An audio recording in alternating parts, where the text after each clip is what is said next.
Well, here we are once again.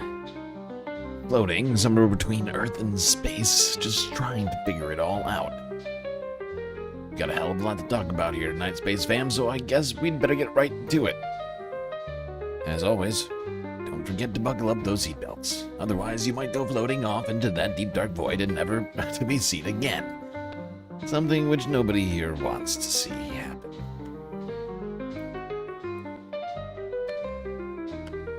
Well, beautiful to see you Space Fans here on this Saturday evening.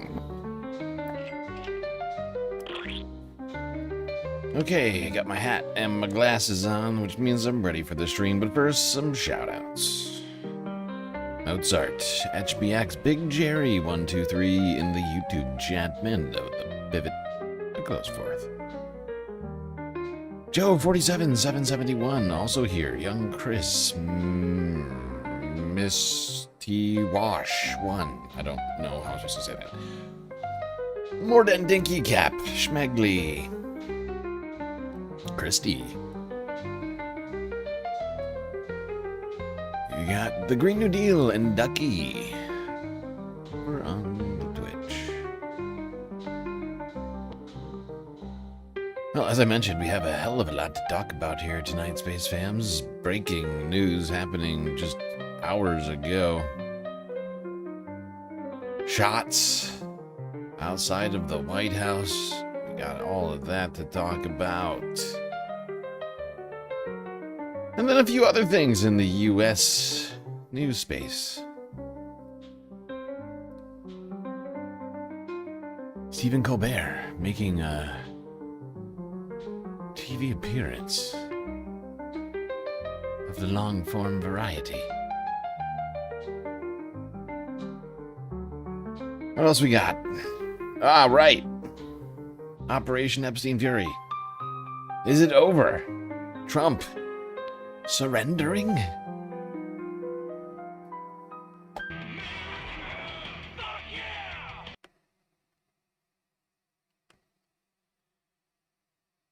All right, people. To outside the White House grounds.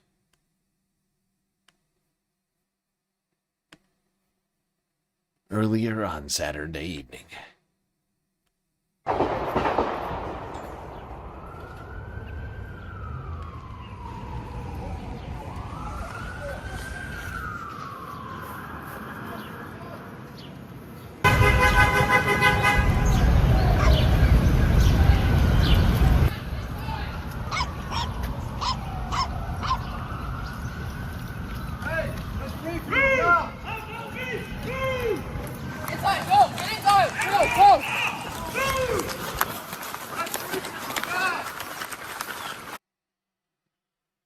So you can see that this is a reporter that's actually on the White House grounds filming off of it where you can hear the gunshots.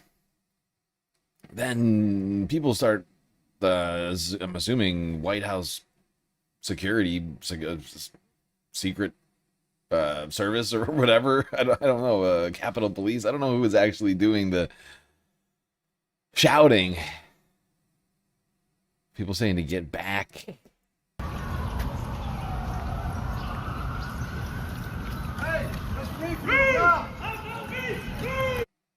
I can't quite tell what this Capitol Police officer is carrying. It looks like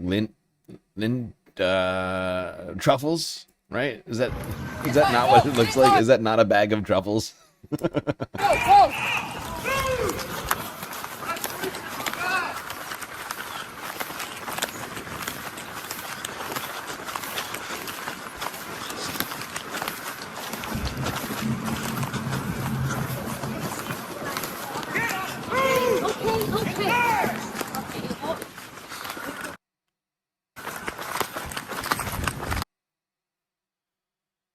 And that was the chaotic scene on the ground as shots were fired near the White House, reporters running.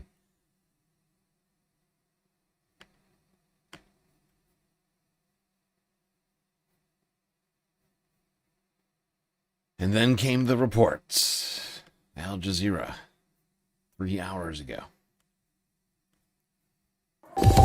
Well, we've got more breaking news now. This time it's out of Washington, and it is the White House. It is apparently in lockdown due to a reported exchange of fire in the vicinity. Let's get straight to our White House correspondent, Kimberly Halkett, who joins us now on the telephone from the U.S. Capitol. And Kimberly, what do we know? Yeah, as we know, as you point out, there have been at least 30 or more shots that were fired outside the White House. They could be heard from the White House North Lawn. What we know is that there had been what's known as a lid that had been called for the day. So most of the reporters had left, but some reporters were still on site doing live shots, and it was audible. You could hear the exchange of gunfire. The White House now is surrounded by multiple emergency vehicles. There are multiple police forces that have responded to this, including the U.S. Park Police as well as the Secret Service and Metro PD. What I can tell you is that we know that the U.S. president was in the Oval Office. The shots were heard outside of the White House, though the White House has not confirmed or let anyone know about the condition of the U.S. president at this time. What I can tell you, as I look at this scene, though, is that the law enforcement presence is very heavy. There is certainly a sense of prolonged enforcement of this lockdown, given the fact that lockdowns aren't infrequent at the White House. There are often false alarms, people throwing things through the gate, and they treat every incident like an emergency. This one does appear to be heightened in the terms of the fact that this exchange of gunfire was an initial round of shots, and then there was a response. So it's unclear if it was the Secret Service that was responding to these fires that were taken, or if this was a situation, which is also common in D.C., where even though guns are illegal in the District of Columbia, there is a proliferation of them. And as a result, we know that sometimes there are gangs of youths that will exchange gunfire, settling a score. It's very hard to tell. Right, all the gangs of youths hanging out outside of the White House. That could be it. She's... It's hard to...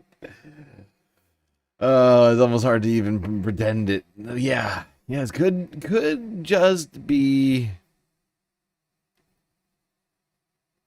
the all those youths, all the youth gangs outside on Pennsylvania Avenue, just shooting it up. Right.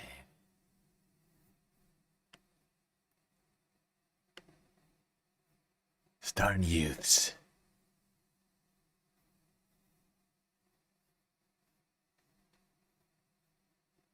Good evening, everyone, and thank you for joining us on this Saturday. We begin with some breaking news at the White House. Moments ago, several shots were heard at the property. Details are few, but CBS's Aaron Navarro is the White House team outside at our live shot location when all of this...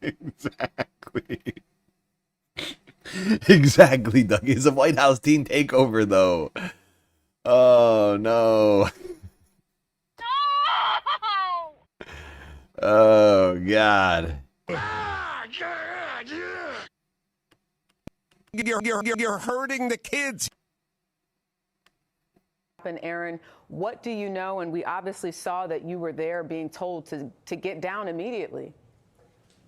Jerika, from where I was in the press tents outside the White House, you could hear about 20 to 30 gunshots from what seemed like outside the White House grounds. It also sounded like 1.2 guns going at the same time, though, again, the details are fluid and are unconfirmed. And we have heard from initial law enforcement reports that it happened at the 17th Street and Pennsylvania Avenue intersection, which is right beyond the building for staffers at the West Wing, known as the Eisenhower Executive Office Building. We could not see the shooters as we ducked down, but we did start to see Secret Service roam the north lawn of the White House as they yelled at us to get to the press wing and get inside. Currently, the White House is under lockdown. There is a Secret Service agent right outside the doors to the press briefing room, and you can see some of them start to roam the north lawn of the White House today. But this obviously comes just a couple of weeks after a shooting at the White House Correspondents' Dinner. There's a lot of these happening lately for some reason. Not sure exactly what to attribute it to, but we do seem to have something of an uptick in these sorts of events, if you will. Not sure what to call them. Event seems too formal. Happenings? Circumstances? Situations. That sounds better. These sort of situations. For more on this situation, let's go to BBC News from an hour ago. Now, 2 people were apparently wounded. One, who was the shooter, who is now been declared dead. Let's just go here quickly to the Twitter. White House Twitter. The Secret Service Office of Communications was reposted by the White House. Shortly after 6 p.m. Saturday, an individual in the area of 17th Street and Pennsylvania Avenue pulled a weapon from his bag and began firing. Secret Service police returned fire, striking the suspect, who was transported to an area hospital where he was pronounced deceased. During the shooting, one bystander was also struck by gunfire. No injuries were sustained by officers. The president was in the White House during the incident. However, no protectees or operations were impacted. This incident remains under investigation, and additional information will be released as it becomes available. Okay, so 1 dead, 1 injured, seemingly an innocent bystander. Hello, I'm Carl Nassman. And the innocent bystander injured, but okay. Shooter, alleged shooter, dead.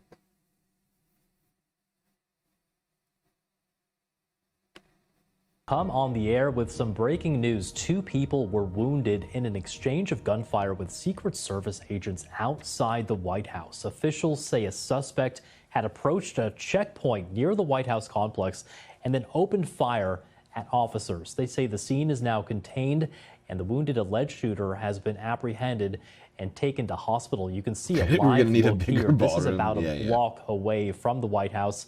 The crime scene tape there in the distance, as well as several authorities now responding to that incident. Earlier, reporters at the White House were rushed inside as dozens of shots rang out in quick succession. Correspondents could be seen ducking for cover during their live broadcasts.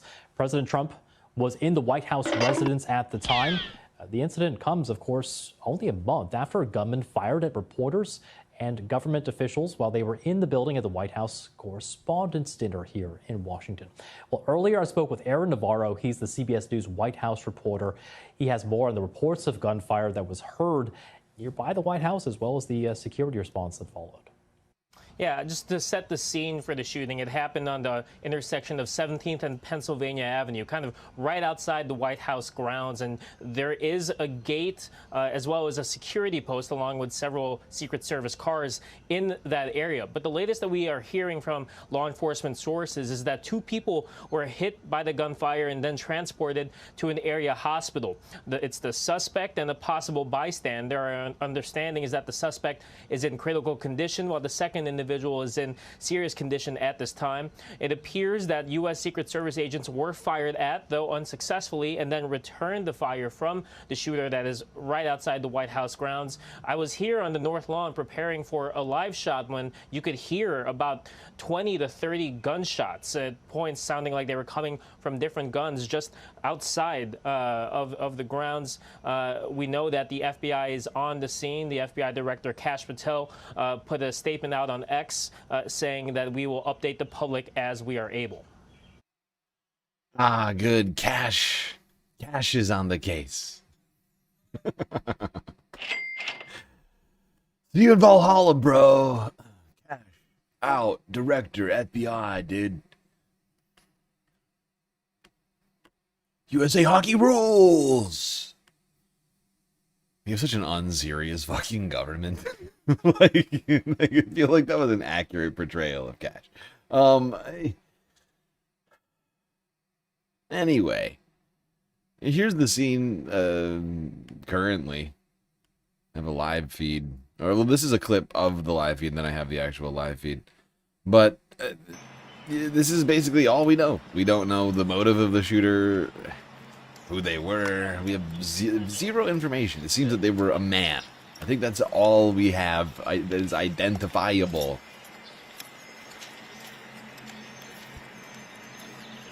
That it was a man, and they are alleged to have brandished and or shot a weapon in broad daylight.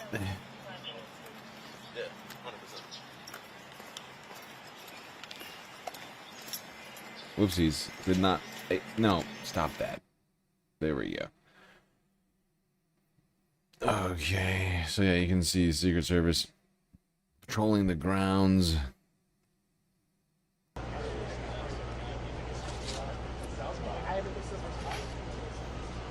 Crime scene here. Tape all around, a bunch of little plastic cones. Probably gun shells, you would assume. Like bullet casings.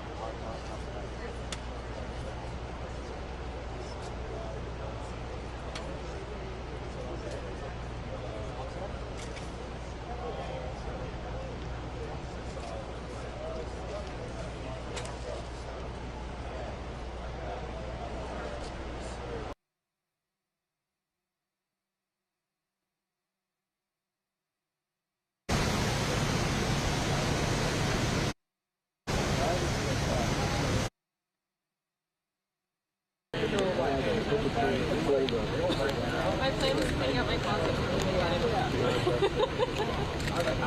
All right. I was here for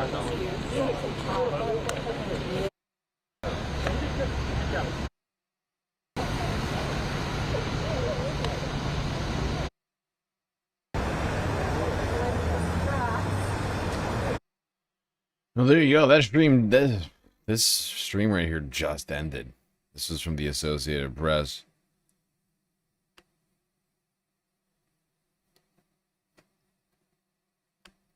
Well, there's as much up-to-date information as I could get you on this shooting outside the White House.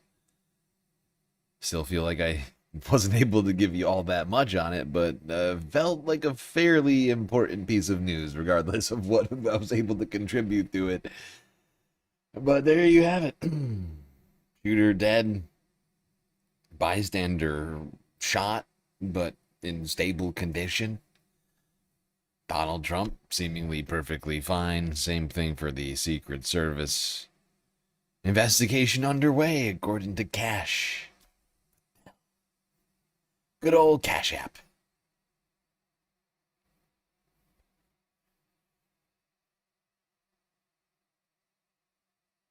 If only we had a ballroom, right? Yep, everyone would have been safe if we just had the ballroom. We can just get all of America into the ballroom, and we'll be safe. Now, one high-profile act of political violence which has defined much of Trump's second term is the assassination of Charlie Kirk. And of course, we've talked a great deal about the assassination of Charlie Kirk, TPUSA, his wife, Erica, the feud between her and Candace, and of course, the future of the I don't know, pet project is the right word, but the vision of Charlie Kirk. What will be of TPUSA? But here's the question. What even is TPUSA? And what in the hell is going on there right now? Here's a channel I've never seen before. It's actually a collab. It's a collaboration, if you will. That's on YouTube. Yes, on YouTube, Unfuck America Tour and JJ Watson from Thursday.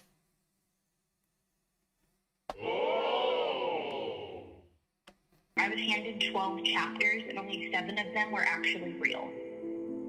The other 5 I found out The previous field rep's family members had pretended to open up a chapter. So they Drama. claimed there's chapters on campuses, and then the rest were legitimately fake contacts. Fake contact information bounced back, texts bounced, calls failed. Nobody is actually verifying the students' identities.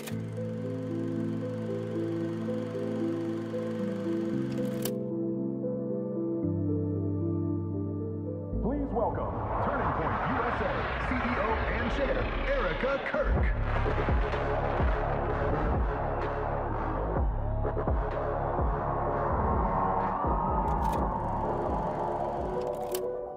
Turning Point USA says it's building a movement of students, a movement of ideas, a movement. Oh my god, yeah, I heard about the Candace Hunter collaboration. We're not watching that today, maybe tomorrow. Hunter Biden, Candace Owens doing an interview on a bus, or whatever the fuck that was. I only saw like a brief glimpse of it. But what in the actual fuck? I'm staying in the race. Spans thousands of campuses across the United States.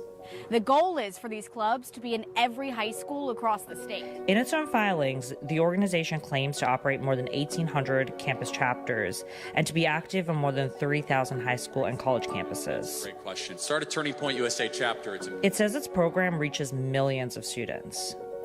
And behind that movement is money. In a single year, Turning Point USA spent more than $20 million on what it calls its field program, the part of the organization responsible for building and supporting these chapters. Altogether, it raises more than $80 million annually. That money comes from donors. Donors who are told they're funding something very specific. A nationwide grassroots network of young people organizing, educating, and reshaping the future of American politics from the ground up. You're hurting the kids. Every other Thursday in room 312. Anybody's invited. The story is simple. A bottom-up student movement built chapter by chapter, campus by campus. Put your hand up if you're in high school. Okay. And it's not just a marketing story. These same claims appear in official tax filings, documents submitted to the federal government, where Turning Point USA describes itself as a nonpartisan educational nonprofit and certifies that it does not engage in political campaign activity.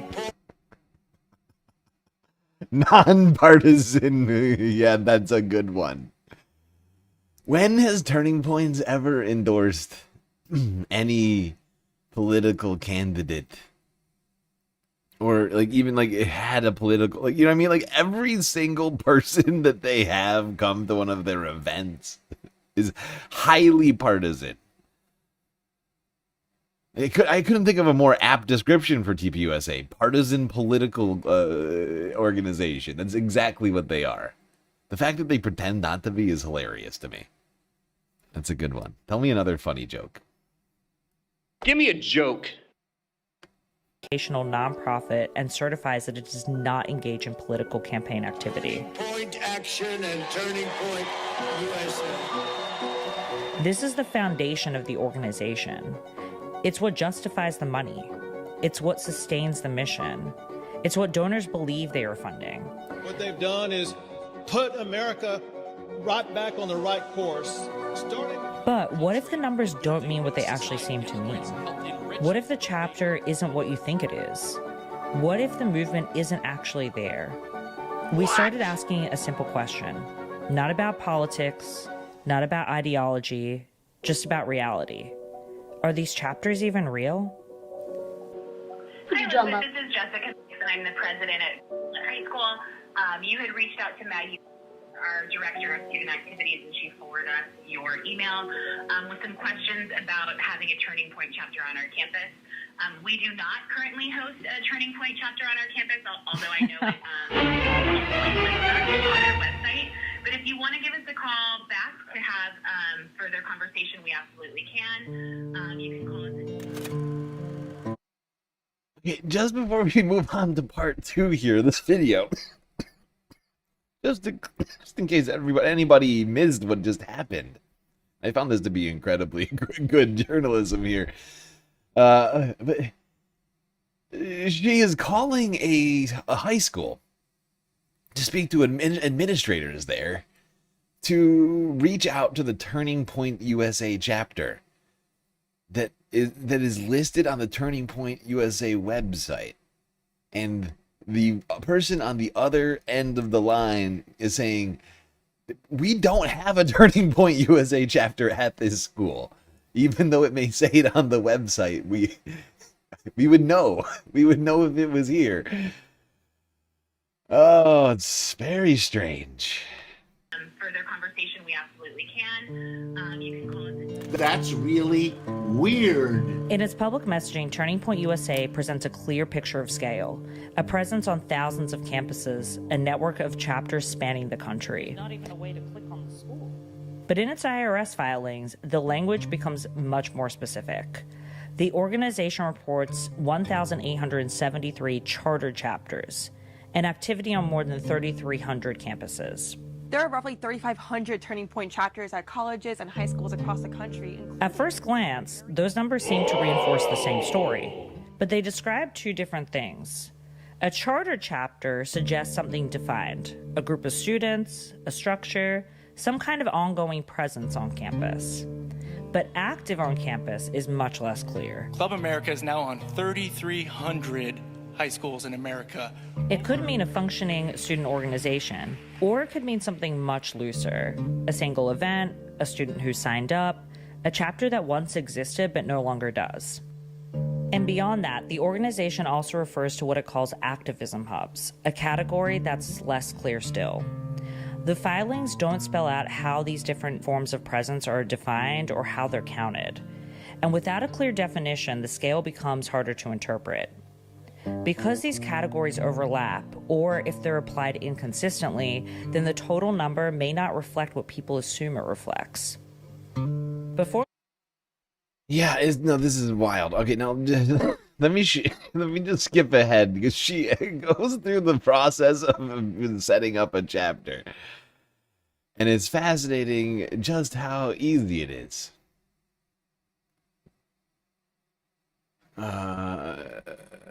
Yes, here we go.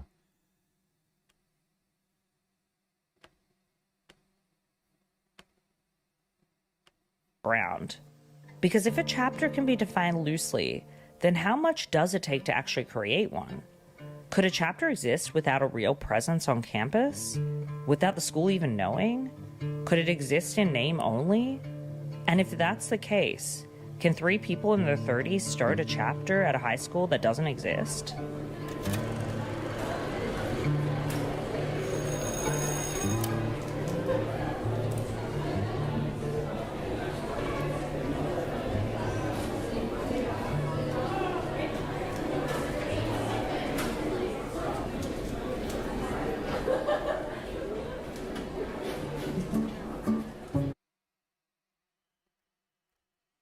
I should have read these. The former Wilkes County Training School was established in 1956. Vacant since 2011. The building suffers from a lack of maintenance and deterioration.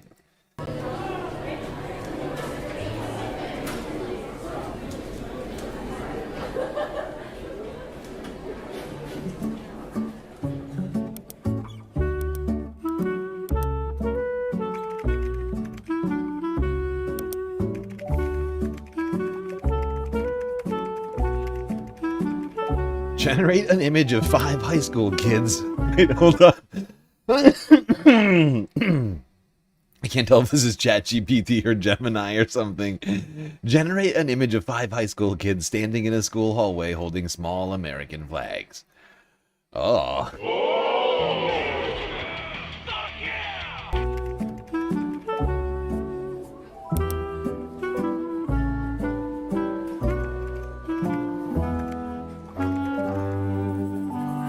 Proud to stand for freedom, building the next generation of leaders. Hashtag TPUSA. Hashtag America First. I thought this was America. Huh? Isn't this America? We received your chapter. Wait, hold on. I'm sorry. We received your chapter charter agreement, so I wanted to reach out with next steps. I couldn't be more excited to welcome you all to the Club America family. Aww. Hey Jake, yes, on our end, you are on official TPUSA Club Charter Chapter. Oh, Wilkes County Training School.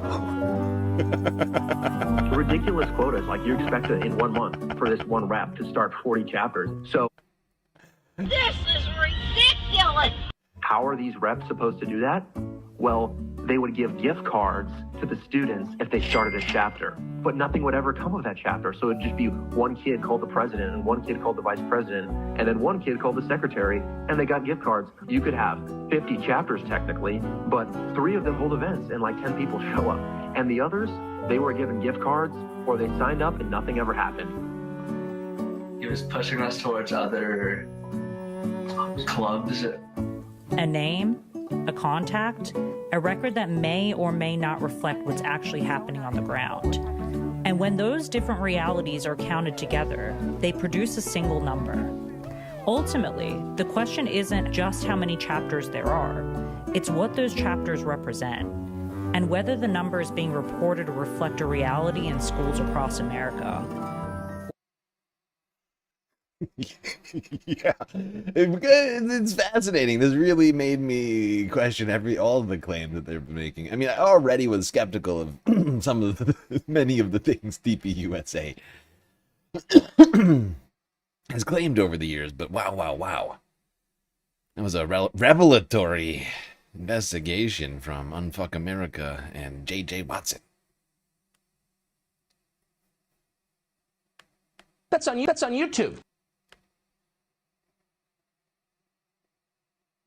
All right.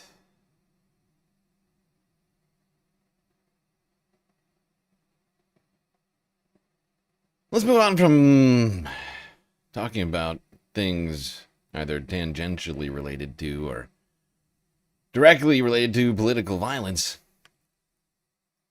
and reverse the discussion to talking about the violence inherent in the system. It's been visited upon a number of people, especially those who have been protesting against, say, the activities of a little organization known as ICE, or Customs and Border Patrol. People like Kat Abagazala, who was running for Illinois' 11th, whatever district it was. Unfortunately didn't win the primary. All the while, though, she has been technically indicted by the federal government until recently, when federal prosecutors dropped those charges and made a stunning admission. Here's NBC Chicago from Thursday. We have an update now on a high-profile court case stemming from this protest against the immigration crackdown in Chicago. A stunning mea culpa from the U.S. Attorney today. Andrew Boutros announces that he is dropping all charges against the so-called Broadview 6 protesters. But wait until you hear the reason why. NBC5's Paris Schutz joining us in studio with that part of the story. Paris. Yeah, Allison, U.S. Attorney Andrew Boutros took the extraordinary step of appearing before the judge in this case in person. He drops all the charges for a second time and then stunningly admits it's because his prosecutors, for lack of a better phrase, screwed up. Boutros admitted major errors in the grand jury process where prosecutors were trying to secure a felony indictment against protesters like Kat Abagazala, who you see here, allegedly blocking federal vehicles at the immigration facility in Broadview last September. The newly unsealed transcripts reveal a grand jury process where prosecutors committing stunning errors like communicating with a grand juror outside of court and dismissing another grand juror who didn't agree with bringing charges. Now, today, Boutros told Judge April Perry, quote, "It is..." Those two things are super illegal. You're not allowed to tamper with the fucking jury. I feel like everybody inherently understands that. If you've ever seen like an episode of Law and Order or like literally like any sort of crime drama, like, you know, you're not supposed to do that. Oh God, these people are incompetent. Very sincere belief that no prosecutor acted intentionally in misleading you. Oh. There was no desire It wasn't to do on that. purpose. Now, further, Boutros admits that when the judge ordered Thank God, it wasn't on purpose. They're just inherently incompetent, okay? They weren't trying. They just ooze incompetence and illegality, okay? There was no desire to do that. Now, further, Boutros admits that when the judge ordered transcripts of the grand jury process, most of that info of the mistakes were redacted. Whole pages missing. Quote, I do not believe that whatever errors were done as it relates to redactions were done intentionally, Boutros said. But the Broadview 6 defense attorneys say they believe these unprecedented errors were clear misconduct in hopes of prosecutors tipping the scales for an indictment. I have never even heard of something as bad as that what took place in this grand jury session. We're talking about vouching, which again is 101 no-no for any prosecutor. We're talking about kicking out grand jurors who disagreed with the indictment. We're talking about a no true bill being returned and no disclosure of that to the public or to the defense. We're talking about continued misconduct in a U.S. Attorney's Office that continued that prosecution that cost these individuals significant attorney's fees, significant stress. This isn't justice. This case should have never been tried in the first place. This was unjust prosecution at its very core. Highly unusual to see the U.S. Attorney himself admitting these kinds of errors and then dropping all charges after blocking the release of these grand jury testimonies. Highly unusual. Yeah. That's... yeah. It is unusual. But we're living in unusual times where we have people in jobs who, in many cases just don't belong there. In like the federal prosecutor's office, all of the lifelong experienced, unbiased sort of prosecutors that used to be there are all gone. Like in the Department of Justice, it's just filled with people like Trump sycophants who happen to have law degrees. It's a disaster over there.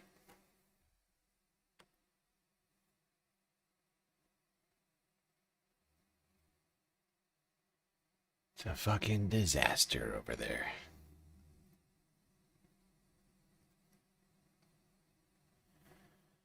All right. Now to touch on something we touched on yesterday, real quick, just because. Found this to be a fascinating story. Since we're also already kind of talking about elections very vaguely. TPUSA is involved in elections. Kat Abu Ghazaleh was in an election up until last month. See what I did there? All right. Let's talk about the 2024 elections. And the bombshell claims from Ashley St. Clair about her baby daddy, Elon Musk. Well, first of all, some of the things that I say will be incorrect. Hey, this is interesting. Donald Trump was at a rally in D.C. yesterday, and he was saying thank you to Elon Musk. It's weird. This is number 11. And it's pretty amazing. But he did that, and then he journeyed to Pennsylvania, where he spent like a month and a half campaigning for me in Pennsylvania. And he's a popular guy, and he was very effective. And he knows those computers better than anybody, all those computers, those vote-counting computers. And we ended up winning Pennsylvania like in a landslide, so it was pretty good. It was pretty good. So thank you to Elon. And it's the thing about Trump is you can always tell like what somebody has said to him. Exactly. Because he always like says too much. And then he covers for himself. But I'm trying to think of a time where I have heard someone thank someone for their work in a campaign and ever referenced the vote counting computers.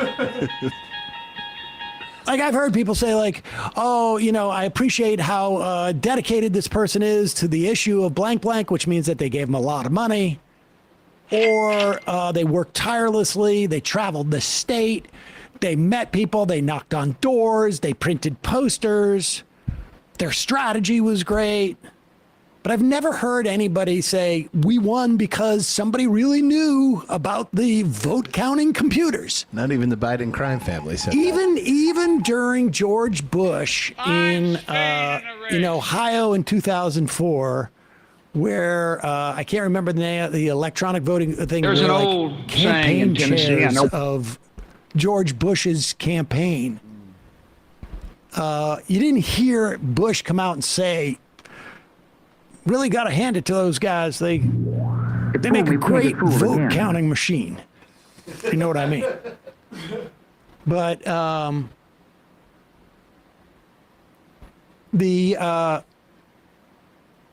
but then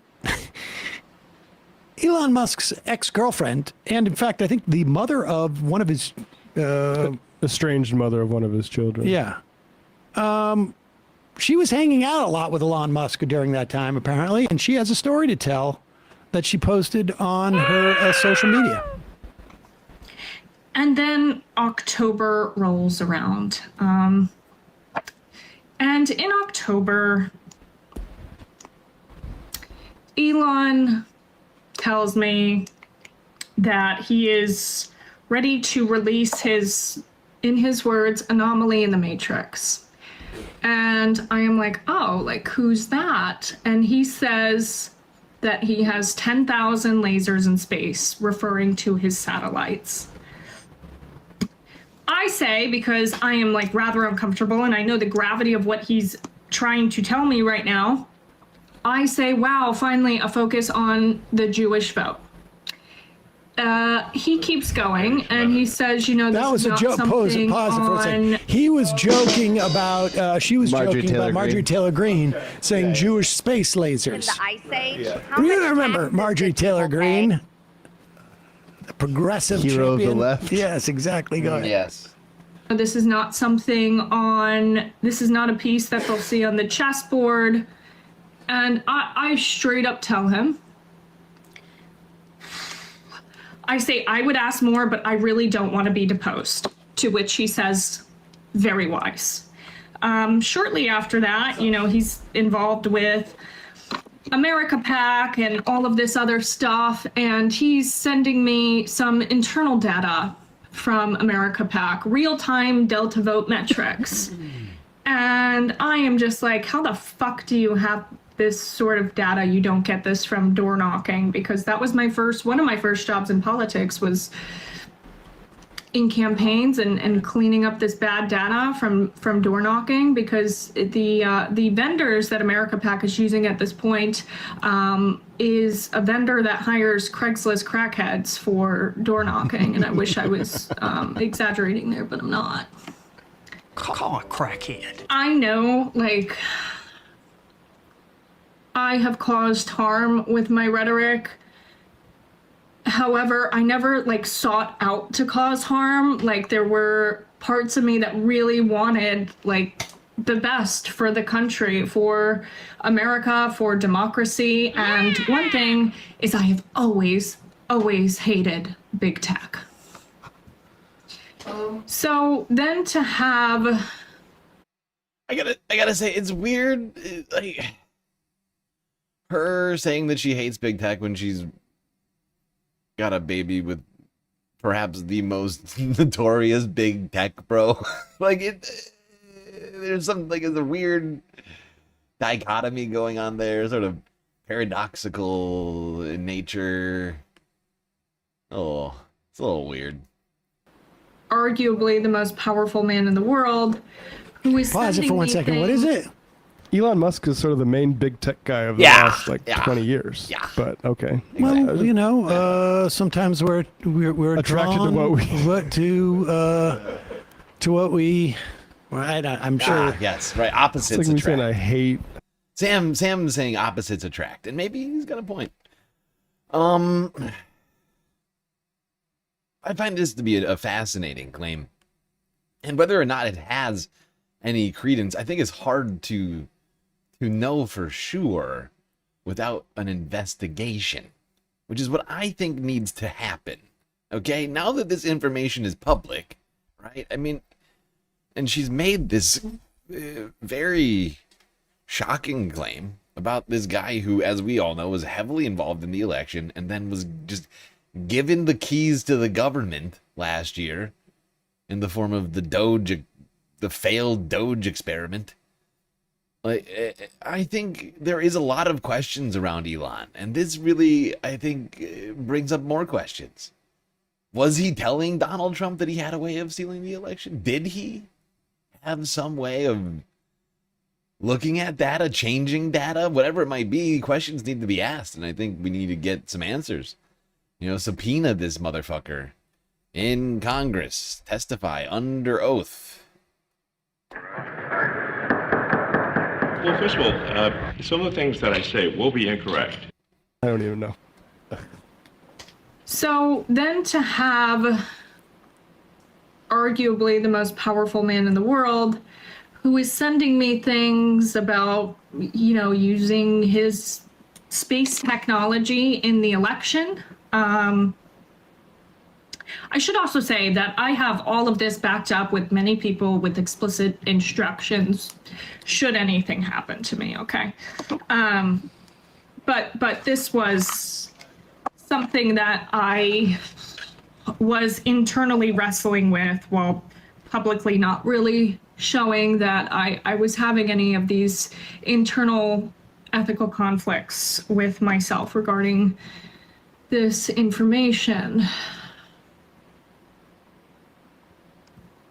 And then on election night itself, Elon, you know, left Mar-a-Lago early. I was at Mar-a-Lago, and he told me over text, he's like, yeah, I knew hours ago that Trump won. My team has the best real-time data anywhere. First of all, how the fuck do you have real-time data on elections? How do you have real-time data?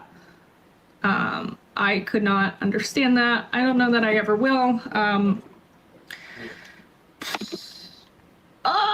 All right. So, I mean, we've seen enough here. I mean, I think, like, who knows, right? I mean, you know, people like to brag. Elon Musk is a notorious liar. We are not on Mars now, I should say. And the self-driving features from Tesla have been not as predicted. The Tesla pickup truck, whatever that's called, the Cybertruck does not float, actually. It turns out that it There's actually a very recent well story water. about that, if you saw. Yes, there's on and on. So who knows? Maybe he's just trying to impress one of his baby mamas in that moment. Drug test before he testifies. That's good too, yeah. Speaking of Elon's promises, you mentioned this one, but Cybertruck will be waterproof enough to serve briefly as a boat, so it can cross rivers, lakes, and even seas that aren't too choppy. We have a video out of Grapevine, I believe Texas, right, of a man. It's one of the dumbest sentences ever. God. Well, first of all, some of the things that I say will be incorrect. He's such a fucking idiot. 183,000 likes. These Elon stands are so fucking stupid. Oh my god. Oh my god. We have a video out of Grapevine, I believe Texas, right, of a man who attempted to do this, and let's just see how this pans out here.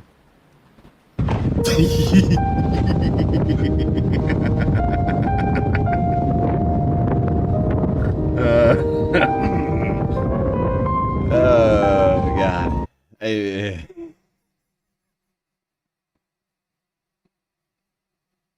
I guess, was Elon wrong though? I mean, what does the word briefly even mean, right? If not just momentarily. And what is a moment if not just a brief period of time? Undefined, short, no doubt, but, you know, couple seconds. you could argue is briefly.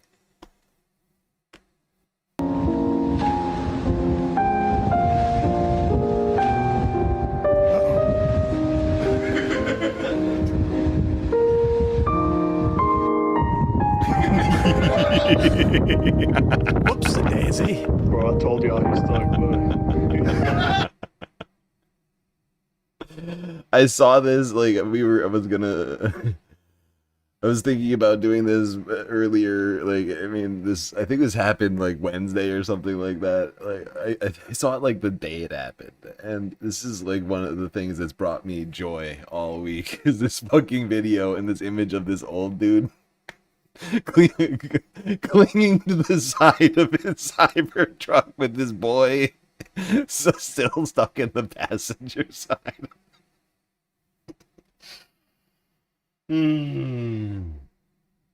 It's amazing. Look at these two fucking schmucks. Yo, sir, you can't park over there.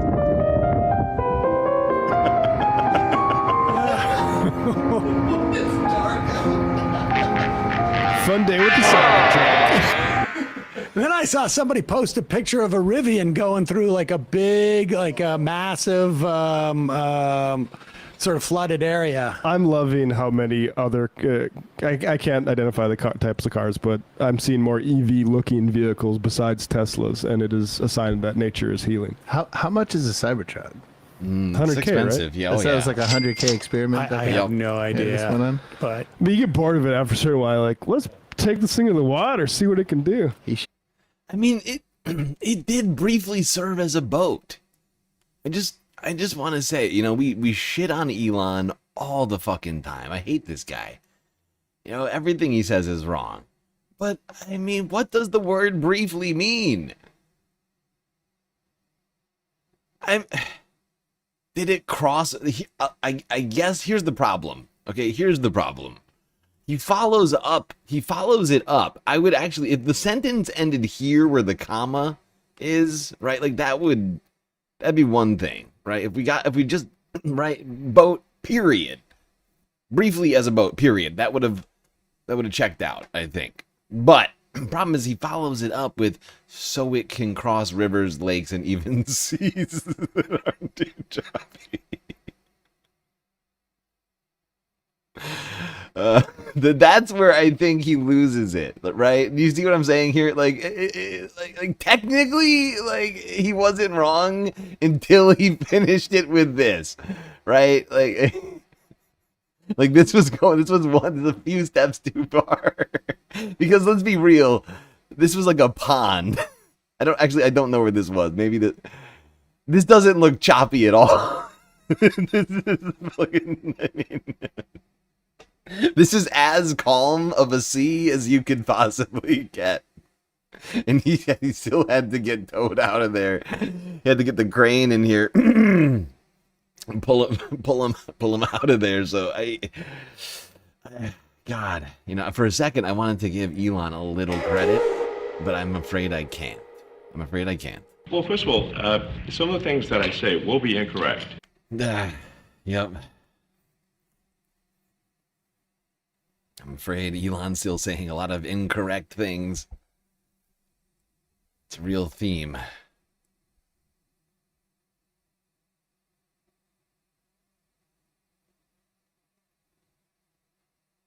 Yeah, exactly. He went too far, right?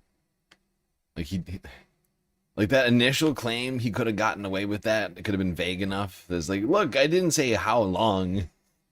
I didn't say how long it would last.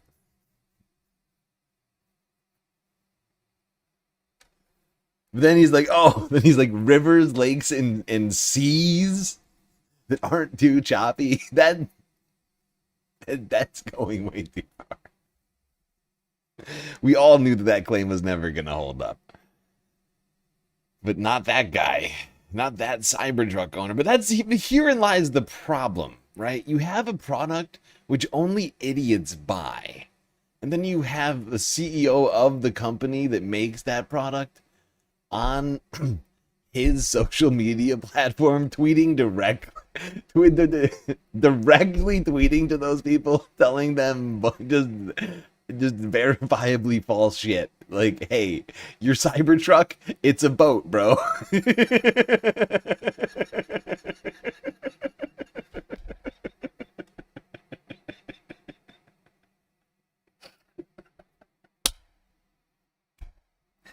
Oh god, I'm sorry. It's just, I mean, am I wrong? Is that not exactly what's happening here?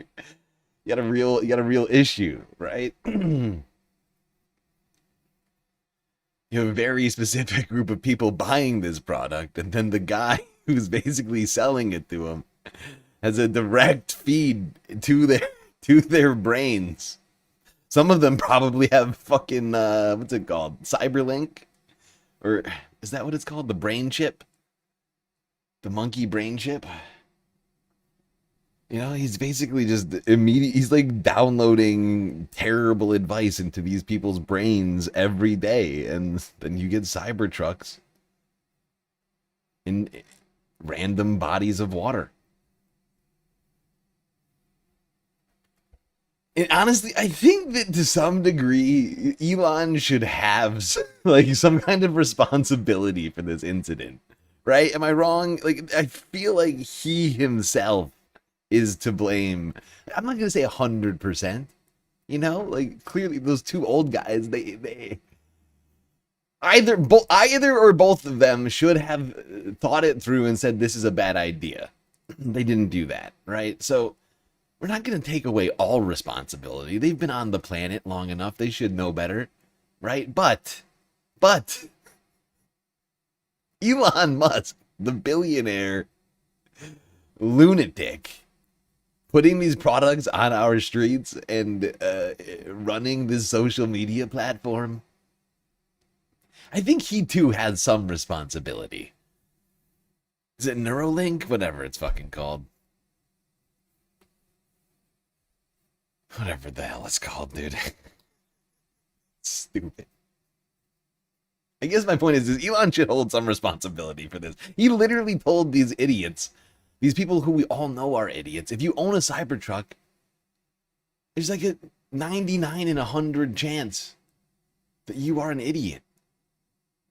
The 1 in 100 is like a person who received a Cybertruck as a gift or as like some sort of prize and has not been able to sell it to another idiot yet, right? Like, you see what I'm saying? Like, you have to be able to find a specific kind of idiot to offload that. So I'm willing to at least say, yeah, maybe there's like one non-idiot Cybertruck owner in every 100 Cybertrucks. But like, it's got to be a low figure like that. Maybe lower. We might have to go to 1 in 1,000. I don't know.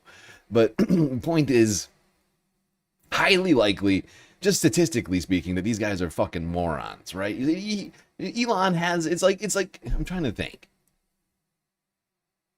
It's like selling products to children, right? Like, you have a certain responsibility, like, you know those kids are gonna deal, or, you know, you can't give kids products with, you know, choking hazards in them, right? Same idea. Can't give idiots a product and then tell them it does a thing that it does not do, right? Like, you can't do that. They're gonna believe you and they're gonna test it out. You're like, what's that? Look at it, no chop. Look at it out there. Look at it out there, Bob. No chop. Let's take it out on the open seas, just like Elon wants us to. Follow the rich white man. Oh God. Consequences.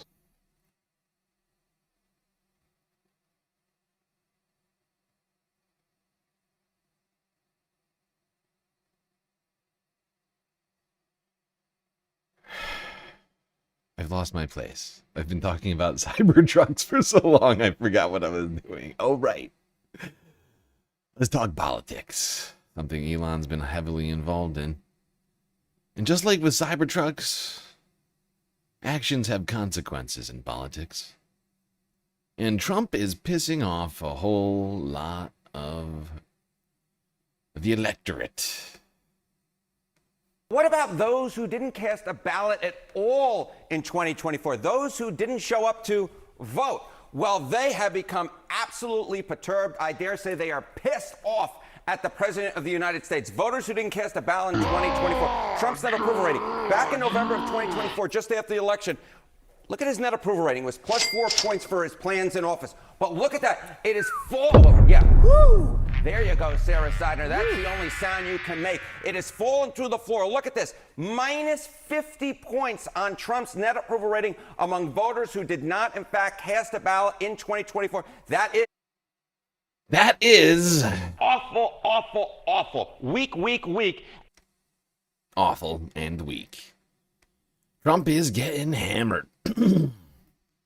Hammered by people who had a relatively positive opinion of him just like a short time ago, a year and a half. That's all it took. And as a result of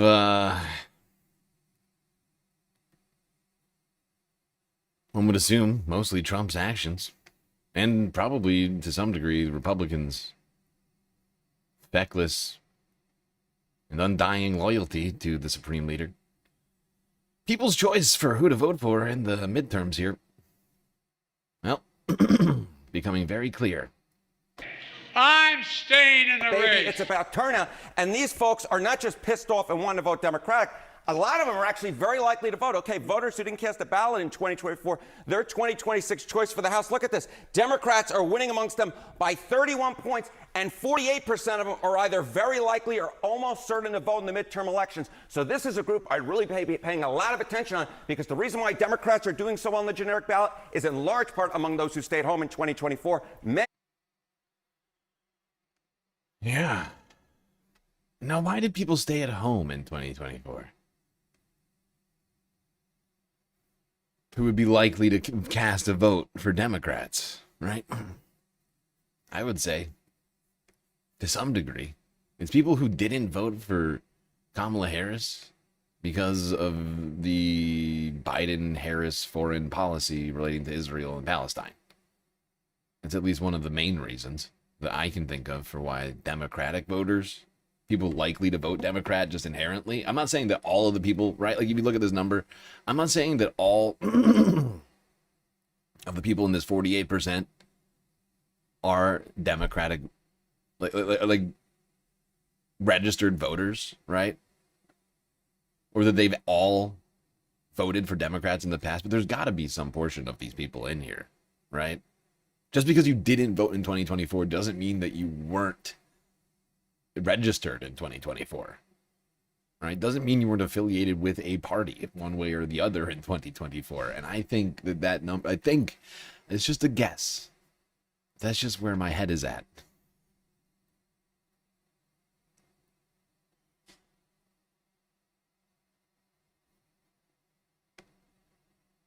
Okay. Staying with the election talk, let's talk about some of the people most responsible for the election loss of Democrats in 2024. The DNC. Whoa, the flip. Why have we done this? What are we doing? Come on! Full screen, please.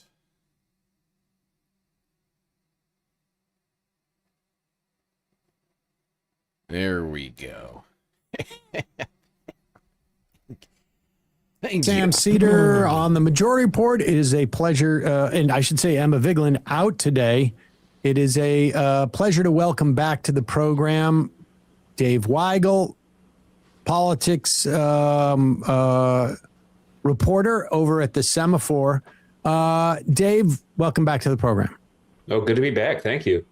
So let's start with the primaries this week, but then I want to sort of expand into this dynamic that is taking place. And oh, by the way, just before we get too caught up in this, just want to remind everybody we're an hour into the stream, so Galactic Content Goal has officially started.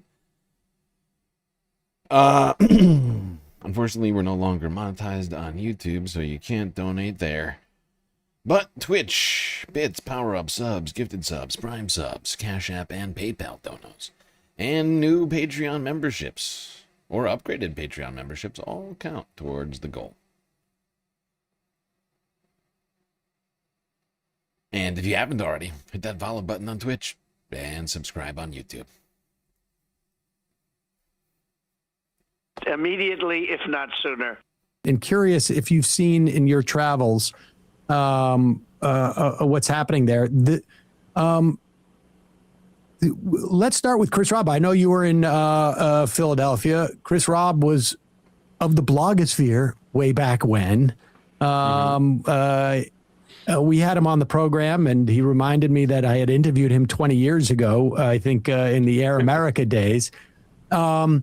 This was a big win for DSA, for all of the aligned sort of like progressive Democrats. And I'm curious as to your sort of like broad strokes on this, because there's a sense that there was like the establishment, if you were, fumbled here. But even if you look at that fumble, I'm not convinced he wouldn't have won anyways. No, he would have. He ran a great campaign. He would have won anyways.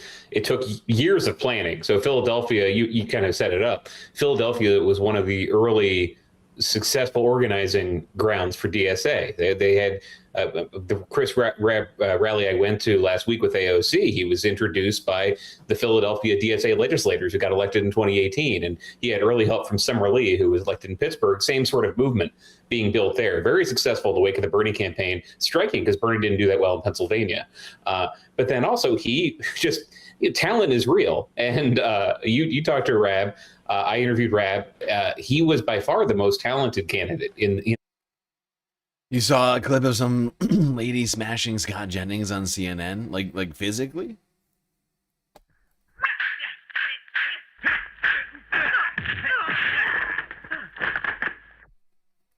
Illegal. Oh, with words, I see. Ah, well. Field saying what Democrats agree with, not like pandering to them. They just happen to be in a very Democratic district, the only one willing to say we're not censored, right? He said fuck AIPAC. That's very popular in every Democratic primary, especially in Pennsylvania. But you can see that race. I'm going to see how versions of it repeat around the country, because you had the establishment that got in early behind Sharif Street, who is the son of the former mayor John Street, state senator, ran the state party in a terrible cycle. He ran in 2020. He ran the party in 2024 when their registration was collapsing. They lost every statewide race. But he was this. I just gave his bio. They were loyal to him. So he locked up all this labor support. The governor, Josh Shapiro, who did not want Rab to win, was in a bind because he was going to go against all the labor unions. And then Dwight Evans, who retired to open the seat, it got behind Ayla Stanford, this physician who turned out to be a bad candidate. Not a stupid person, but just a lot of stuff flew at her. And Chris Rab had spent a decade knowing the issues, knowing the contours, what a congressman can do. And she was just a doctor running in their first race was collapsed. I'll bring up AIPAC again another way. Her endorsers were telling me the fact that AIPAC, she had a bad Israel answer, kind of like a rambling answer on Gaza. And then also she was supported by 314 Action, which in the past has got AIPAC money. Mm-hmm. Yeah, and we covered the Rob Rays, whatever is, however, I've heard people pronounce his name in both ways. I kind of prefer Rob. Chris Rob. Sounds good. But yeah, I was pleased that he won. I mean, we had a lot of progressive victories. We have been seeing them, right? And I haven't even been doing enough effort, but we've been seeing it. And it's clear that the messages are resonating, right? And the more that the midterms go on, the more that I think that is, in fact, going to be the key to winning in the midterms and getting people off of the couch to vote for Democrats, right? Or to vote for the best candidates. But I mean, the fact is generally speaking, all these candidates are having to run as Democrats, right? We might all have lots and lots and lots to say about the Democratic Party. But sadly, the system we have, it's difficult to make it as a third party candidate. And it's also a completely different structure, right? inherent in the system that we have set, this, you know, we have here for ourselves. And you know, so that's why that's why I keep saying the primaries are most important. So we just got to get the best candidates we can in the like with D's in front of their name, right? In the places where we can make that happen. And we're honestly, I'm seeing it happen already, and I feel like if we could just step up, and by we I mean me, step up our efforts, but I mean other people too. If I feel like we could make even more strides, right? If we could just be getting the word out there to the right places, right? Because it's just, to some degree, it's about clipping. It's about clipping the best stuff from these candidates. If they don't have clips, making your own clips and then getting them out to the right demographics, using the right keywords and hashtags, and only the right keywords and hashtags, and then, you know, like pumping them out somehow, right? Like in some sort of like almost like a grassroots ad campaign, essentially, right? Like nobody's paying for the ads, you're just making them, and you're putting them on social media. I'm not saying buy ad space. I'm just saying, you know, make an ad that, you know, will be just in the feed, and some will pass somebody's face on while they're scrolling through shorts or whatever else. And that's what I honestly want to like be on. And I'm just not getting it done. Some of them have some of these candidates have the social media presence. They're like doing okay at that, but it can be a struggle, especially in the small districts. Right? These are, in some of these places, very small populations, very small communities. They don't get a lot of national attention, if any.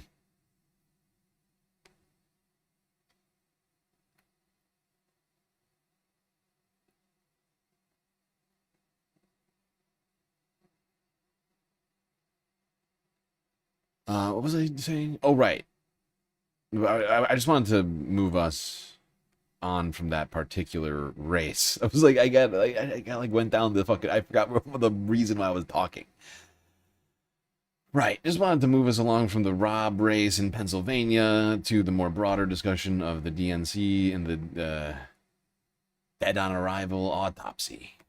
It had been degraded by Republicans, and it wasn't very focused on the race. It's like failure at several different levels. I've been struck that nobody has said, "Oh, Ken Martin blew this," because they think that people throughout the Democratic universe blew this. They had money and they had resources and they had celebrities that they brought not Barack Obama to rally in person, but Obama helping message and introduce the candidates, and just, you know, voters showed up for a May primary with mostly the governor's race on the ballot, and they just didn't know who these candidates were. Whose fault was that? Everybody's fault.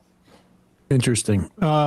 Let's talk about Massey and maybe Cassidy too, because this dynamic is already playing out. We saw it with the War Powers Act resolution being pulled yesterday. We saw it. We already discussed the Massey race earlier this week too. They started before? Son of a bitch. This one's too long. I gotta skip it. I'm sorry, people. But like, the fact is, like, this DNC autopsy was a fucking travesty. I mean, absolutely, Ken Martin made, huge mistakes here. Guy shouldn't be in charge of the DNC. In fact, you know what the DNC should do? It should reach out to Democratic voters. You know, they should have they should do like a primary and like a general election for the DNC leadership. They'll never do it, but they should.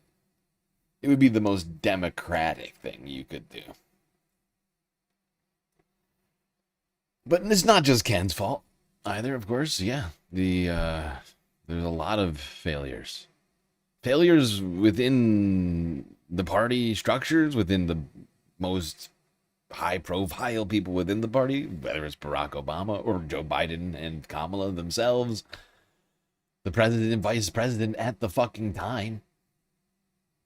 Like, there was so many failures and so much, in my opinion, just sort of blind arrogance You know, that Joe Biden arrogantly and blindly went into this presidential election race at all, when he himself told everybody he was going to be a one-term president. That was a massive betrayal to begin with, which led to us not having a primary, something that we could have done, which was another failure of the DNC, right? And Ken wasn't in charge of the DNC back then, if I recall correctly. Maybe, was he? No. I could have sworn leadership changed, but it doesn't fucking matter, honestly. The whole party failed, not having a fucking primary and just presenting us with the vice president as if it's like some sort of like hereditary like monarchy or something, you know? Well, I mean, not literally hereditary. Of course, they're not related, but you get what I'm saying. Oh, this is your next leader by way of decree, you know, like without any democracy happening. They just skipped the fucking primary process. That was a huge failure. Then there was the entire campaign itself for Kamala, where they squandered a lead. The small amount of energy that was produced after old Sleepy Joe left. I'm staying in the race. By embracing billionaires Liz Cheney and just completely incomprehensible policies.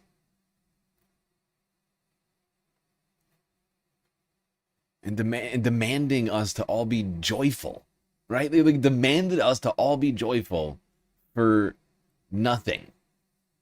Like, be joyful that we've given you a candidate that you don't want, that you didn't ask for. The whole thing, from beginning to end, was a failure.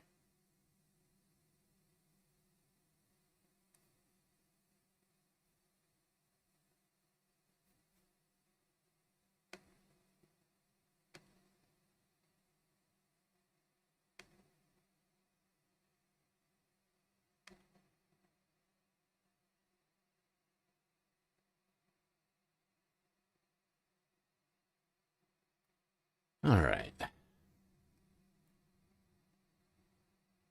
Let's quickly talk about that $1.8 billion slush fund that Donald Trump's DOJ is trying to give to the Jan 6ers. Donald Trump, his lawyers, and, I don't know, Mike Pillow.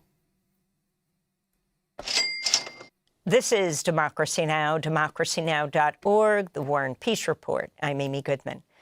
In an extraordinary move, the Justice Department issued a memo Tuesday saying the IRS is, quote, forever barred, unquote, from investigating past tax returns of President Trump, his family company, and related companies. The memo was issued a day after the Justice Department announced the creation of a $1.776 billion fund to make payments to individuals, including January 6 insurrectionists who say they were wrongly targeted. The so-called anti-weaponization fund would be overseen by 5 commissioners appointed by the Attorney General, who is President Trump's former personal attorney. The 2 announcements come after President Trump dropped his unprecedented $10 billion lawsuit against the Internal Revenue Service.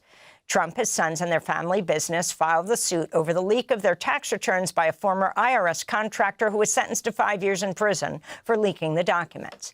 Democrats and Republicans have expressed alarm over the agreements. On Monday, the Treasury Department's top lawyer, Brian Morrissey, resigned shortly after the fund was announced. On Tuesday, Acting Attorney General Todd Blanche testified before a Senate hearing about the fund. This is Maryland Democratic Senator Chris Van Hollen.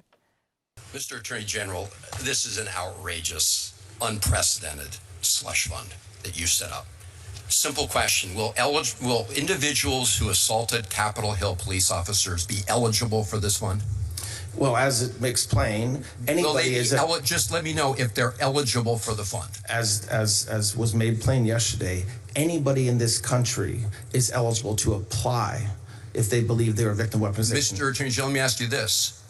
Are there going to be rules that say that if you've assaulted a Capitol Hill police officer or committed a violent crime, you will not be eligible? Why not make that a rule? I expect that, because I'm not one of the commissioners setting up the rules, I expect that there You're will appointing be 4 of the rules 5 set up. members, aren't you, Mr. Attorney General? Pardon me? You're appointing 4 of the 5 members. I am appointing You can all 5 certainly members. set up the rules. I would hope you would make a rule that anyone convicted of Did anybody catch that correction that Todd Blanche peppered in there? Senator Van Hollen said you're appointing 4 of 5 members. And Todd goes, I'm appointing 5 of 5 members. As if that makes it better, Todd. That makes it worse, you fucking moron. You fucking idiot. You're a moron. Oh my god, I'm appointing all of them, not just 4 of 5. Oh, wow. The question I would have asked had I been here is, are you eligible? Because he said everyone in America, right? Because he is Trump's former lawyer. Trump probably still owes him like millions of dollars in attorney's fees, right? For like representing him in the, like you remember this case, right? It was the one that he lost, right? And Trump was convicted on like 34 felonies. That was his case. Still, Trump still technically owes him though, for all of that litigating.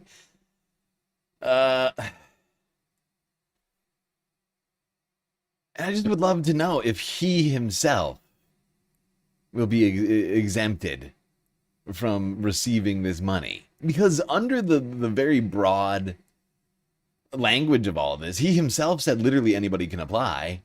And I mean, if you just go by the language and not that statement in particular, I mean, it's like anybody who was like even close to like being owed money as a result of this, lawyers, especially people who have represented people who believe that they were right. Like if you were the lawyer of somebody who thought that they were the victim of lawfare, you're literally going to be the recipient of some of this money, right? Like all of these Jan 6ers lawyers are just like lining up, like hoping that this gets passed by Congress, which it's not, but at least it doesn't look like it is right now. But still, like, I mean, we're talking about $2 fucking billion that they're trying to give to people like that. And it's not clear that under this, under the terms of this, that Todd Blanche wouldn't be able to just literally apply for and then approve an unknown sum of money to himself. A police officer of violent crime is simply not eligible. They should not apply. Senator Van Hollen later questioned Acting Attorney General Todd Blanche about his personal role in the agreement.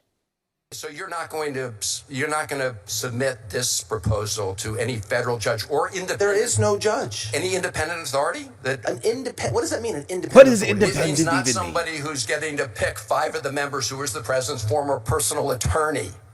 That would be somebody who would be independent. I'm the acting attorney general, okay? And the fact that I used to be President Trump's lawyer is just a fact, but I'm the acting attorney general. So don't say the president's former personal lawyer will do something. The acting attorney general will do something. Mr. Attorney General, you are acting today like the president's personal attorney. And that's the whole problem. You have a whole banner of his face hanging over the Department of Justice, and you and everybody else walks under it. And you are acting like you're his current personal attorney.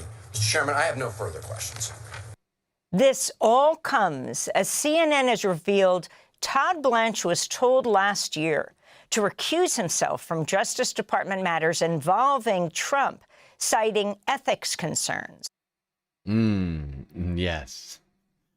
There's a lot of ethics concerns around old Todd. Cthulhu.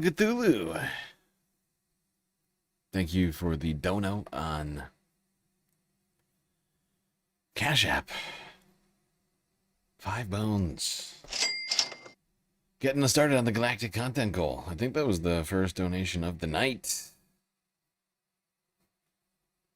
Ice broken. Half an hour in. We're making progress. Okay.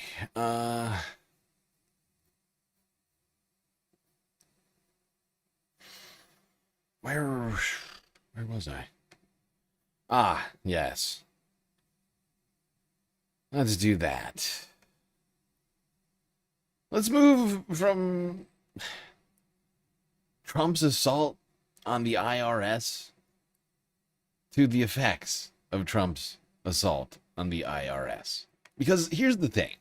Not only has Donald Trump been suing the IRS all year, for the last year and a half, Trump has been defunding the IRS. Like, he hates the IRS. Like, as a billionaire who's been trying to avoid taxes for his whole life, I'm pretty sure he hates the IRS. And they have been doing everything they can to defund it.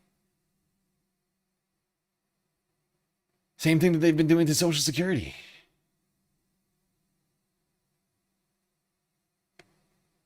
Unfortunately, since the IRS continues to get worse and worse, people are having very bad experiences. Like this guy in Tennessee. News Channel 5 from yesterday. I've tried the president, the governor, the mayor. They don't mind asking you to vote for them. But when you need the help, you can't get a hold of nobody. You have to talk to a dang computer. When the IRS accidentally sent a Coopertown man a $20,000 refund, he did the right thing and tried to give it back. Turns out that was easier said than done. He hit one wall after another. Eventually, he was hit with an interest charge. That's when Hannah McDonald stepped in to help untangle this mess and push for some answers. Because when it feels like the odds are stacked against you, Hannah can help. 16 miles back from Clarksville, 10 miles Dawson City, 12 miles Springfield, 22 miles Nashville. It's like being in heaven and go any direction you want to go. Wilson Perry Kirby is right where he wants to be. Hey, Alexa, when's it going to rain? Getting to do the things he wants to do. It'll start raining around 2 p.m. I can ask her about movie stars. Like. Oh, this guy. He's fucking hilarious. Hey, Alexa, when's it gonna rain? John Wayne, she'll tell me when he died, how old he was when he died, and all that stuff. She's good. She's nice to help, I'll tell you. Kirby is retired and says exactly what he thinks. I'm country, I'm plain spoken, and I'm loud. I know I am. Kirby keeps to himself on his farm in Coopertown. Yet somehow he got tangled in a mess with the IRS. She didn't make no mistake. I didn't make a mistake. They made a mistake.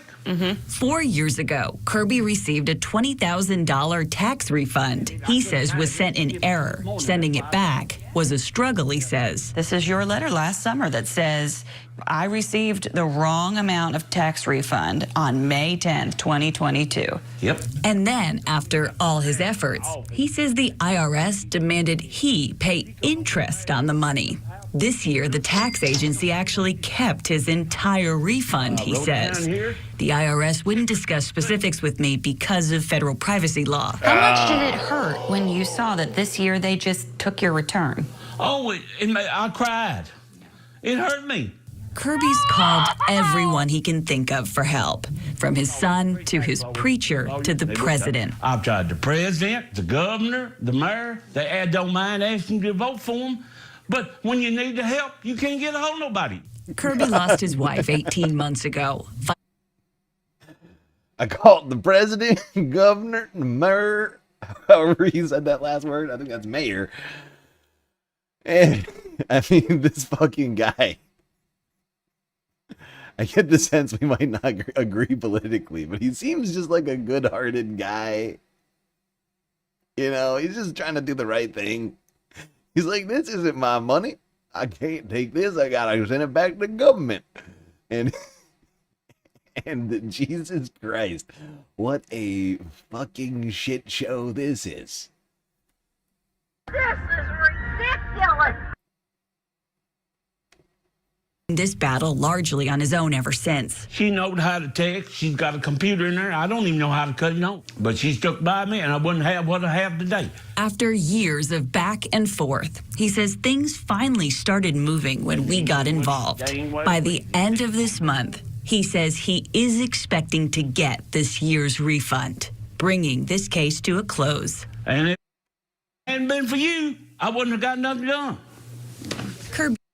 Exactly. And that's the problem, isn't it?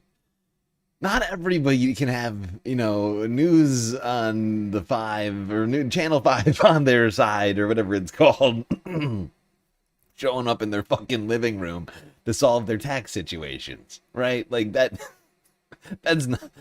not a long-term solution. That's not efficient, is what that is. It's a lack of efficiency. We gotta solve that. I mean, good Lord, it shouldn't have taken that. And the fact that this year they took this guy's freaking refund check, he's like, I cried. I was like, no, this poor fucking guy, he was expecting his refund check. He sent back the $20,000 and they're like, nah, fuck you. You owe us money. It's like, dude, what?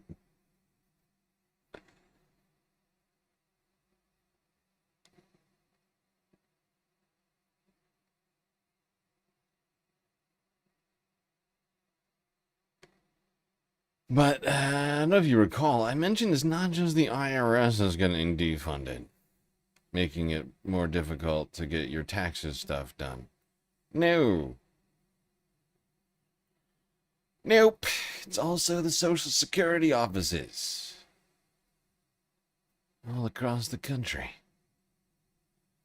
making it harder for our elderly Americans to collect their Social Security checks and stuff like that.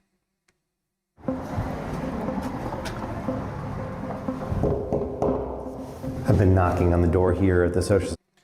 Actually, I should point out, it's not just elderly. It's elderly and disabled Americans, right? SSDI. The stands for disabled, if I recall correctly. Because Social Security also helps people who cannot work due to disabilities. Security office, but no one's answering. What you're looking at is a Social Security office in Iowa, in one of the most rapidly aging states in the country. The office has been closed for months now, and no one knows if or when it will reopen. It's kind of neglecting the older people. It's kind of distressing, like, okay, now where do I go? This is just one office, but it's part of a crisis that most people aren't even aware of. And how did you find out that it closed? From you. Social Security has existed for 90 years, but right now it's... You see what I mean? Like news, like Channel 5 fucking like, can't be solving all the tax problems. More Perfect Union cannot be... Like, I love them. We watch their channel all the time. This is the second time we watched this fucking video this week. But after I saw that story about that guy, I had to watch this again really quickly. But like... More Perfect Union should not be the people who are disseminating this information to people. Like, the government is inherently failing at its job if More Perfect Union is the first point of contact for the Social Security office, right? Like, you see what I'm saying? Like this woman back here, the first time that she heard about this should not have been from a reporter at MPU. Right, I love him. I love them at the MPU YouTube. But like, it's just insanity. It's ridiculous.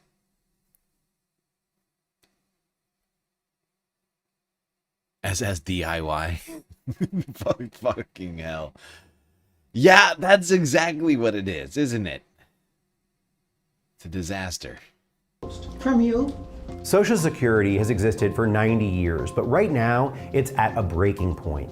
So we went to Iowa to find out, why is it breaking and who's responsible? The backlog has just gotten worse and worse. They call in the 800 number, they're on hold for 5 hours, and then the calls dropped. And for people who paid into this system for their entire lives, it feels like a betrayal. I'm angry. It's almost like you're being punished for being Social Security. Exactly. Fact is, people like Trump don't care. The government, for people who are as rich as Donald Trump and own as much as Donald Trump, like, the government is an adversary rather than an ally, right? Like, the government isn't providing him with health insurance. Well, it is now as the president, but like as a billionaire, the second he's not president, he has to pay for his health insurance himself, right? He has to buy his food himself, right? Like, I'm not saying that everybody doesn't have to, but like if he were to apply for any sorts of government benefits, he would never get them because he's a billionaire, right? And he owns properties all over the fucking planet. And he's got who knows how much in like cash and stocks and all these other sorts of fucking things that nobody else has. He literally owns like a near majority stake in a public company. You know, like the guy, like his adversary is like an adversary to the government, right? He doesn't want to pay taxes into the government because he doesn't receive benefits really unless he's president. If he's president, he has, Secret Service, he has, free healthcare, he has, all these other things. But the second he's not president, he is, like most billionaires, like doing everything they can to be like their own like sovereign country, whether it's hiding their money overseas or utilizing as many loopholes as they can to avoid their obligations to society. They'll never have to rely on their tax refund, right? They're not like, waiting for that tax refund to come in to pay the mortgage or whatever, right? They're not waiting for the Social Security check coming at, the end of the month or whatever. That $1,500 is meaningless to them, but to the average American, all that stuff is important, right? To the average American, like knowing that you're going to have that $1,500, hugely important. Knowing that if you lose your job, you'll have health care, important.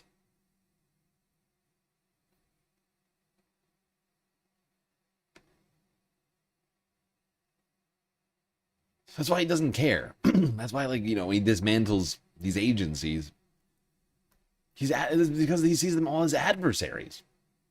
EPA is just preventing him from building a hotel on top of a fucking flamingo preserve or something, right? The Department of Transportation is just preventing Elon from unleashing driverless cars all over the road without any safety precautions, right? Like, you see what I'm saying? Like, the government is just an adversary to them. Well, in theory, the government should be here to help all of us.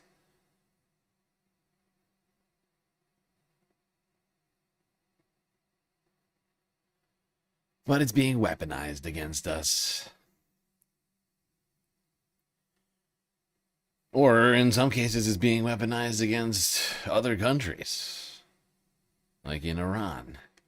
But the ramifications of things like that are, of course, seen here back at home in the form of things like high gas prices, which are hitting people all over the nation as Memorial Day weekend is fully underway.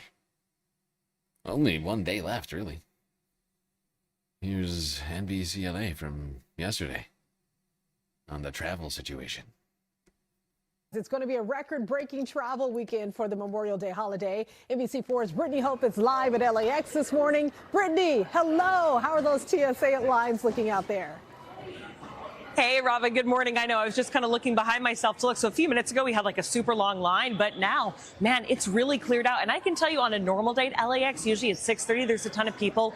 It is super calm right now. So if you have a flight this morning, head on out here early. For some reason, it is super chill right now.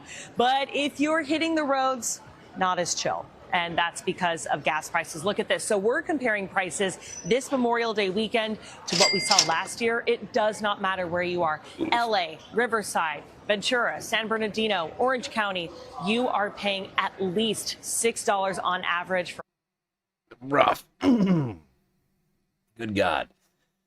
California getting hammered by gas prices right now. Average of $6 a gallon.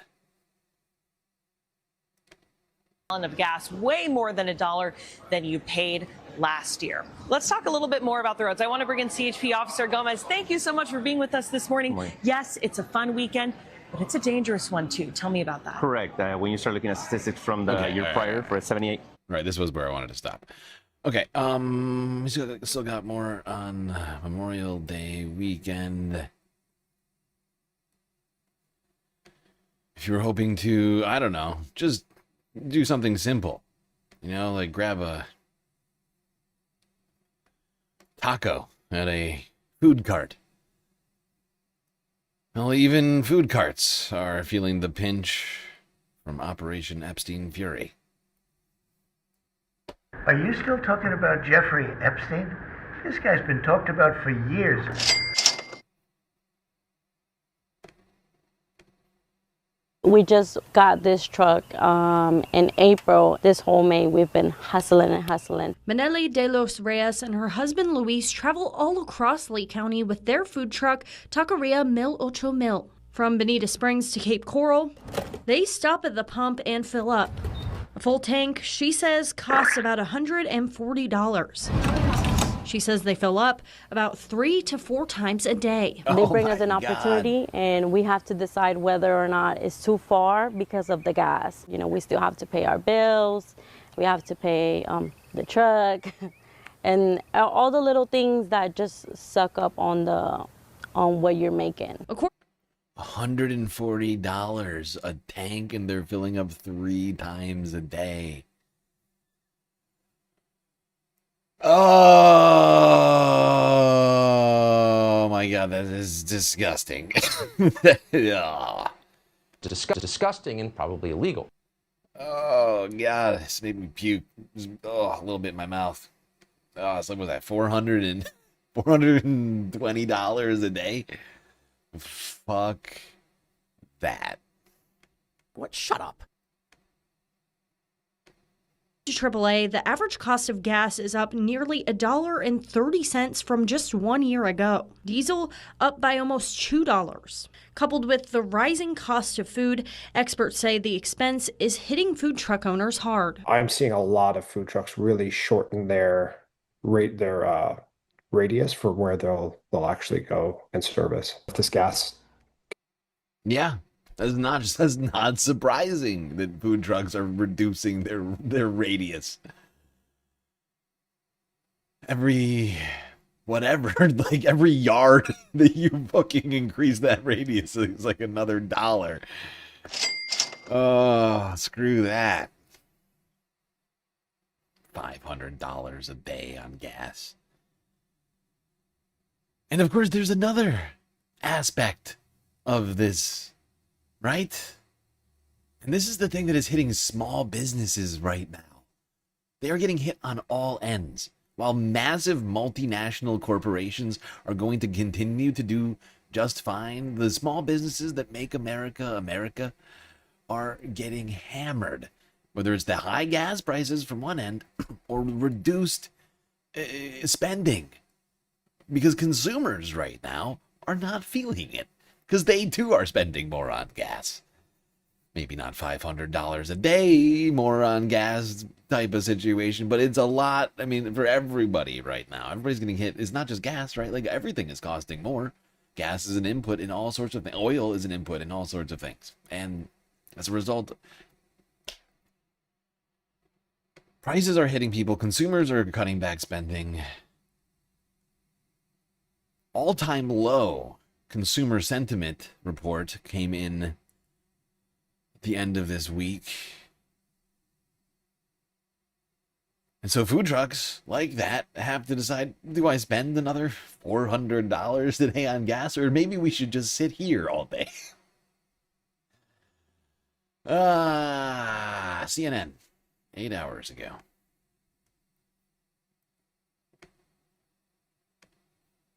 Flashing warning signs for the U.S. economy. Consumer sentiment hitting an all-time low amid growing concerns about inflation and Trump's war with Iran, which means Americans are more down on the economy than in any other time since 1952. That's a long time ago, and it comes as Kevin Warsh, who Trump picked as the new Federal Reserve chairman in the hopes that Warsh would lower interest rates, was just sworn in. Now, Trump claiming today that Warsh will be free from any pressure from Trump in the job. I want Kevin to be totally independent. I Totally want him to free. be independent and just do a great job. Now, Kevin Warsh is well aware of the reality, which is that is hard to believe, because you will remember what Trump routinely said about the former chairman of the Federal Reserve, Jay Powell, Warsh's predecessor. Slow. Trump said pretty nasty things Too about slow, him Powell. when Powell Too late. refused to That's what we call do it. Trump's bidding. We have a terrible chairman right now. We have a lousy Fed chair. He's a fool. He's a stupid man. He's incompetent. Stupid man. This is He's the a very stupid man. definition I'm sure of Kevin Warsh is ready for that if he... He is a stupid man. Too late, Powell. Everybody's calling him that. People are saying it.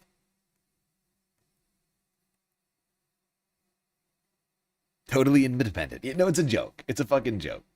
Give me a joke. We all know Donald Trump is the first president to ever attend the swearing in of a Federal Reserve chairman. That's how independent this is going to be, okay? He showed up to oversee something that no other president has felt it prudent to do so on. So, if that little hint on perhaps, the future, perhaps some foreshadowing, if you will. So yeah, consumers not feeling it. Trump putting in a loyalist at the Federal Reserve. That Federal Reserve chairman will have a very difficult job ahead of him because inflation is now back up at 4%, twice as high as the rate which the Federal Reserve has been saying they want it to be at for the last 3 years or however long it's been. They've been talking about that. Because it's been the long-term Federal Reserve goal of 2% inflation and maximum employment, whatever the hell that means. But we do know what 2% inflation means, and that 4% is not 2%. It's science.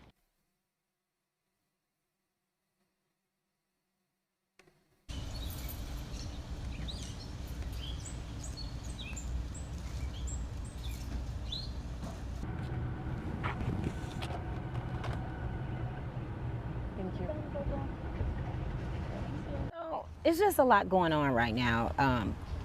Grocery prices are really high. Gas prices are really high. I just filled up my car. Normally it takes like close to $50, and this is at Costco.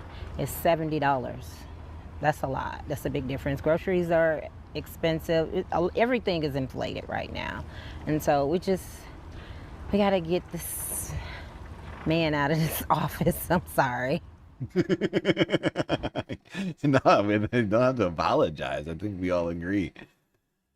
At least anybody with a brain at this point agrees. It's too much. We've all had too much. Let's get a perspective from some other people. Some more grocery shoppers.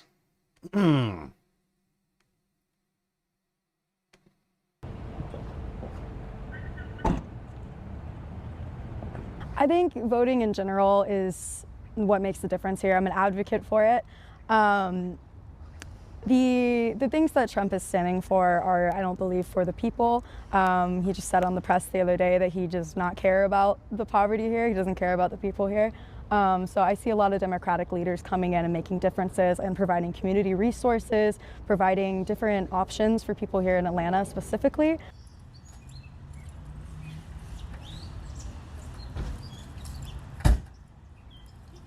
Life starts to feel more and more unaffordable.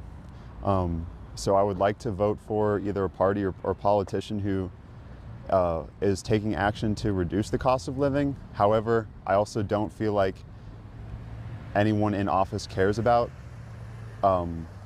average people, especially, for example, the current administration promised on reducing gas, grocery, and cost of living prices. and it has only been increasing. So I thought that what that guy had to say here. Actually, wait, hold on. He keeps talking. I'm gonna let him finish this because I felt like this guy, to some degree, what he has to say here is to some degree important for this midterm election. I feel like voting doesn't matter at this point. Yeah, because, here it is. Like our administrations don't. I feel like they don't care about us. So, I mean, I'm just gonna play this again real quick. Our administration.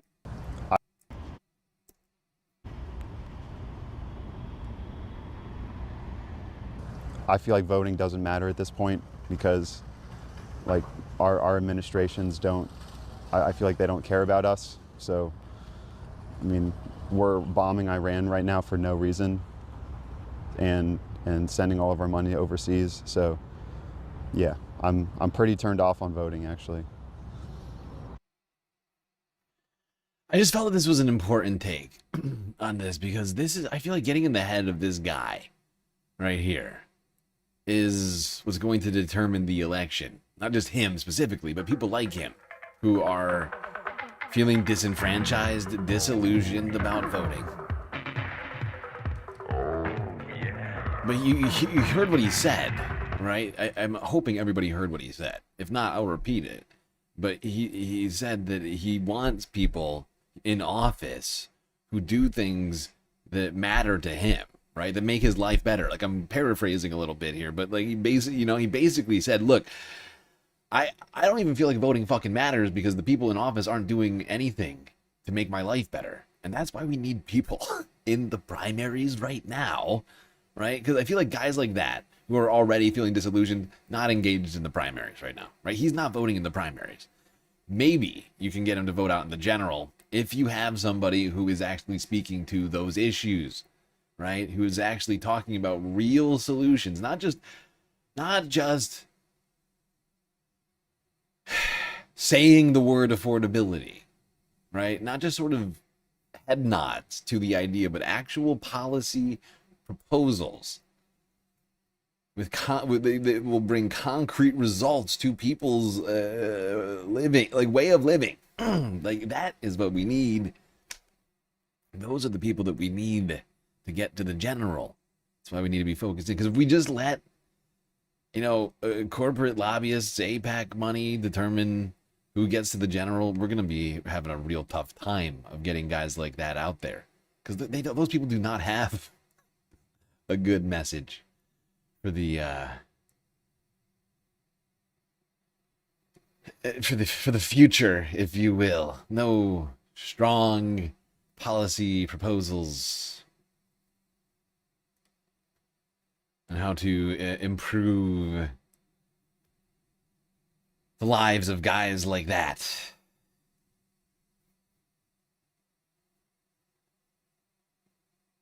And, maybe you're struggling right now. Maybe you're feeling disillusioned. Maybe you've lost your job. Maybe it's the Trump administration's the reason why you've lost your job and you feel like smashing things. Well, you're not alone, as it turns out. It's time for us to start talking about this. Gentlemen, go. Get ready. Oh my God. Yes. Oh my God. We missed the target. That thud. Don't worry, Dave. We brought a spare. Don't worry, Dave. We've got 2 chairs. Yes. Okay, Steven. This is okay, gentlemen. Now let's think about what happened last time. Yeah, how are you going to adjust your throw? I think it's all on you. Here we go. A little lighter. Yeah, you just don't just drop. I wouldn't. Yeah. Yeah, honestly, you're going to want to dial it in. You've already seen here, right? You're off, right? You put too much into it, right? It's too much forward trajectory. Basically missed the target completely. So that, you got to take this into account. It's like golf, or it's like bocce, right? It's like bocce. Just go straight down, less shove. Yeah, it'd be a shame if we don't destroy the eye. This man knows what he's doing. What's your advice? I say just look out for the wind and keep it closer to the building. Watch the wind. Yeah. Yes, take the wind into account. Take the wind into account. That should be. Oh! It's unbelievable, isn't it? What a shot. Incredible. Well, there you go. Dave Letterman. Stephen Colbert having a little fun as they ring in or wave farewell, I guess. Bid bon voyage. An end to the Late Show. Something that was on the air for over 30 years. But it wasn't just office furniture, I would point out. It wasn't just office furniture. They got creative.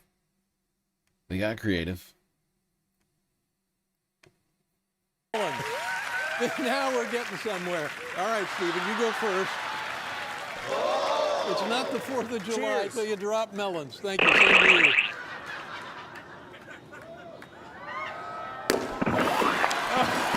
I think it's better if we miss. I think we want hard pavement. Wow, did you see the precision, accuracy coming out of Letterman and Colbert? My God. You'd think they were like collegiate athletes or something. Incredible bullseyes. Utterly decimating that sign. I'll show that CBS sign.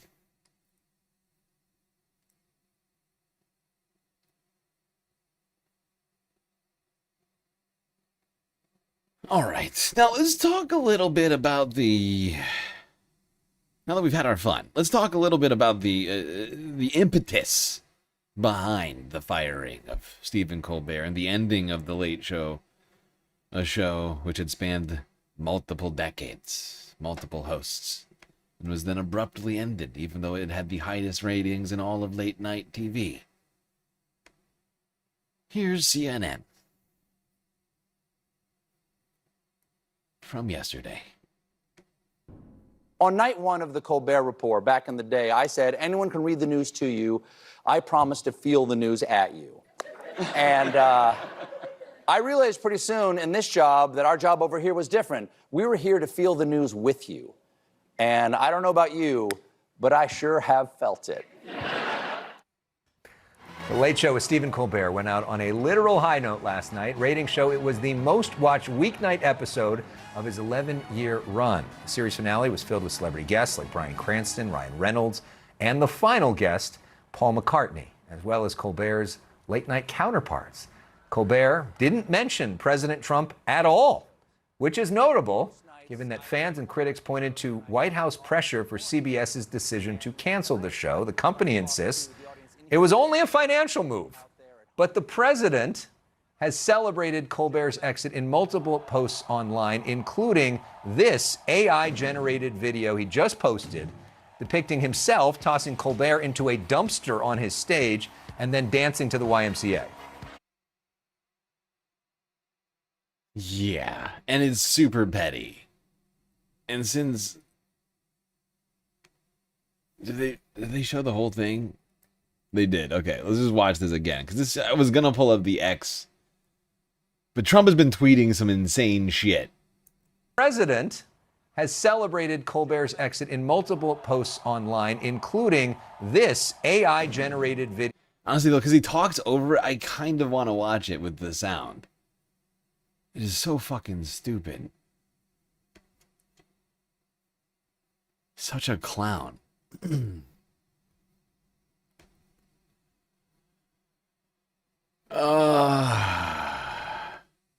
Adult baby.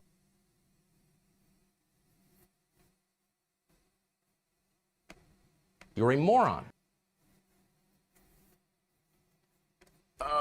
Here it is. Wait, is it on X? I think they reposted it on the Twitter. It was originally posted on the Truth Social. Got reposted on the White House account, I think. Where is it? You can't even keep up the pretense that it was CBS's decision for one day. Nope. Nope, can't do it. Not gonna do it. Wouldn't be prudent at this juncture. For one day. Wait, what in the fuck is this?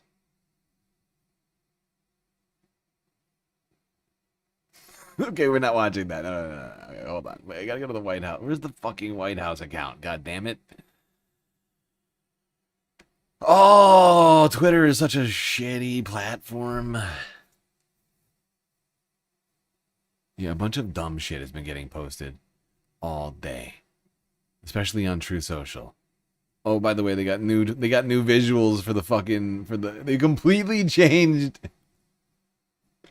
They completely changed the visuals for the UFC thing. Look at it. Do you guys remember what it looked like before?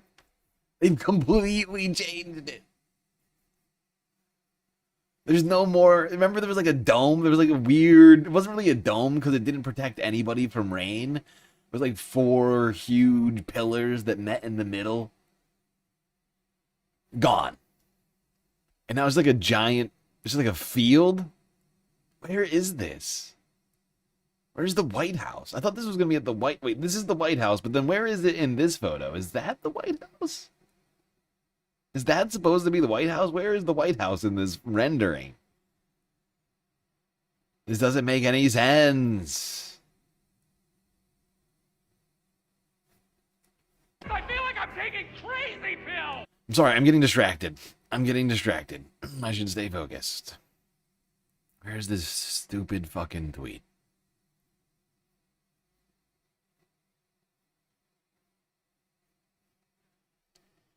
I just saw it like an hour ago. Where did it go? I swear to God, I'm losing it.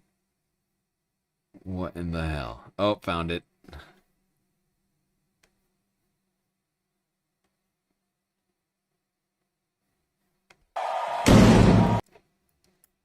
Welcome back to our final broadcast, ladies and gentlemen.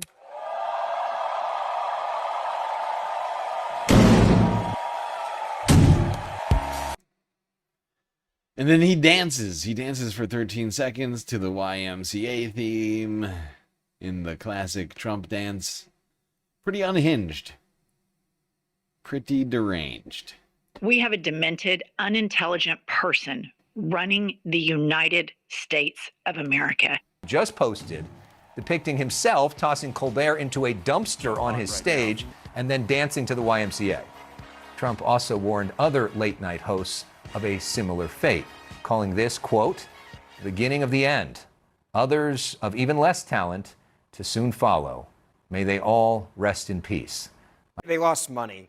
I mean, I wish, part of me laughs like the idea that like this got canceled because of Trump. No, it got canceled because the dynamics of late night TV have changed. The And you audience, think that's it? Oh, why do they keep trying to trot this out?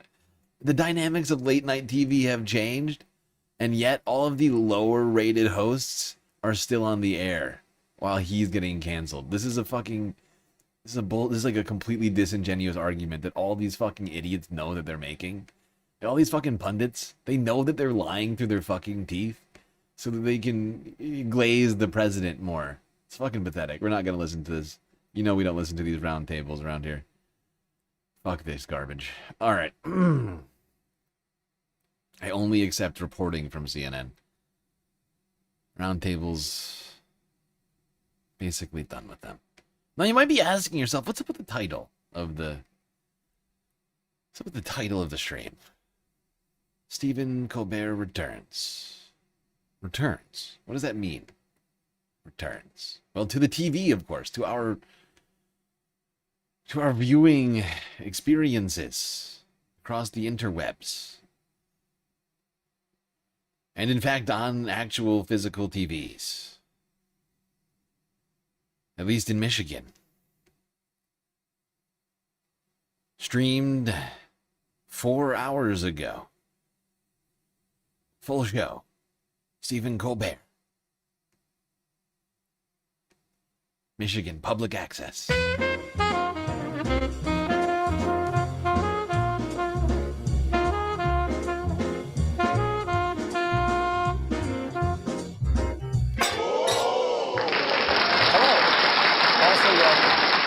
time for another edition of Only in Monroe. I'm your guest, host, Stephen Colbert.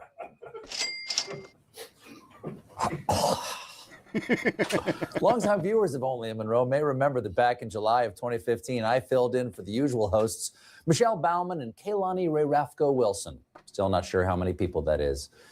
Since I was last here in Monroe, Michigan, I spent 11 years as the primary host of The Late Show with Stephen Colbert on CBS, which came to an end last night. It's been an excruciating 23 hours without being on TV, so I am grateful to be able to be here on Monroe Community Media before they also get acquired by Paramount. I thought this was literally the best thing. I ran into this somehow and was like, yes, exactly this. This is what will happen if I'm ever somehow taken down. Although it's going to be a lot harder for me to wrangle a spot somewhere. But if I'm ever taken down on the internet, you'll find me on some sort of random public access channel somewhere. I don't know if I'll be able to manage it in 23 hours like Steven. You know, he's got more connections than I do, you know. To be able to be here on Monroe Community Media before they also get acquired by Paramount. It's truly a joy to be back in Monroe, Michigan. I had such a great experience the last time I was here to take a Michigander that I just had to come back to Michigan. Plus, legally speaking, Monroe is the only place in the world where you can make the show Only in Monroe. It's just like how champagne must be made in France's Champagne region, or Milwaukee's best must be made in Milwaukee by drinking an actual beer and then peeing it into a can. French. Are they sponsors? They're not. And we don't have any sponsors. And we actually lost a lot of money making the show tonight. Now I know how CBS felt. Come on! A lot has changed since I was last here. For one, I look like I've spent the last 11 years sleeping with my head inside an industrial beef dehydrator. I'm joking, of course. I have not slept at all. Also, the last time I was here, this station was called Monroe Public Access Cable Television, or Impact. I'll say it again. These are all team players, because they know there is no I in Impact. But Impact recently changed their name to Monroe Community Media, but they remain committed to their original goal, saying, quote, since 1992, we have believed in the power of local media and giving individuals the tools to tell their own stories, whether that's through a radio show, podcast, cable TV, or documentary film, proving once again they are true visionaries because so few people were podcasting in 1992. It's so I want to true. thank everybody here at Monroe Community Media for their generosity and their hospitality, especially creative director Genevieve Benson and my volunteer camera operators, Brian, Michael, Maggie, and of course, the professor. I would say that you are all the best in the business, but that would imply that someone was paying you. I also want to thank my volunteer musical director and native Michigander and member of the Rock and Roll Hall of Fame, Jack White. Hey, Jack, thanks for being here. Thank you for having me. You know, you got a lot Is of that actually Jack? That is actually left your Jack wax cylinders at home?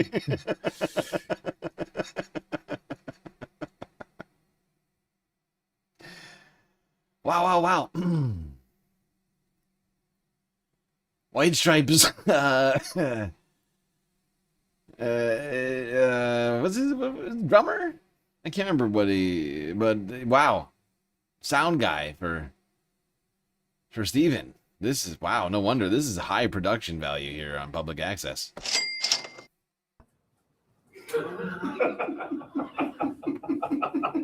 Thanks, Jack. Looking forward to hearing some of your music, time permitting. Viewers outside the greater Monroe area are able to view Monroe Community Media thanks to something known as streaming, which I promised not to learn about while I was on CBS. And evidently, CBS also decided not to learn about it. All you need to do is go to monroecommunitymedia.org. Catch all sorts of fun programming, whether it's cutting the ribbon on the new River Raisin Dance Studio or cutting open a deer carcass to prepare it for processing. Either way, you're going to be pulling tendons. Why? So If you're one of the people tuning in from outside the Monroe area who's wondering what's been happening here for the last 11 years, I got you covered. It's time now for This is Monroe Now.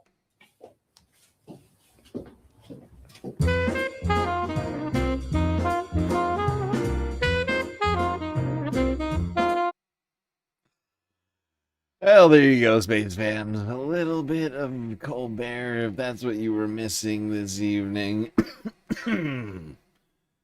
Might not be in the format necessarily that you were expecting, but here it is. And you know what? I think maybe we deserve a little bit more. It's been a tough week. It's been a tough year.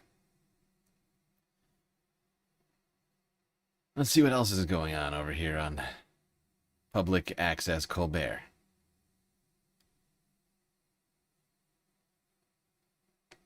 One name comes to mind, and it's my name. Hi, I'm Steve Buscemi, and I am here to let you know that I am in no way associated with Buscemi's Pizza and Subs in Monroe, Michigan. I am not the owner. I don't know the owners, and they are definitely not paying me for this because this is not a commercial. It's a public service announcement, alerting people to the fact that I don't know anything about Buscemi's Pizza. Never been there. I couldn't tell you if it's true when they claim to have the best pizza in town and flavor-packed subs at affordable prices. No idea. All I know is Buscemi's exists. I exist. We have the same name. And that's where any connection ends. Wait, why is everybody booing me because I can't remember what instrument Jack White plays? Look, listen, look, okay? You need all of you to settle down. All right? Enough with the booings, all right? I don't think I deserve this. Hey, well, come on. Come on. Come on! Very rude. How rude! Very rude. Let's all settle down. But if you're in Monroe, Michigan, and you want pizza from a place with my name that has nothing to do with me, it's available at Buscemi's Pizza and Subs at 1386 North Monroe Street. I've got nothing to do with it.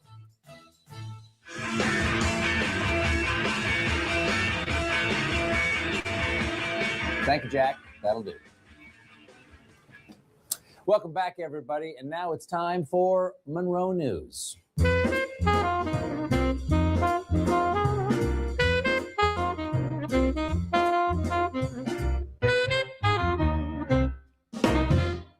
Holy Ghost Lutheran Church and School has won this year's title for Best Fish Fry in Monroe County. As always, worst fish fry went to Dirty Dan's Goldfish Electric Chair. The 2026 Monroe Comic-Con just announced they will be adding outdoor space, giving comic book fans their first ever chance to go outside. And now, it's time for my turn. Stephen, do you want music for this? Nope, this is serious. I could play something quiet and soft. Shh. Folks, I've put this one off for way too long. I need to address a sensitive issue that is tearing Monroe apart. You know what I mean, Jack. I do not. That's right. I'm talking about chili dogs. As you're no doubt aware, the city of Monroe continues to be caught in the crosshairs of a 70-year rivalry between two local hot dog stands that has led to the death of thousands of whatever animal goes into hot dogs. Pigs, cows, one imagines the occasional muskrat. On one side of this battle is Monroe's original hot dog on Front Street. On the other is Vince's West Elm Drive-In, right along the River Raisin. Both places serve their chili dogs Monroe style, which means using a soup-like chili with little meat flavor. Just like Mom used to make after she lost... Jesus Christ, Monroe. Soup like chili with little meat flavor? Really? That sounds terrible. Be better. Come on! Little meat flavor. Just like Mom used to make after she lost the recipe for chili. And Monroe's style dogs have a long history. Vince's has been around for 70 years, while Monroe's original has been around for 90. To put that in perspective, The average roller dog at 7-Eleven has only been there for 50 years. When it comes to those who sling these glizzies best, the town is divided, with Vince's and Monroe's Original locked in a heated rivalry. Just like the TV show, only this time, you see the wieners. Monroe's Original has plenty of fans who say their dogs are better than Vince's. The restaurant even flaunts their longer history with the slogan, Monroe's Original, the hot dog you grew up on. Though, I'm guessing if you were raised on chili dogs, you didn't grow that much. But Monroe's Originals also has detractors, like reviewer Tara S., who gave Monroe's Original 1-star, writing, I normally go to Vince's, but they were closed. When I ordered my almost 3-year-old a hot dog, it was so overly loaded with ketchup that he could not feed himself, and I had to hold the dog and feed him. Absolutely ridiculous. That is ridiculous. Ketchup on a hot dog? A 3-year-old should know.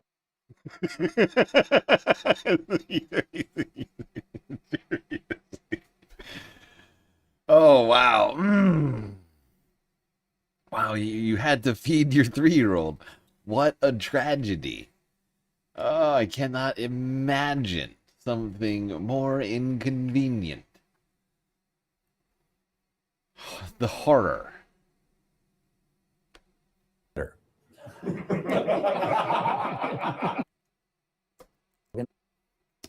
Him. Absolutely ridiculous. That is ridiculous. Ketchup on a hot dog? A 3-year-old should know better. Meanwhile, Vince's boasts an impressive 4.6-star rating from over 1,100 reviews, with fans offering praise like Vince's is better, best chili dog of my entire life, and it's accommodating for my large vehicle, where Monroe's Original is not. True connoisseurs know parking is the most important part of any restaurant. Yes. That's why Olive Garden's slogan is, when you're here, your car is also here. Though not everyone is a Vince enthusiast, like the reviewer named The Dairy Fairy, who claims they ate at Vince's, then wrote, quote, 6 hours later, I'm in the hospital with the worst stomach pains I've ever had in my life, waiting on tests. Service was swift, but a bit nonchalant. 2 stars. Gotta say, 2 stars. 2 stars. Yeah. High review. That's pretty generous. I gotta say, people, people are inherently good, incredibly generous. It's like, look, did I have to go to the hospital? Yes. But did I receive the thing that I paid for? Yes. Which is why this is a mixed review, 2 stars. Unless the review concludes, now the 2 stars are condensing into one bright point in the distance. I am being beckoned into the light. I see my father as he was when he was a young man. He is calling me to join him. I am at peace. So how do these two really stack up? Just last month, the YouTube channel Detroit Food Review tested both dogs, giving Vince's an 8.5 and Monroe's Original an 8.6. Excuse me. Siri, set reminder to start a YouTube show where I sit in my car and eat chili dogs. That is less important to me than the shocking revelation that Monroe's received an 8.6 compared to the 8.5 for, as we all know, the clearly much better, I've already forgotten the name of it, but Vince's dogs. I mean, can we even move on from this? Or do we now, I feel like we now need a full investigation. Because Vince's has the higher Google review, while somehow Monroe's has the higher front seat of Guy's Durango review. It's, that is tough. That is a complicated situation. Siri, what else is on the list? You'll need to unlock your iPhone first. You have 12 reminders and 2 lists. On your reminders list, where will our grandchildren come see us? June 3rd, 2026, 10:18 a.m. Wash hands of sin. Schedule my bikini wax. Give Benny his drugs. Do you want to hear more? That's good.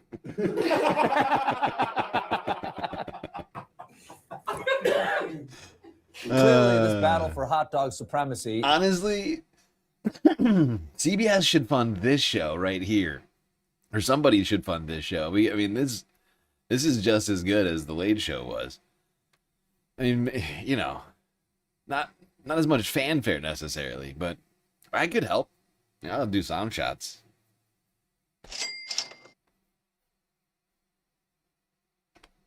Neck and neck. Fitting, because I believe neck is one of the top meats in a hot dog. But who better to settle this decades-long all beef than me, an impartial outsider? Genevieve, the Monroe-style chili dogs, please. Genevieve? Yep. Thank you. Oh, thank God. This is Yeah. Genevieve, everybody. Thank God we have Stephen Colbert doing the journalism. Here I was 30 seconds ago saying to all of you that we needed an investigation into the situation. We can't live with this inconsistency. We need some sort of, you know, unbiased opinion, some sort of clear quantitative analysis. What would we do without the investigative journalism of Stephen Colbert? I do not know. We would be left in a lurch because I'd have no way of funding a trip to Michigan to get to the bottom of this. Which is, what do we got here?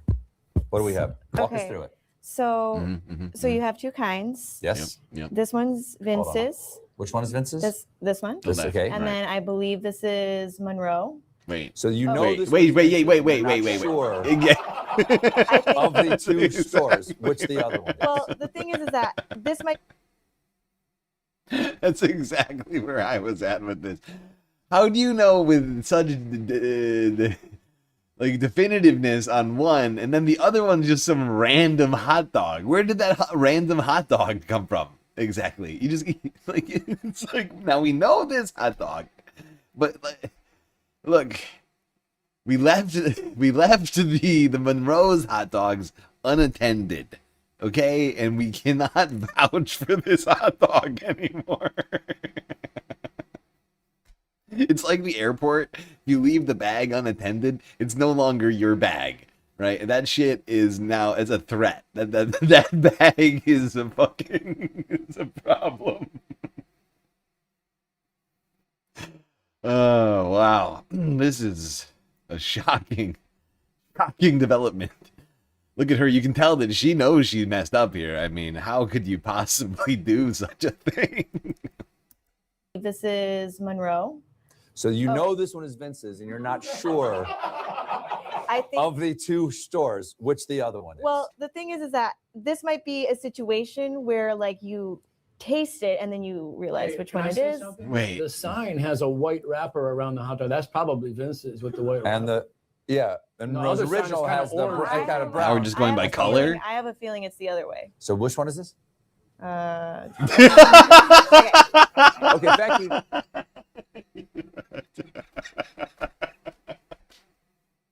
God damn it. You know, 2 seconds ago, I was talking of the rigorous, independent, investigative journalism of Stephen Colbert.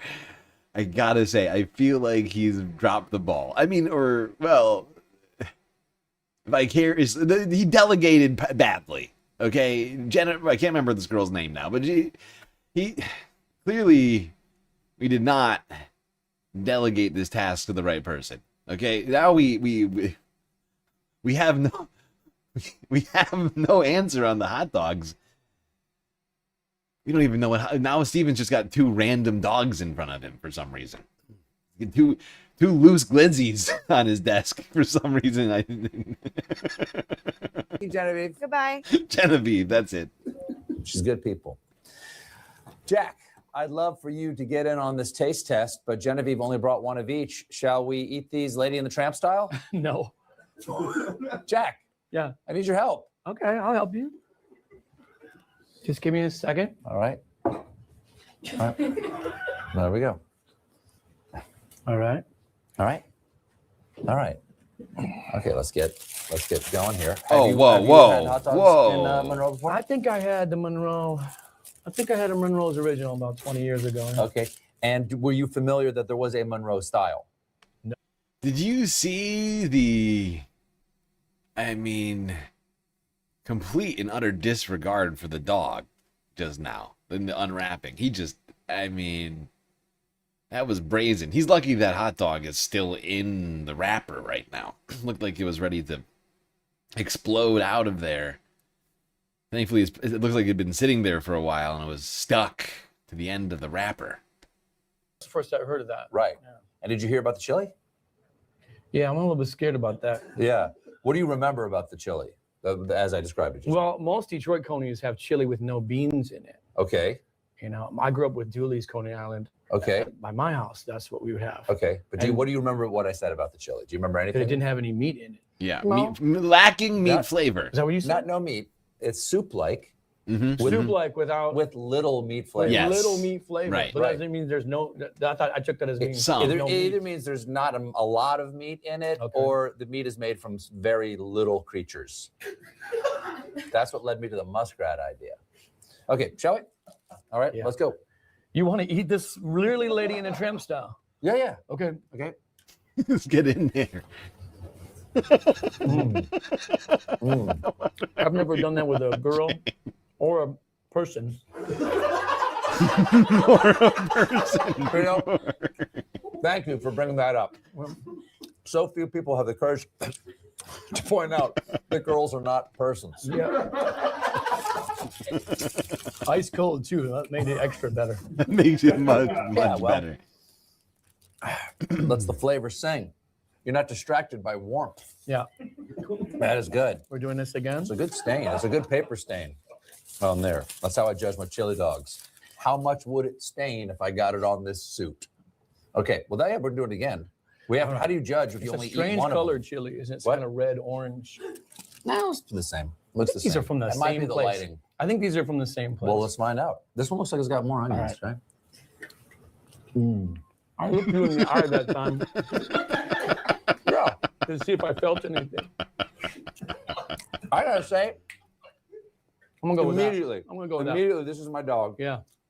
That's my Like that one better dog. too, but I bet you they have the same supplier. I bet you. That's my dog right there. Wow. What an incredible media experience. I can't believe, I mean, CBS, Paramount, they clearly didn't get rid of Steven for lack of comedic ability or entertaining. I mean,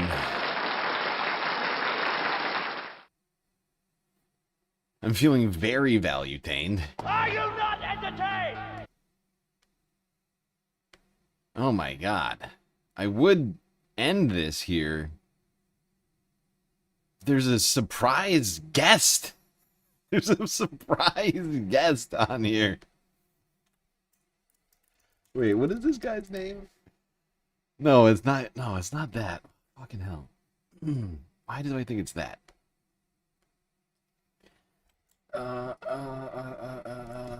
What's the name of that movie? Is his last name? Oh, Jeff Daniels. I wanted to call him Greg Daniels. I think Greg Daniels is a producer. Jeff freaking Daniels of Dumb and Dumber and other films.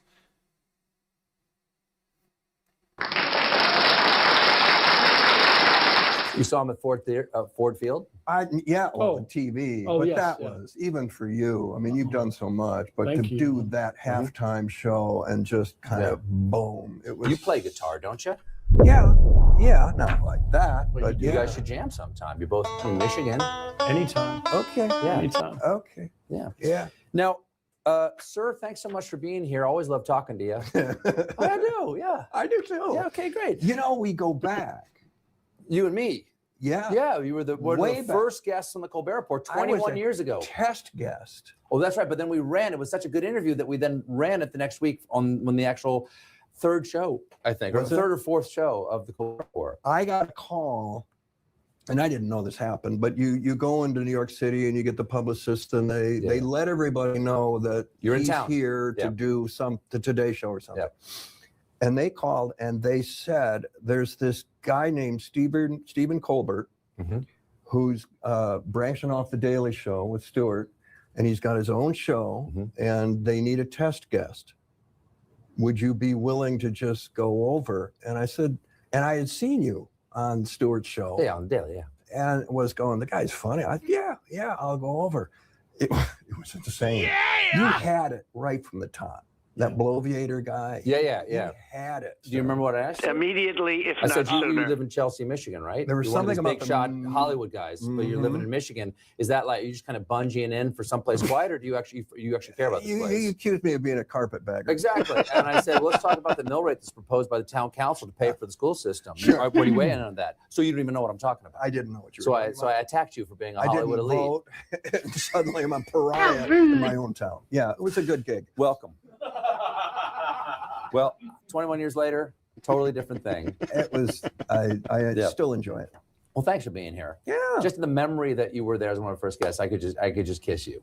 Well, it was that. Yep. But I was there at the beginning, and here I am at the, At the beginning of something else. Something else. Sure. Yes. Okay. Okay. Big shot Hollywood actor. Why do you choose to live in Michigan?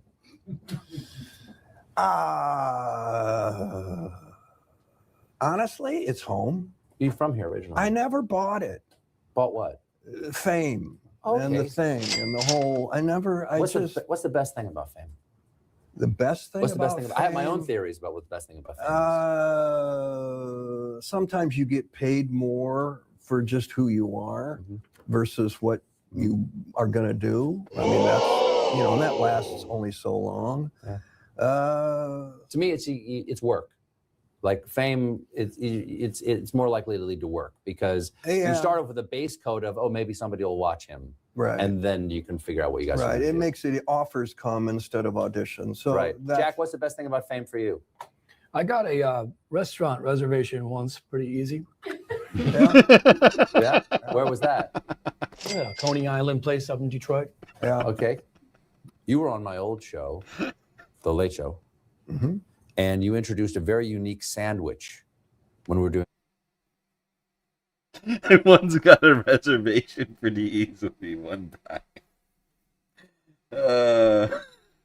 Honestly, this show is killing it. This is a great show. One guy, one time. The Colbert questionnaire. The sandwich went viral. Are you aware that this went viral? Okay. Yes. Rather than talk it out, would you want to make this sandwich with me together? It is lunch. Okay. Let's go. Genevieve. Sorry about that. Do we have the ingredients, please? Yeah. Genevieve, this is Jeff. Genevieve. Jeff, Hey. very nice to meet Nice you. to meet you. Hello. Nice to meet No spitting, please. On the floor. No. See, Did you tell her I spit on the floor? I think she saw it off camera in a video. She spit on them. Nearby. Can we kill her camera, please? Sorry. Illegal. Apologize about that. All right. So let's talk. Let's for the. I'll just get the ingredients out here. Okay.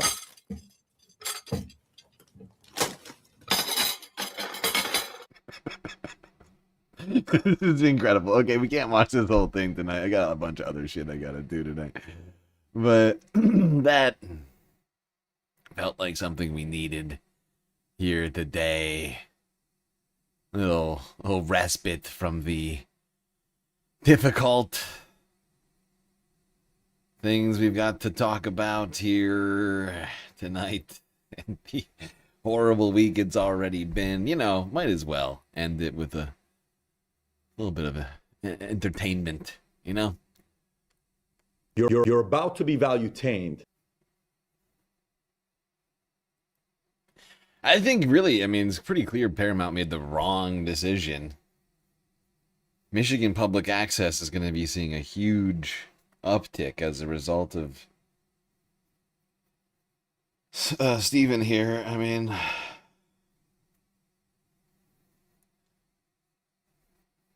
That's the next show. That's the show of the future right there. Michigan Public Access, or Monroe Community Media, excuse me. MCM. MCM Late Night with Stephen Colbert. Okay.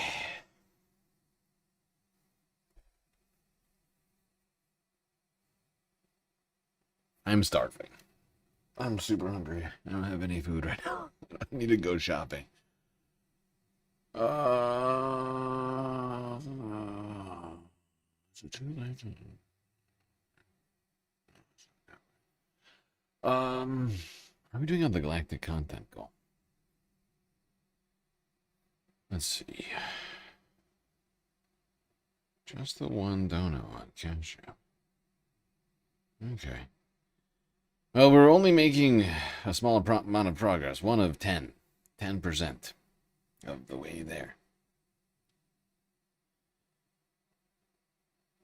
But you can contribute to the galactic content goal all sorts of ways. Twitch, bits, power-ups, subs, gifted subs, prime subs, Cash App and PayPal. And, of course, Patreon. Where for the low price of $3 a month, you can get access to a myriad space benefits unseen by the rest of the goddamn Milky Way galaxy. Okay.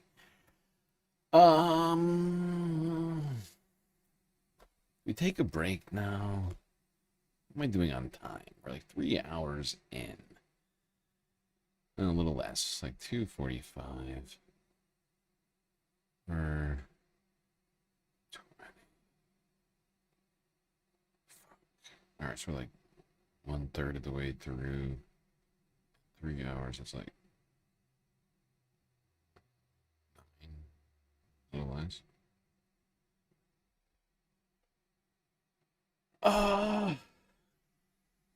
We'll take a break a little bit after this.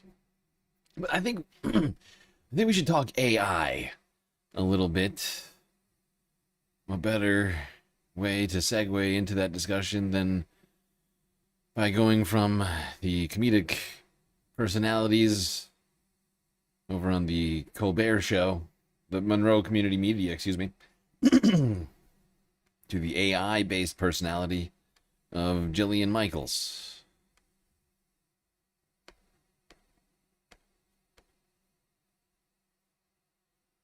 Do we have a Jillian? Do we have a? I could find a Jillian one. Yeah. I think the AI thing was the most amazing part. The AI thing went out through. I have not watched the whole debate, and I don't know how much they cut around it.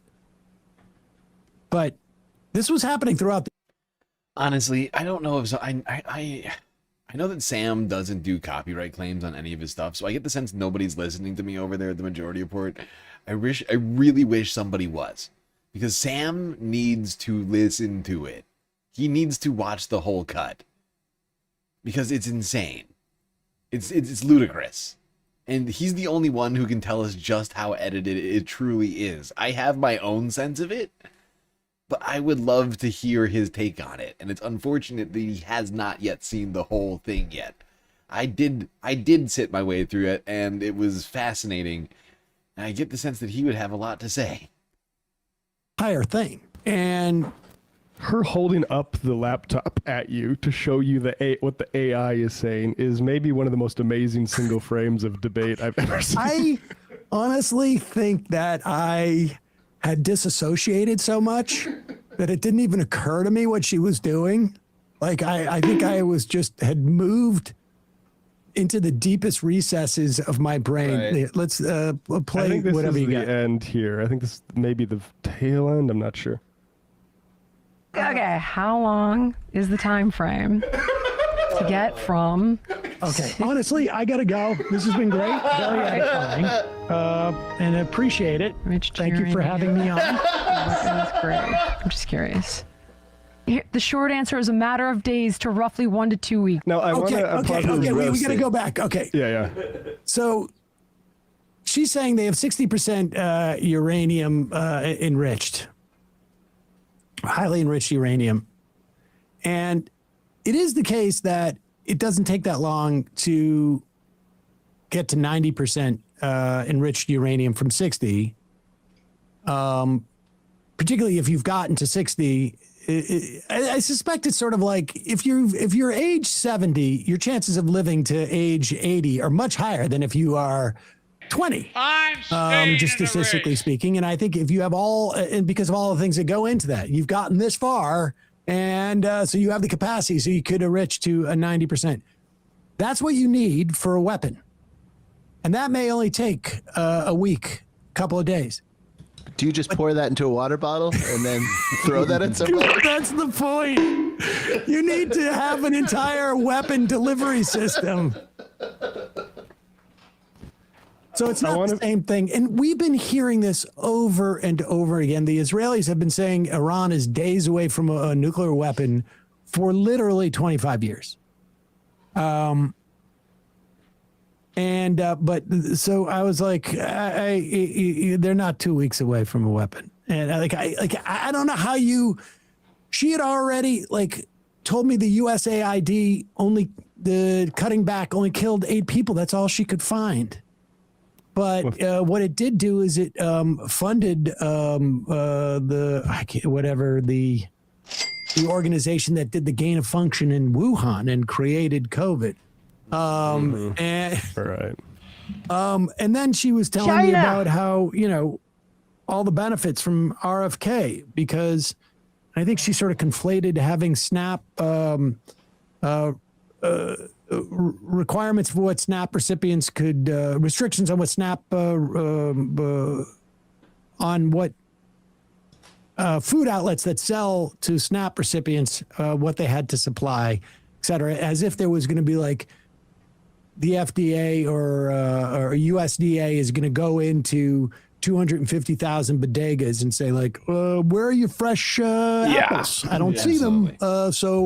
No, she had a bunch of insane takes on things, but it wasn't really takes. We watched it yesterday, and it was just a gish gallop of clips, right? She doesn't really actually state any of her opinions so much as things that she presumes to be fact, because she has a clip in front of her that was probably presented to her from AI or something. I don't know. It was but she just had a whole list of shit that whenever Sam made a point about a point that she made, she just moved on, right? She never addressed a single thing that Sam wanted to actually talk about, right? The second that Sam wanted to talk about one of the things that she claimed to want to talk about, she was like, wait, no, I've got a whole bunch of other stuff. We'll get to that. And then she would try and avoid getting to that for 2 hours. And it's just, it was insanity. She's spouting. Thank you for having me on. Weapons grade. I'm just curious. The short answer is a matter of days to roughly 1 to 2 weeks, Sam. That's the answer. Days and weeks away from a nuclear weapon. It's amazing how many years, Sam, that is for decades, I've been hearing that. Sam, they had 60% enriched uranium. It takes, literally, the short answer is a matter of days to roughly 1 to 2 weeks. And I did speak to somebody from the CIA. No, okay. All right. How long is the time frame to get from 60% enriched uranium to weapons grade? The short answer is a matter of days to roughly 1 to 2. Yeah, by the way, I don't think that they play it during this, but I watched it.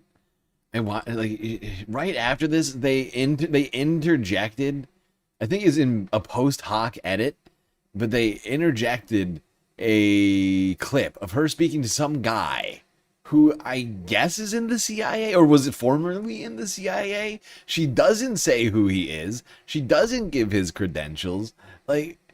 He's just some guy who just starts talking all of a sudden in the middle of this thing with no context, and we're supposed to be I guess that's that. I guess the CIA, but you're given none of the expected sort of pieces of information that you would, want or presume to want in a claim being made about, the CIA. You would think you would want to know something about the guy talking about it if he's supposedly from the CIA. But she's like, oh, look, here's a guy who says a thing. So enjoy that. She talks about this stuff. I don't think she can actually explain any of this, right? I wish I had been there to just be like, please explain some of this to me. Would you? Because I'm just an idiot, and I would love it if you, the genius who's getting all of your information from ChatGPT, Jillian Michaels, could explain things to me. I don't know, the word isotope. What does that mean? because the law of Third physics time and she nuclear said that. engineering, because of the laws of physics and nuclear engineering. Yeah, so there it is. This is, again, for folks just listening, this is the Google search AI response on this. Nuclear engineering, because of the laws of physics and nuclear engineering. But she's not uranium asking enrichment how is not a far linear are process. they from getting a weapon.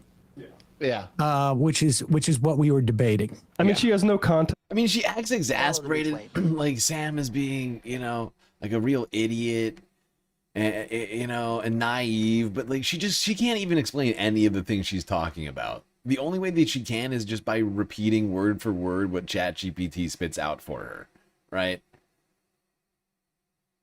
Which is why things like ChatGPT are such a problem, right? Because it's just synthesizing information for people in a way that gives them the impression that they know things when they don't.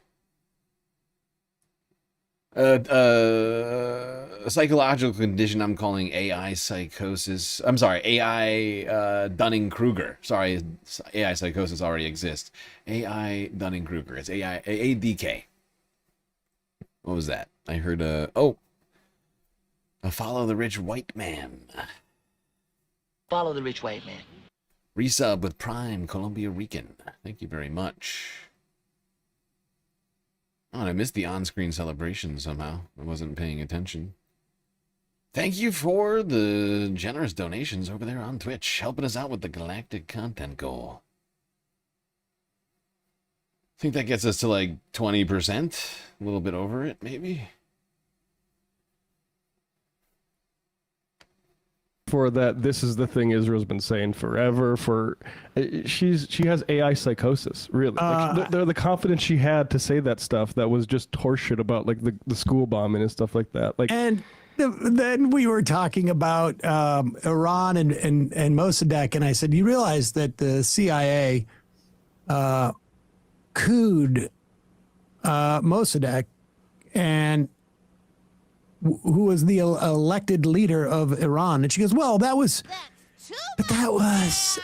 WSNT_me gifted 2 subscriptions to the community.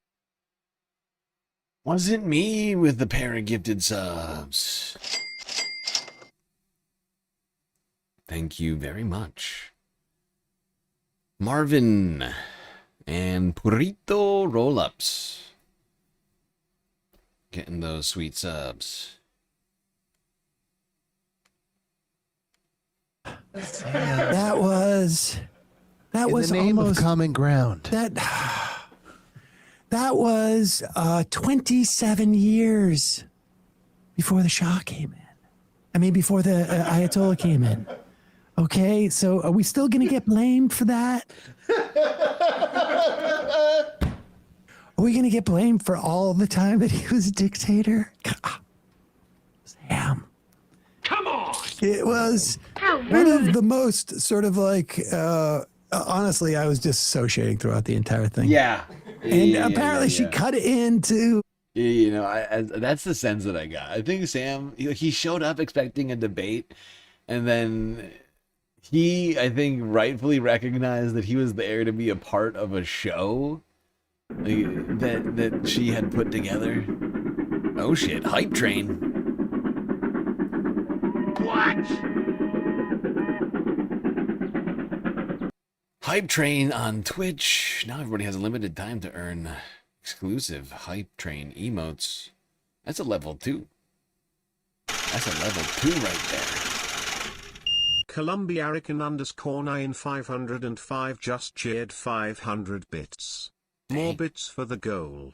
By the way, I have good news, GSL. My assistant, Ripley, was able to hunt down and airlock Bob, my pet Zeno. We shouldn't have no more engineers going missing, unless Teresa Facehugger I may have missed. That's fantastic. That's fantastic. Thrilling. I am glad to hear that. You solved that situation. WSNT_me just cheered 100 bits. All the bits flying around all over the place. Now we're making serious progress on the galactic content goal. Thank you, both of you. CR, was it me? It was both of you, actually. With the donuts. This is the very definition of totalitarianism. Dang. We're making real progress on that level 2 hype train right now. Anyway, this thing was ridiculous. We're not going to cover this. We're not going to cover much more of this stupid Jennifer, or not, what's her name? Not Jennifer? I'm forgetting her name now. Jillian. This Jillian thing. It's just, it was a pitiful display, okay? Like, I hate, but like, she's ill prepared for the job that she's gotten herself into. I don't think she thought any of it through. And I don't think she thought through her debate challenge. I think Sam genuinely thought maybe she was going to try and debate him, then showed up and realized she was incapable of doing that. But she proved that she is incapable of having an actual debate. And she's got to reassess some shit. Like, a debate is not rapid firing clips and things you've got written down on a fucking spreadsheet. Okay? It's having a discussion of ideas and having a basic enough understanding of those ideas to actually engage another human being in the, validity or the of your ideas, right? Being able to defend them with evidence and not having to chat GPT every time you run into a fact. Context. Oh yeah, here I am. Oh yeah, I got the Left Reckon hat on. That's great. Good little merch plug. Very lucky for that one. What does Sam want to talk about? The turf Let's comment. talk about the only thing that I accept. Catastrophic. Number 7. Let's do saw number 7. She's laughing. I'll say that organic-y type of thing that she represents, it would be catastrophic. There's an article in Foreign Policy Magazine 2022. In Sri Lanka, organic farming went catastrophically wrong. Nationwide experiment is abandoned after producing only misery. Basically, they tried to go pesticide-free, and it caused food shortages. So these people have no real solutions other than they have a perverse incentive in that when people are sicker and aren't covered by public health, they turn to quacks like them. Yep. Okay, so that's exactly what we're talking about. That was in relation to USA. Did you read the article? Did I read the article? Mm-hmm. You said yup. So did you read it? Because it doesn't support I don't even know what you're talking about. The clip honestly, just Matt aired. was Did you talking there. read? I don't know what you're talking You about. said yup. Are you not? You said Okay. yup. I said yup just now. In the clip when you read it. What? Sam, how dare you not remember that one time you said yup? Look,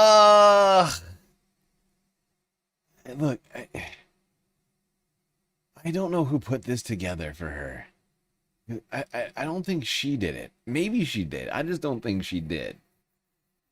I don't think she's capable of doing research herself. So it was either AI or it was one of her producers.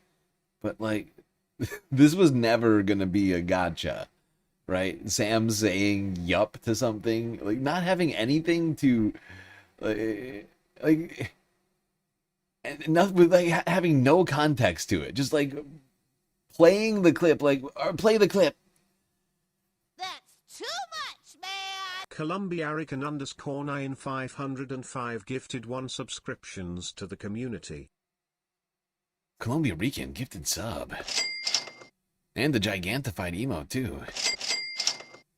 Incredibly generous. Look at us making all sorts of progress over here on this galactic content goal. Hype train was completed. Level 2, 64%. It's okay. We don't need hype trains. We don't need hype trains. We just need to complete galactic content goals. And we are doing great on that now. Making serious progress. I think we're almost I think we might be more than halfway done. I have to look at it with all of the donos here. But, like, honestly, this was an embarrassing display. I was embarrassed for Jillian that she decided to do this. It was like watching like your politically inept relative or something like that, like, just make a complete ass of themselves at, like, Thanksgiving or something. This I do ties 3 back hours to a day. I don't know when that clip was. I like how your shirt is less buttoned and your hair is getting more messed up as this thing goes on. I don't even know what So this ties back I'm to not listening USAID. to this. This You ties can back. play it. It's your show. I'm here to have an adult conversation. Exactly. You're just I think we're in a talking free about how fall because I'm going to bust you in lie after lie. Listen, She can't even. She is so inept at what she is doing, and so incapable of self-reflection, and is so wrapped up in this AI Dunning-Kruger syndrome that she's got going on over here, that she can't tell that she's losing the debate, and that she hasn't made a single point yet. Because every time that Sam says something, she just talks about some other shit. Columbiarican_9505 just cheered 1,000 bits. This will get us over the hill. By the way, GSL, I think that Mandalorian bounty hunter came back today. At Schmiggly, please pay your tab to Jabba, cause the little green kid with the Mandalorian force pushed me to the wall because I covered for you.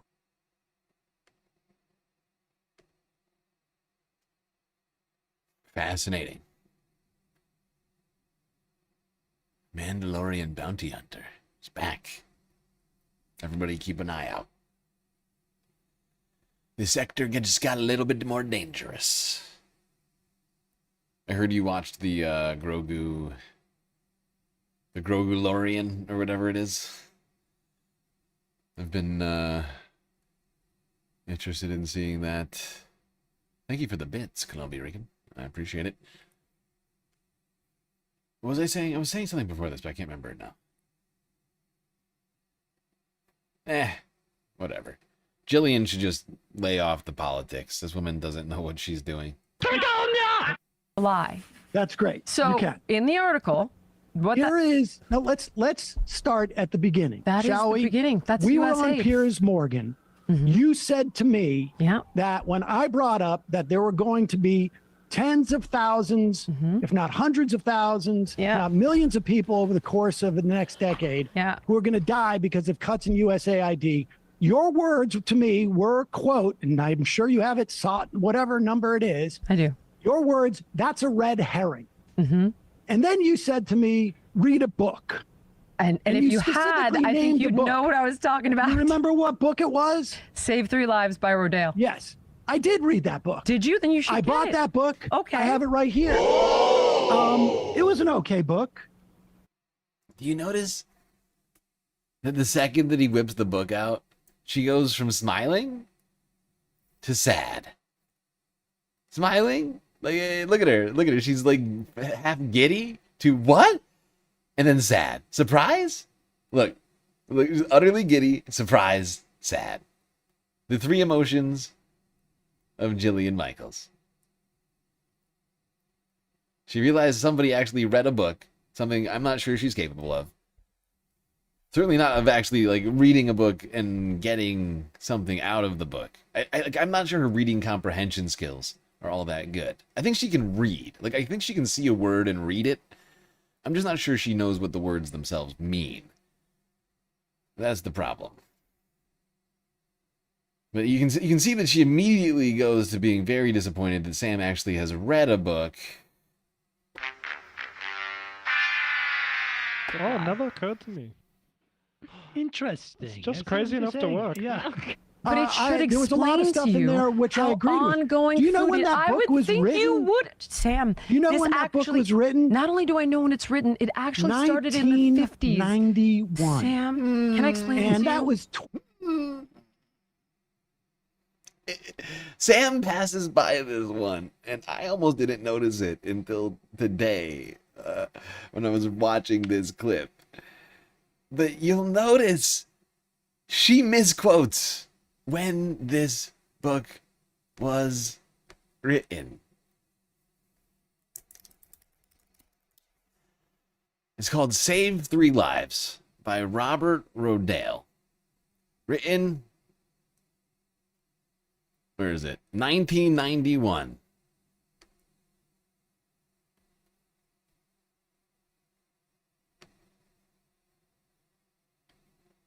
But you hear her, she says it started in the 50s. Because she thinks the book was written in the 50s. This book that she's quoting, that she thinks is a big own, like she thinks she's like literature mogging Sam here, and she doesn't even know it was written. Britain, it actually started in the 50s. 91. You hear her? She says Can I 50s. explain? While That was Sam is saying 91. 35 years ago. And so I read the book. It mentions And USAID. then you notice she goes silent because she notices, like she's trying to keep on a brave face right now, but she realizes, wait a second, Sam just had a different year than I was saying. I was saying 50s. He said 91. Wait, what? I don't understand. Because she doesn't fucking know anything. So she just shuts her mouth. Because she doesn't know how to respond to that. Because Sam just broke her world by saying a year. Like the year 1991 just broke Jillian Michaels. 35 years ago. And so I read the book. It mentions USAID once on page 65, where Rodale actually speaks sort of positively of the USAID representative at a conference who was discussing the What does the food aid troubles run with through? getting, What does with the food getting, aid run through, Sam? the supplies needed to grow food in Africa was actually more I can't. than the actual Her food in energy itself. is the most. She's so oppressed. She's so oppressed. I'm just trying to reach you. It's there's like a kid thing where like you kind of get on them for something, like clean up their room, so and they like she's so exasperated. Yeah. God, okay, I'll do it. It's like, Sam, why can't you just understand this incredibly basic fact? This thing that I am asserting as fact. Because that's what it is, right? She's just asserting a shitload of different things that she views as being fact. But she's utilized zero skepticism and zero actual like research ability and skill to ascertain these facts as she sees them. And that's the main problem, right? Is that she's just rapid firing non-facts that she found on Facebook or Instagram or wherever, or because ChatGPT or Grok gave it to her or whatever. And she does not know even where the basis of these things are coming from, right? So she doesn't even know how to connect the dots between the various things that she's talking about. Like, it's just so much. It's almost just a waste of time to like unpack all the lies that she's espousing. Especially like in terms of like I don't think she's ever going to understand that unless you sit her down and just like walk her through it like a child. And be like, look, these are the actual facts. Just like she's trying to do with Sam, right? Like she's trying to sort of patronize him and be like, oh, Sam, you're such a child. It's like you haven't ever read a book, you know? Like she's trying to pull off a very patronizing tone, but it comes off incredibly disingenuous when she needs GPT for all of her information, and she can't recall anything on a whim, right? Like she's empty of all information. A little bit difficult to take that tone. You sound like a fucking idiot.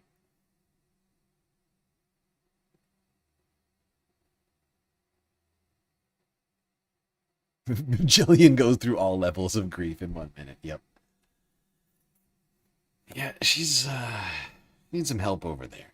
I don't know exactly how we're gonna get it to Jillian, but she really does.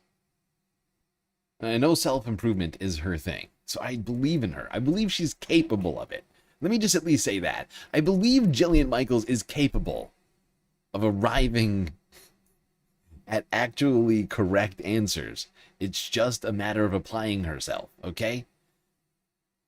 It's like her brain has bootstraps, if you will, and she needs to pick her brain up by her bootstraps, right?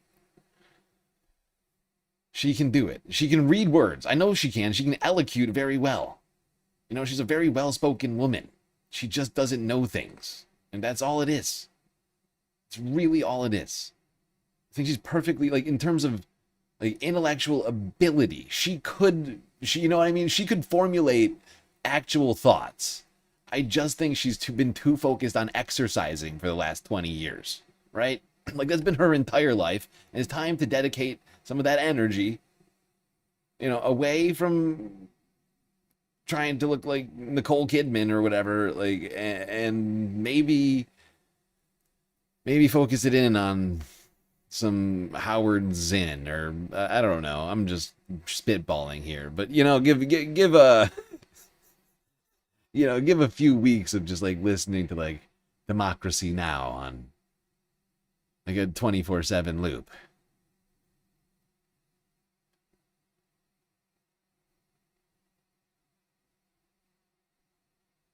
Brain strapping, exactly.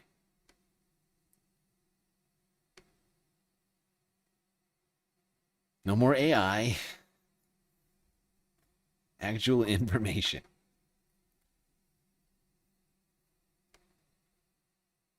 All right. Shit. We just got a dono over on Cash App from Trumpster Fire. Thank you, Trumpster Fire. So I think I saw you chatting in here earlier. Much appreciated. While we watch this next video, I'm going to try and figure out how close we are to completing the goal. I think we're very close. I think we're hella close. Let's go here to Channel 4 News from yesterday. Interview with Karen Howe. Boy, oh boy, how we've been hearing from her a lot. Get it? Karen Howe and Howe? Never mind.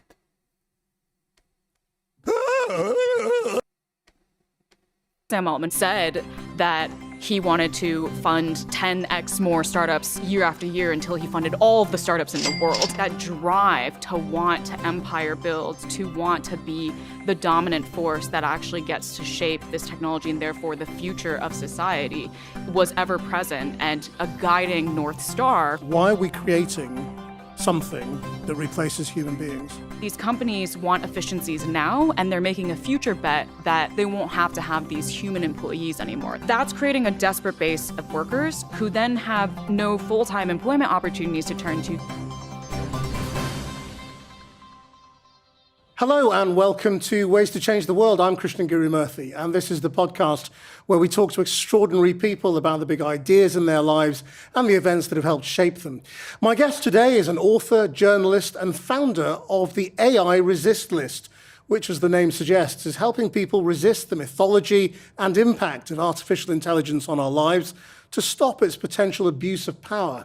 Karen Howe has spent years uncovering how the race to build advanced AI is reshaping labor, democracy, and inequality. She's not anti-AI, but believes there is a better way. Her book, Empire of AI, looks in depth at the people controlling the AI companies and what their real motivations might be. So since we've listened to Karen many times, I think a lot of you are familiar with her work and her opinions on a lot of stuff. I just wanted to talk a little bit, I just wanted to listen to her a little bit more. So I think she's clearly spent a lot of time in this world, researching this topic, speaking with a hell of a lot of people, doing very important journalism. And I think her perspective on this is, you know, fairly well, like, founded, like, that she's put in the effort to get to her opinions, at least. Whereas I feel like some people are just sort of spitballing shit, and I don't appreciate that so much. I'm just gonna skip a little bit into the interview. It's probably a good spot. Incredibly resource-intensive technologies that require an enormous amount of data, land, energy, and water to facilitate its production. And the way that these companies actually go about consolidating an enormous amount of these resources and therefore an enormous amount of economic and political power as they engage on this quest is through the dispossession of people around the world. So, you know, the data that they trained these models on was intellectual property of someone else's that they just took. It was was the private data of individuals that they just took and claimed as their own. They use an extraordinary amount of labor in the production of this technology. They also ultimately designed these technologies to be labor automating so that it undermines labor rights once it's deployed in the world as well. What do you mean by labor automating? They design these to be quote unquote everything machines. They say that these are tools that will be able to do anything for anyone. And what essentially that means is they're going after a large swath of knowledge work so that other companies don't hire full-time employees, but rather just buy these products and services from the AI companies. And I recently did a new investigation for More Perfect Union where I was looking at what is happening in the US right now with the impact of AI on the job market. And essentially, we're seeing a vicious cycle happening where the AI industry is pursuing the automation of all this knowledge work. There are a lot of different sectors that are now laying off their workers, not necessarily because AI can immediately do what the workers can do, but these companies want efficiencies now, and they're making a future bet that if they then can invest in AI further, that they won't be able to, they won't have to have these human employees anymore. They can. Exactly. And this is what I have been saying this whole time, essentially, ever since I really started delving into this topic of AI. And like the sort of direction in which it's going, how it's being implemented, and all the other sorts of ins and outs of it. I feel like I've really exhausted like a lot of different avenues of this whole discussion around AI. Right, like we've gone like from just like the very bare bones of it, like how AI is created, right? Like what the algorithms are like based on, essentially, right? We all the way up, you know, from to the data centers that power them, to all sorts of, you know, philosophical theories about like what AI will be able to achieve. Will it bring about some sort of apocalypse or dystopia or whatever else, right? But like this is like the thing I keep like going to is that like regardless of whether it does achieve like the sort of like philosophical, like whatever AGI means to you, like if it ever, even if it never actually gets to some sort of like pure AGI that exceeds humanity in all tasks, the journey there in itself is to some degree the problem, so long as the people with their hands on the wheel of AI have this goal in mind, right? And so long as they're selling, marketing this product, this technology to multinational corporations and whomever else will buy it as a tool of efficiency, as a tool that can replace some amount of human work, it's going to lead us into very dark places, into dystopian sort of world, right? The journey itself is like whether or not it ever gets there, right? There are people right now who are selling this to people and businesses who are actually buying it, right? Who are buying into the idea, who are actually physically paying them money to test run this stuff in their businesses, right? You're seeing it. Like I walked in to a fucking Burger King the other day, and there was like this voice talking. I was like, what the hell is that? And they're like, oh, it's AI now. And it's getting rolled out, right? Whether or not it's necessarily taking someone's job yet, not 100% clear. But it is, in some cases, it is clear. But like it's not taking all jobs yet. We know that much.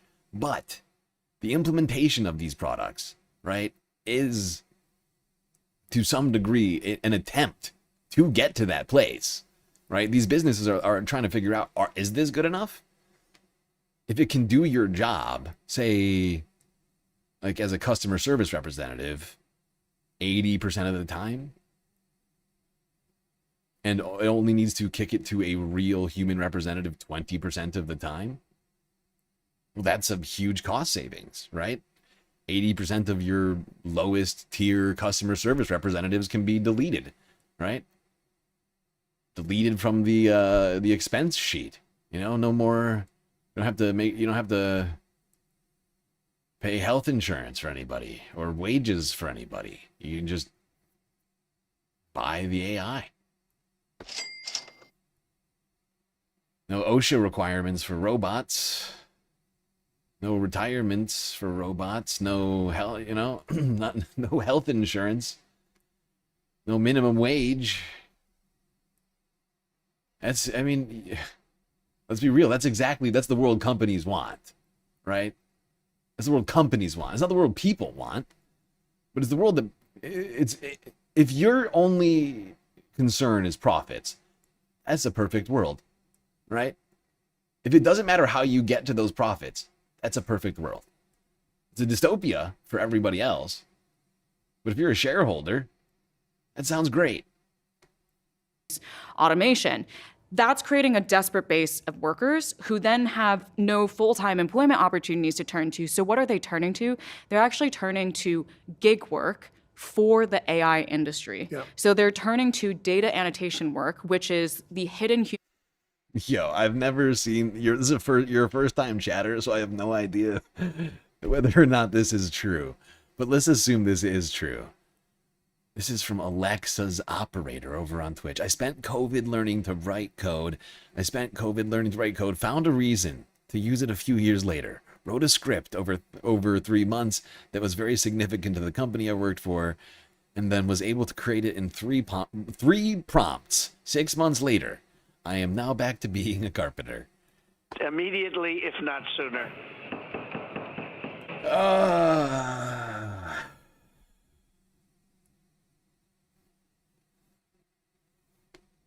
labor that goes into producing these models. They are doing things like teaching the models the very expertise that they have so that these AI companies can then sell their products as quote unquote PhD level intelligence. And so it's enshittifying all of these knowledge work jobs from full-time, well-compensated positions to these piecemeal gig work, horrific condition types of opportunities. I mean, I've seen that with my kids' friends. So, I mean, my daughter at university, a lot of her friends have spent their early years at university working on gig work for AIs, training AIs, checking prompts, checking answers.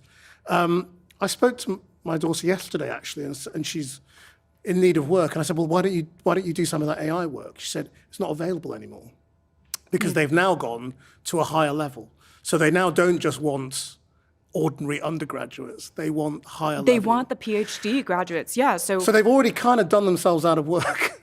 I mean, this is one of the things that, has been happening is that. Yeah, and this is why I wanted this part of this clip. Because this is the thing I'm trying to impress upon people, is that I have been vaguely paying attention to this stuff or more intently paying attention to this stuff in the later years, but for quite a while, honestly. I've been intrigued by the concept of AI for a while, but the speed at which it has moved in the last 5 years is fucking insane. In fact, in less than that, in the last 4 years, and honestly, a lot of people in computing were talking about Moore's law and the slowing of compute, and then this happened. And it completely flipped everything upside down. And we've been seeing exponential growth in compute, exponential growth in the abilities of computers that we thought were going to slow down. At least not that long ago. And it's been quite shocking, right? Because there's been a few times, before I realized just how detrimental this stuff was to the environment, there was a few times where I was testing out some of these products, trying to see what they could do, and over time I noticed them with great improvements. But I've been also seeing vicariously through whatever photos, videos, and other sorts of products, just what AI has been able to do. I'm seeing different sorts of milestones it's hitting and all these other sorts of things, and it's getting quite concerning just how fast it's moving. Because society is not keeping up with it. The government is moving even slower, and it's It's a real concern.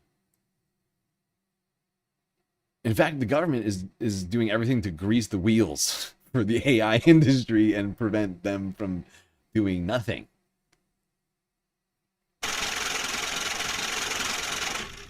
Columbiarican_9505 just cheered 100 bits. Bezos, Musk, Zuckerberg think AI will be like Star Trek, but the reality of AI is a fascist robotic overlord like Skynet and dumb enough to help Gillian Michaels lose at debates. Billions of dollars for a big fat hell of a technology. Exactly. Yep.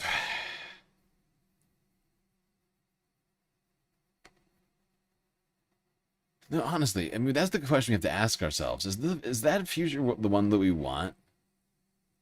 Because we aren't moving towards a Star Trek sort of future where everybody's got a med bed, and like there's like no like homelessness or crime, right? Like, I mean, we aren't moving in that direction. We're moving the opposite direction, where only a small slice of society will see the benefits of AI, while everybody else will just see their jobs and their livelihoods, their stability in their lives be completely eroded as a result, if we continue down this path. And like she was saying, like, they've already stopped. And like, it was not even just her, it was also Krishnan. But like these, they are already moving through sort of the lower tiers, if you will, skill tree wise,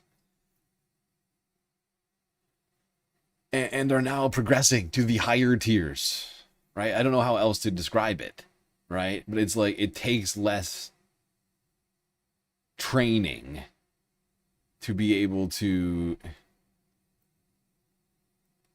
like know the difference between a hot dog and a sausage, right?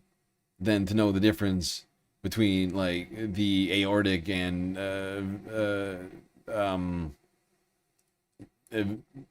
what's it called? Fucking hell. My brain just broke because I'm not a fucking doctor. It's science. Whatever it is, ventricles, right? You get what I'm saying. Like, the fact that I can't even remember it is, I think, clearly the example we needed, right? Like, knowing the difference between different parts of the human body are probably slightly more complex than knowing the difference between a fucking hot dog and a sausage. And like being able to think critically, much more difficult than being able to just spit out information, right? As we saw with Gillian Michaels.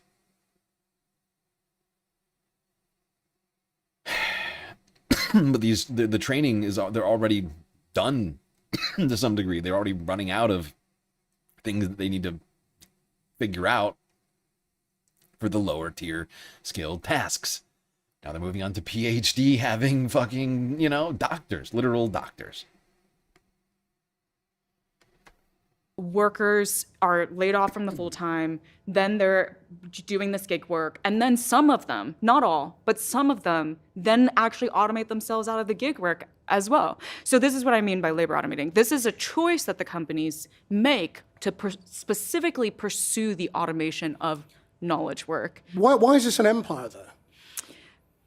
The empires of old did the same thing. I mean, when you think of the British East India Company and the British Crown and the interplay between those two, I mean, they also accrued an enormous amount of both profit as well as territorial expansion through the laying claim to resources that were not their own, through enormous amounts of labor exploitation. Also, another parallel, information control.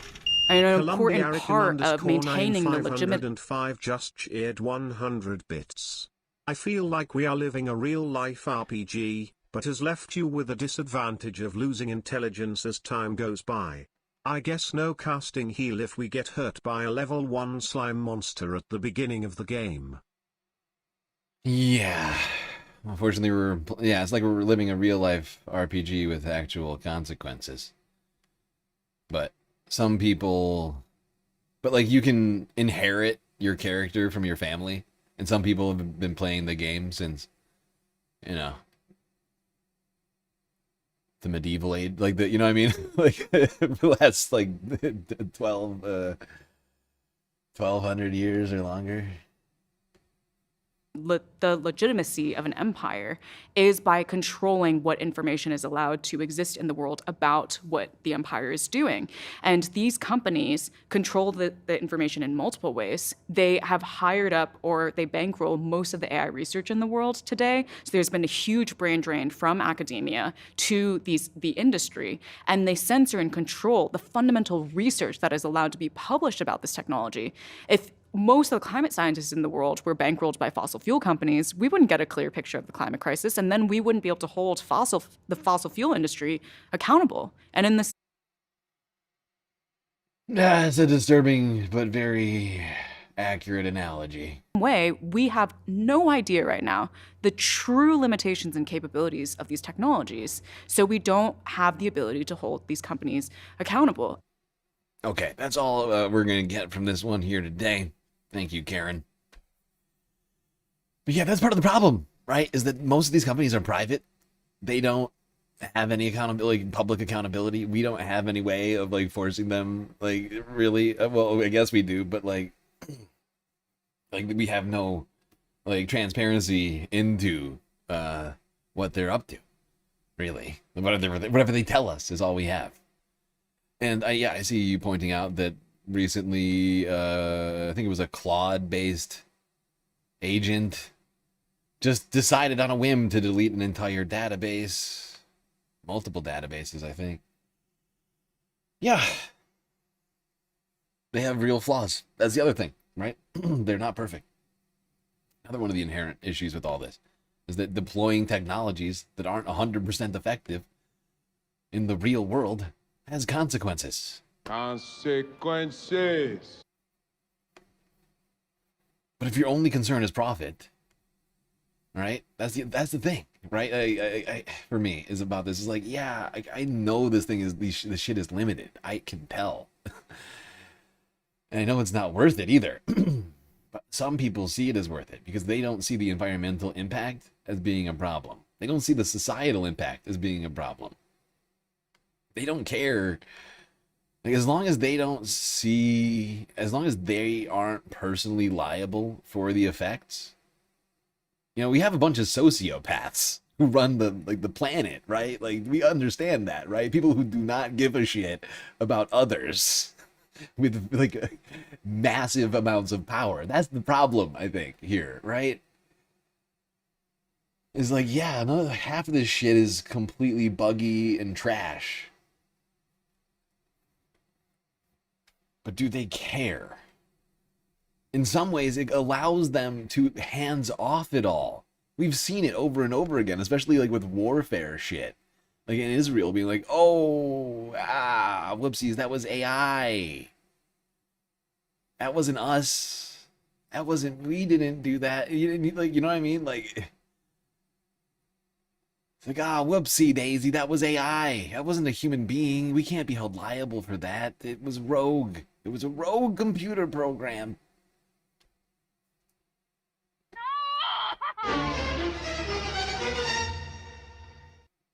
Like, that's the other, like, you know, the benefit, you know, it's not a glitch. It's a feature.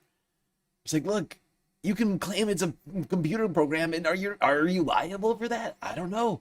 We don't have laws around that. It's a gray area. Can an AI commit a crime? Can an AI be held financially liable? Does an AI have money? I mean, these are questions we need to address.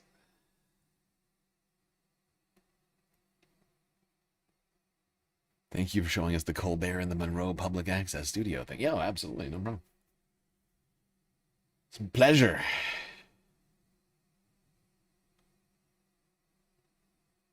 Sorry, vertical chat. I haven't been paying enough attention to you. It's very rude of me. How rude. Oh, but I forgot to... Fuck it, I think we're close enough. Close enough.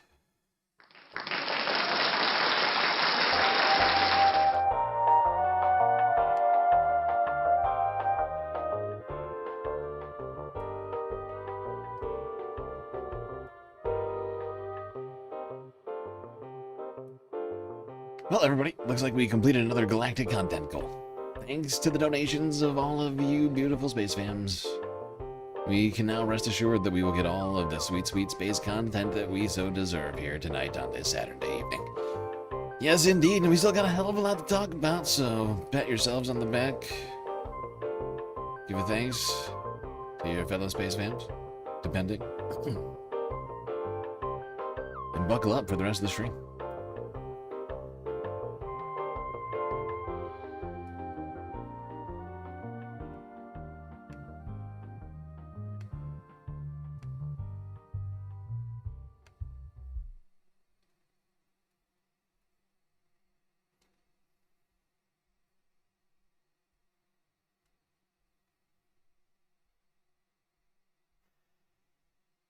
All right, staying on the topic of AI.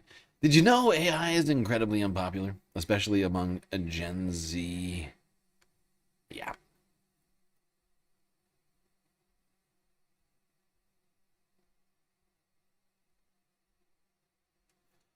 And who better to give us the numbers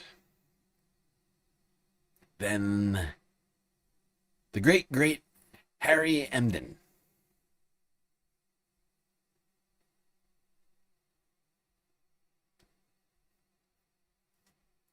Awful, awful, awful. Weak.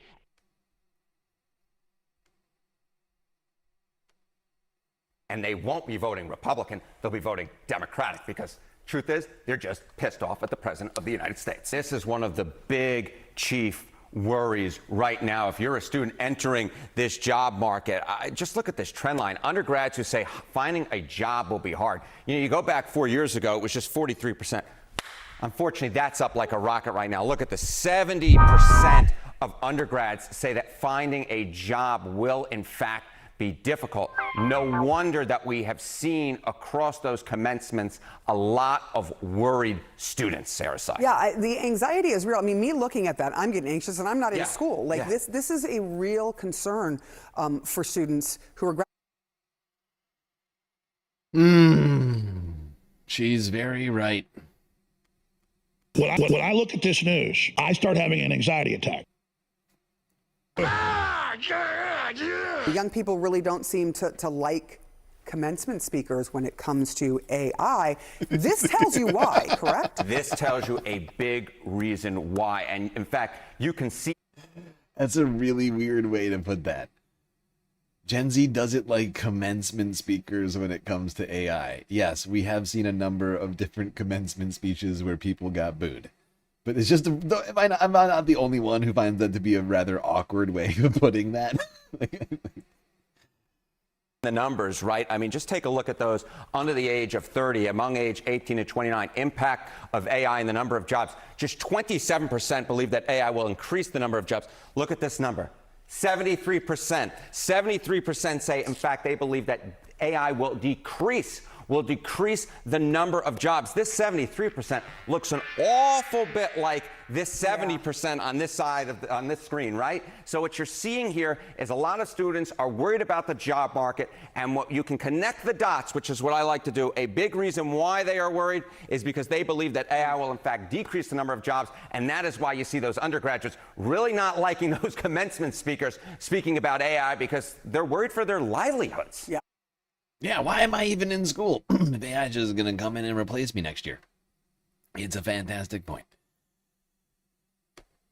Yeah, I can understand.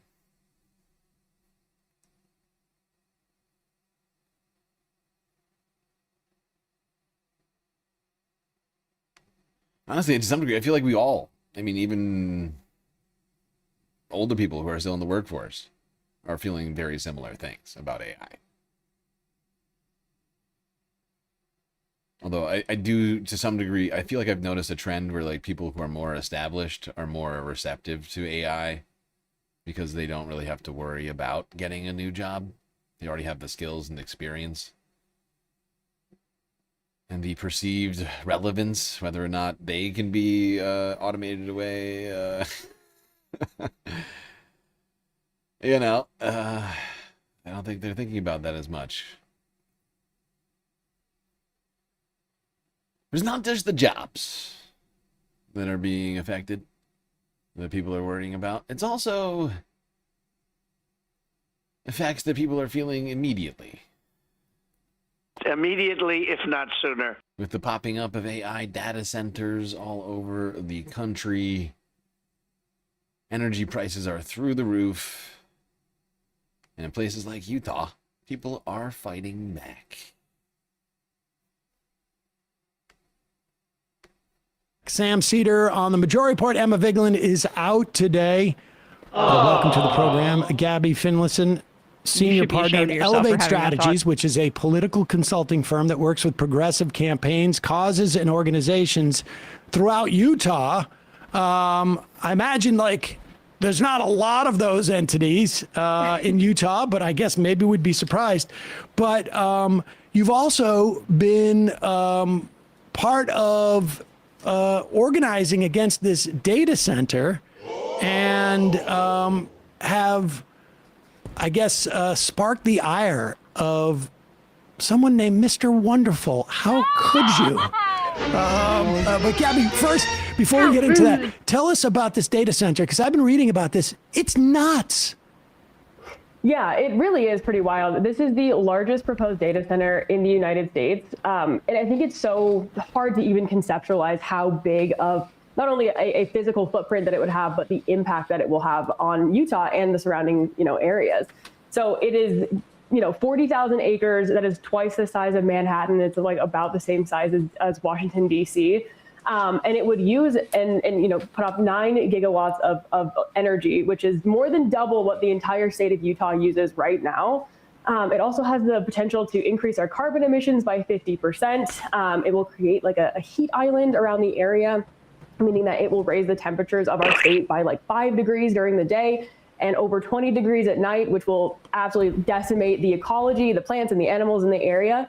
And then one of the biggest problems is that it is right at the very top of the Great Salt Lake, and it will take a ton of water away from the Great Salt Lake. And this is a lake that's been dying for, several decades. We've already spent over $1 billion taxpayer dollars trying to even restore it a little bit. And we're not even close to where we need to be. And so using a project like this that would take so much water has a huge risk for our economy, for the environment, for all kinds of things. Even, our greatest snow on Earth, if the Great Salt Lake doesn't have enough water, will completely go away. So this is a huge deal, and people are rightfully very upset about not only the project itself, but about how it was kind of rolled out and announced to the public. I want to get to that, and I just want to reiterate a couple of these factoids because it's so shocking.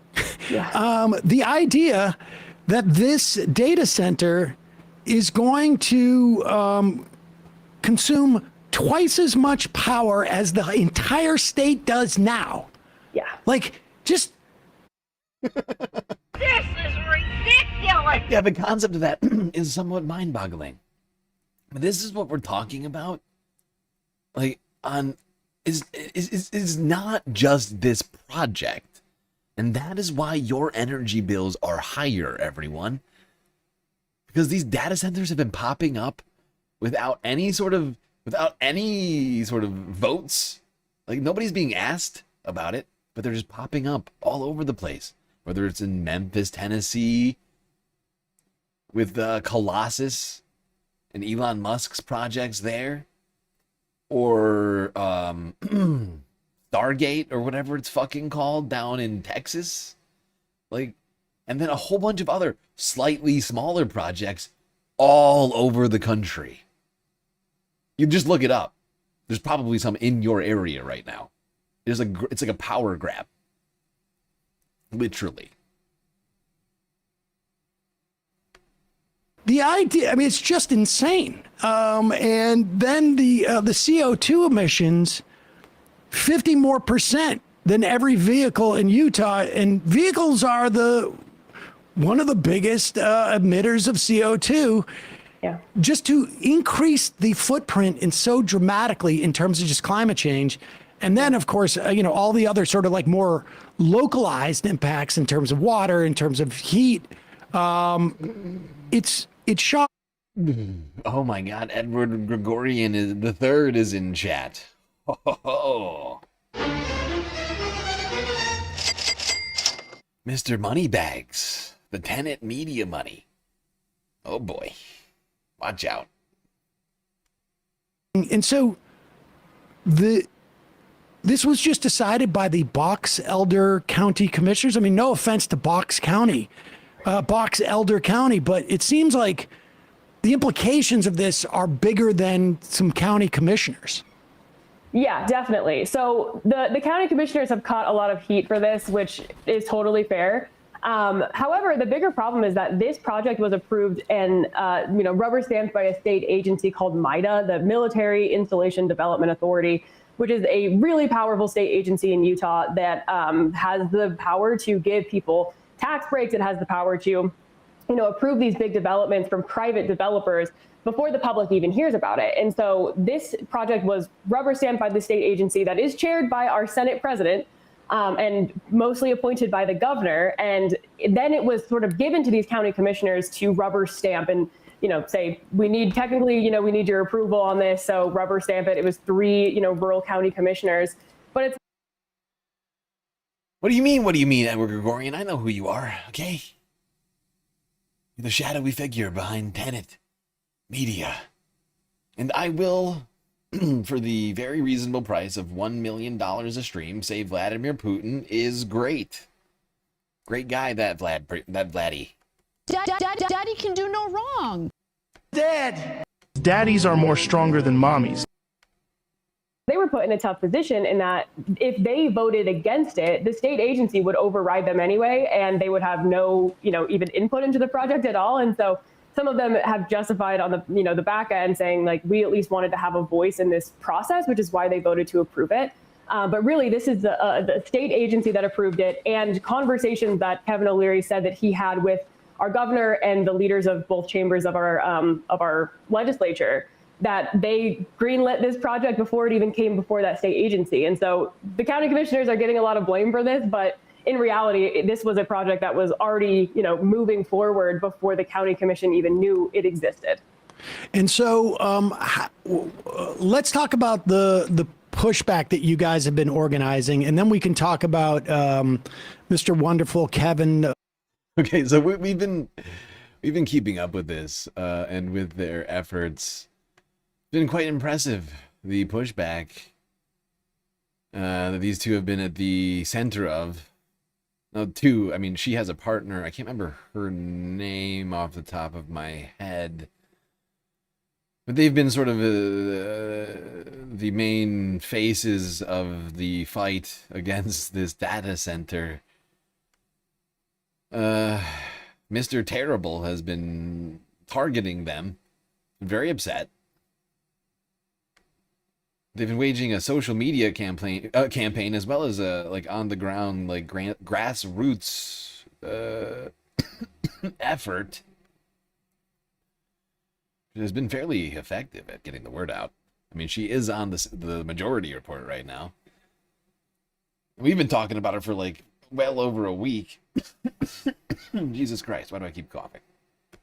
To him, we, as anyone that makes political content knows, there are a lot of people that watch it or see it that are not fans of. Sorry, I went too far.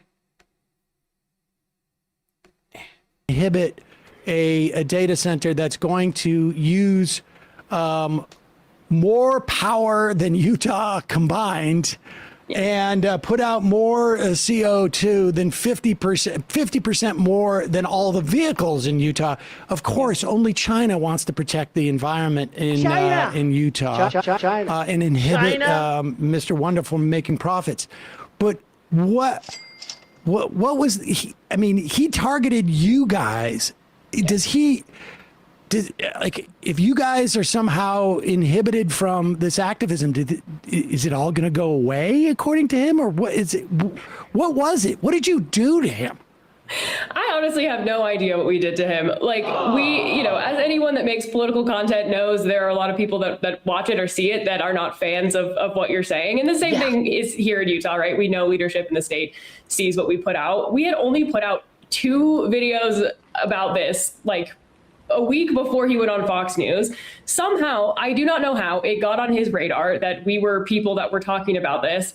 And then, yes, to your point, I think that because there was such pushback on the environmental impact and again, the way that it was kind of rolled out to the public and they felt really steamrolled by this project, I think he was trying to pivot the message to say, like, the only people that could be against this are people that hate American national security and that don't want us to win the AI arms race or whatever you want to call it. Yes, America last. Communists. A communist.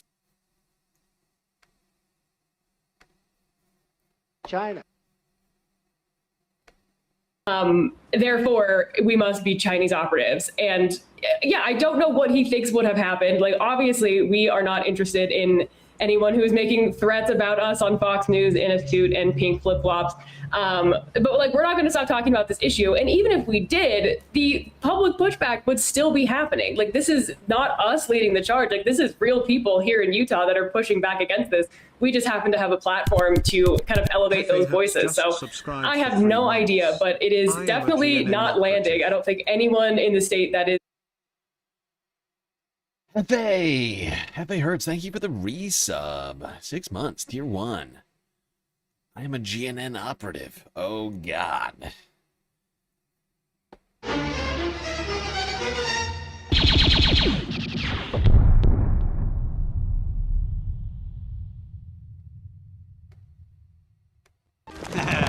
Never give up. Never surrender. Shut up. Upset about this project, decided to stop being upset about it because of what Kevin O'Leary has said. If they've only gotten more upset, I feel like. What I think is fascinating, I mean, I think what it shows, there's a couple of things, and you know, my mind obviously often goes to sort of finding the most anxious part of this, is that A, he has no experience in having to actually deal with the public. Yes. And sell any of this technology. And I would imagine that's the case with a lot of them. All they do is they go in, they drop a lot of money into the campaigns of people who can sign off on this. They try and do it in the back room as quietly and is amongst the sort of like powerful elite, as much as that word is abused sometimes. Like, that's what's happening. And he is so clueless as to what happens when the public finds out. That he thinks doxing essentially you guys in some fashion as Chinese agents is going to have some impact. I mean, there's two things. One is, like, it's quite clear they have all of their approvals have come as a function of paying off people in one form or another. And then the other is, they're going to get more savvy about this as time goes on. They're going to realize, like, soon that, I mean, we've talked to other groups who have stopped AI data centers. They're going to get more savvy and start waging, is my guess, more public-facing campaigns like we almost saw in the fracking days. Mm-hmm. Yeah, I think that's exactly right. I think, you know, this is such an interesting, like, microcosm of all the reasons that people hate American politics. But, you know, I think that's right. I think when people have been wealthy and powerful for a long time, they forget what it's like when they can't buy people's approval. Yeah, and I'm not sure that, I have no idea. I don't know very much about Kevin O'Leary's early life. But I'm not sure that he ever had lived a life where he couldn't just buy what he wanted.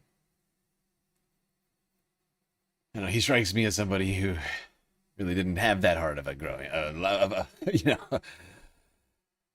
life growing up. I could be wrong.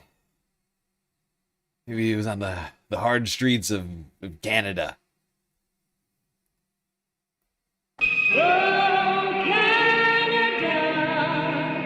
Winter is coming.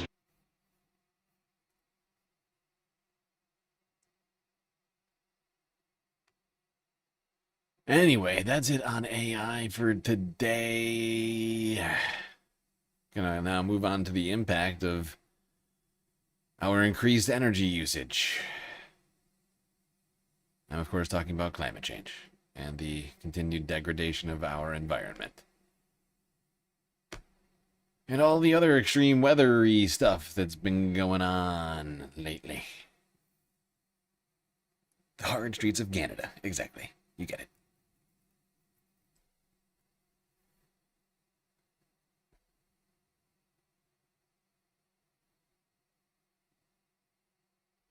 You do not know. It's very difficult in Montreal. A lot of crimes. Violent crime. Weird. All right, to the West Coast. Almost to Canada. But not quite. Washington State. King 5, Seattle. 9 hours ago to the continued problem that we've been following with regards the whale populations in the Pacific Northwest. Well, gray whale deaths are rising along Washington's coast, and researchers say climate-driven changes in the Arctic may be to blame. Scientists have documented more than 20 gray whale strandings in the state so far this year. Researchers with the Cascadia Research Collective in Olympia say 21 dead gray whales have washed ashore in Washington this year, already among the highest totals on record. Biologists say many of the whales appear severely malnourished after struggling to find enough food. A research biologist told King 5 ecosystem changes in the Arctic have reduced the whales' prey supply, making survival during migration more difficult. We've been able to isolate that the issue seems to be with their food supply in the Arctic. And we know that because we have other groups of gray whales that to some degree feed other areas. We have a group that feeds here in Puget Sound called the Sounders. We have a group that spends most of the year in the Pacific Northwest. Those groups don't seem to be experiencing this high level of mortality. Researchers say some whales are searching for food in unusual areas, including bays and busy waterways. This is exactly what we've been talking about, and it's a trend that's been going on now for actually multiple years, and it's just getting worse. This is just getting worse and worse and worse. We're seeing it. But since the climate is changing, the temperature of the ocean is changing, you're seeing increased acidification out in the ocean. You're seeing prey species, smaller organisms, ocean organisms, going to shallower waters, going to estuaries, and like all sorts of other strange places. And the predators, including whales, are following them there. You're also seeing an increase in shark attacks right now in shallower waters. Actually, we haven't been talking about that much. We probably should be. But there's only so much I can focus on. But the fact, this is just a continued problem. It is absolutely a result of climate change. I mean, that's my opinion. But the scientists do, believe the evidence is pointing in that direction. Right? We've been talking about it for quite a while now. And we're just seeing more and more evidence pile up, right? In science, technically, you can never be, 100% certain. People try to avoid that language. But when it comes to this, I feel like not doing that is actually just preventing us from just making the fucking point. This is as a result of climate change, okay? You completely change the oceans by just a little bit. And a whole bunch of shit happens. Detrimental. Potentially very problematic shit. Speaking of detrimental, very problematic shit, let's go to the LA River, where a oil spill happened earlier on Saturday. KTLA 5 9 hours ago. But to another hazardous chemical situation, a crude oil pipe burst in East LA yesterday morning, spilling nearly 2,500 gallons of oil. It happened at Cesar Chavez and Eastern Avenues after a construction crew laying a fiber optic line may have ruptured a 16-inch pipe. Some of the oil leaked through some storm drains and into the LA River near the city of Southgate. The leak has been stopped, but residents are being warned that if they smell a strong odor, they should close windows and doors and turn off their air conditioners. Yeah, good advice. Close your windows and turn off your AC. Yes, that'll solve it. 2,500 gallons of What appears to be crude oil going directly into the LA River and sewer systems. That's fun.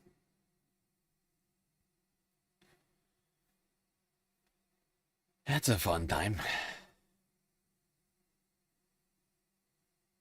Well, speaking of potentially explosive situations,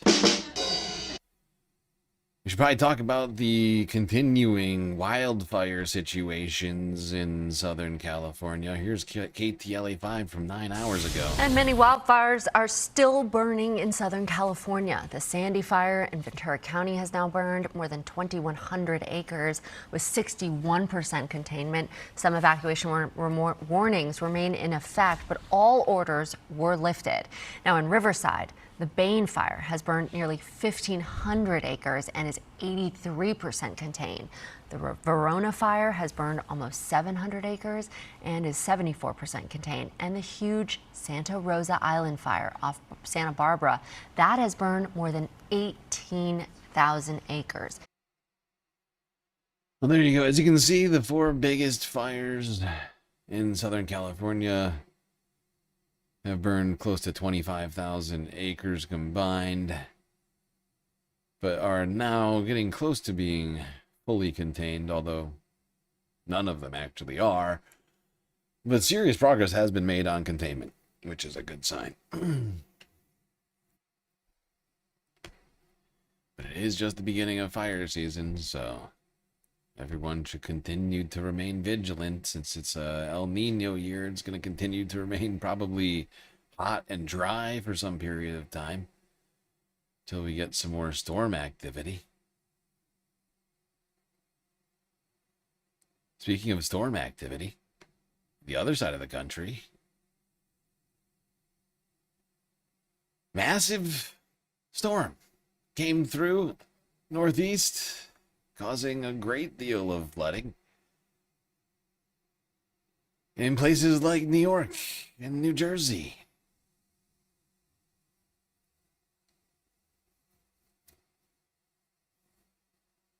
Thankfully, I've been streaming last couple of days. I haven't been focused on any sort of rain or anything happening outdoors this weekend. Here's the New York Post from Friday.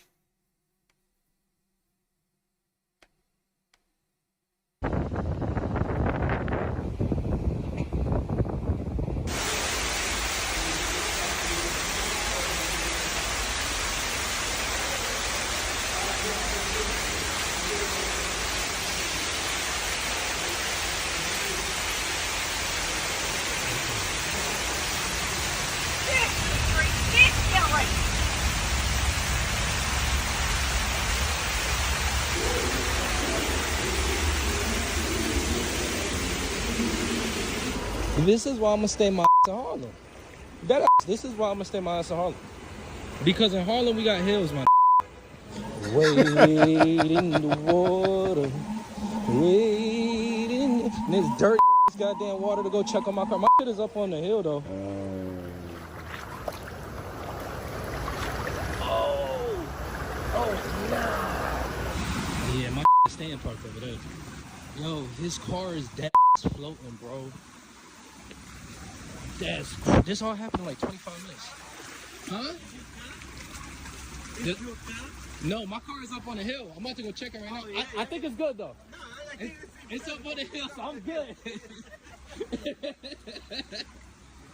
Wow, that's crazy.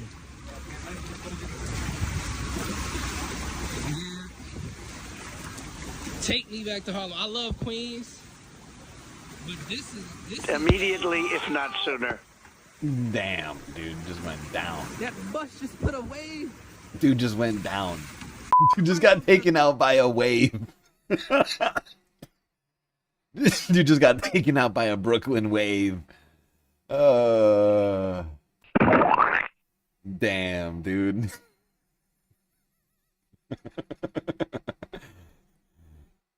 You miss those flooded subway stations? You're sick. You're a sick man. You have a sickness. You need help. You need help. You need help, Columbia Rican. You have a mental health problem. in this. They over here pushing their goddamn this store with the bricks.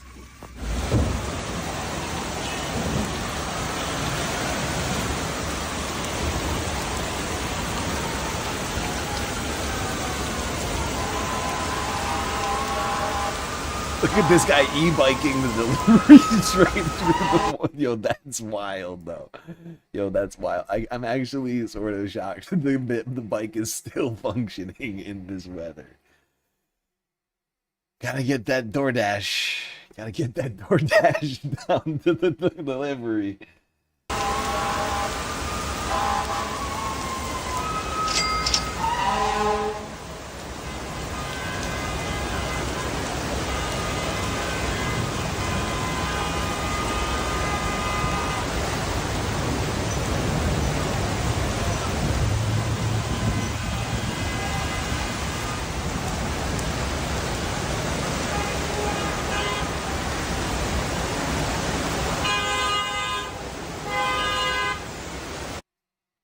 There you go. As you can see, in a very short period of time, in less than a New York commute period of time, especially if you're in a car, a massive deluge came down on New York. Commuters caught in the floods. People wading through the water.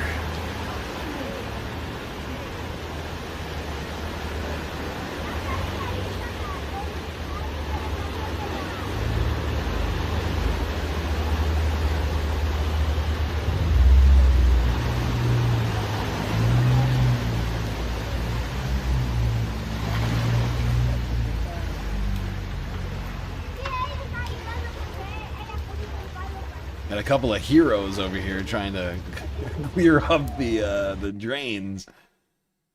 But it's so much water. Like, to some degree, it's not even the drain's fault, right? I mean, it is, but you know what I'm saying? Like, it just came so quickly. Like, you just can't even, like, have enough drains for that much water, almost.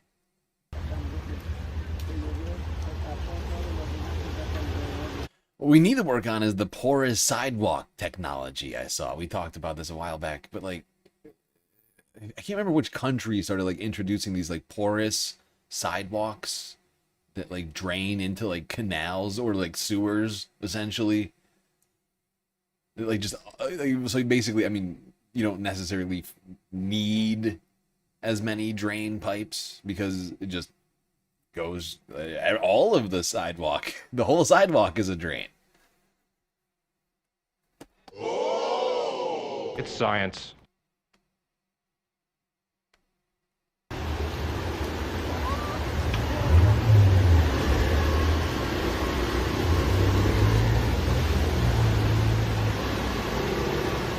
And it is not good for your legs and feet.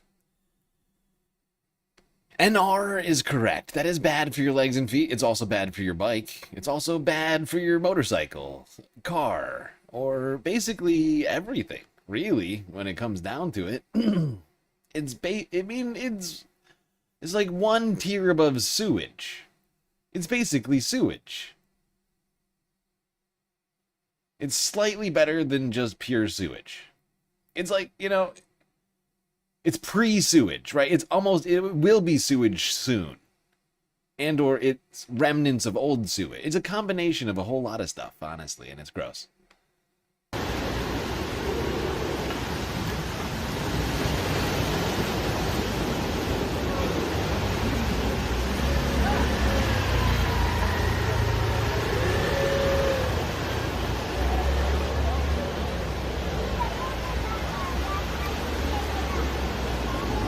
Look at this champion. I just realized this whole time he's carrying something on this fucking bike. I can't tell what it is. It could be like a pizza delivery. It kind of looks like a big ass pizza like box, right? Like a sheet pizza. This fucking champion is on the sidewalk with the sheet pizza and the moped. Oh my god. Gotta get this pizza. Gotta get this pizza. Give us pizza or give us tonight death. Here at 11 with your first alert weather and the storms that brought flash flooding, leaving cars underwater. Good evening. I'm Christine Johnson. Now, the worst of the severe weather has moved out, but not before leaving a trail of damage in its wake. Trees knocked down across the tri-state, including here in Gravesend, Brooklyn. Thankfully, no one was hurt. And take a look at the wind gusts at the height of this storm. You can see the trees shaking earlier this evening in Bridgewater, New Jersey. Flash flooding also impacting drivers near the Long Island Expressway. Bumper to bumper traffic and vehicles just forced to turn around. Right now, the LIE is closed in both directions at the Cross Island Parkway in Queens. We have team coverage for you here tonight. Lonnie Quinn has your first alert forecasts. Let's begin with Addie Guajardo and the damage. Christine, tonight residents across Brooklyn and Queens are cleaning up the mess left behind by flooded streets and assessing the damage to their homes and vehicles, like the one you see trapped in water behind me. A fast-moving storm flooded neighborhoods across Brooklyn and Queens, forcing drivers and pedestrians to wade through roads and sidewalks that look like rivers. Wow, I've never seen flooding like this. On Hempstead Avenue in Queens Village, this bus drove through several inches of water. And in Fresh Meadows, this driver says his detour turned into a nightmare. Ended up in the swimming pool. This is a bad situation. I don't know what's going to happen with my car. Over on Cooper Avenue near 78th Street, police taped off this underpass where a Jeep was trapped under several feet of water. And in this neighborhood near the Forest Park Golf Course. It was violent and it was very, very fast. Residents say in a matter of minutes, their streets flooded. I came out, there was water too high for me to even open the doors on the car. The van almost floated away. It was like nuts. You can see it. You get water in your basement then? A little bit. Sonia Maloon says PS 87 canceled volleyball practice after water got inside the gym. The water was up to my ankle, and then when a lady came and opened it, the security desk, it was like flooding. The storm also knocking down trees from Gravesend, Brooklyn to Ozone Park, Queens, where this car was damaged. Cleanup is now underway as residents try to wash away the mud covering their streets. If we would have. It came, and then it was gone just as quick, leaving behind a disgusting, filthy film and some amount of devastation in its wake. A lot of wet basements, things like that. I got a couple other clips here of the scenes from the flood.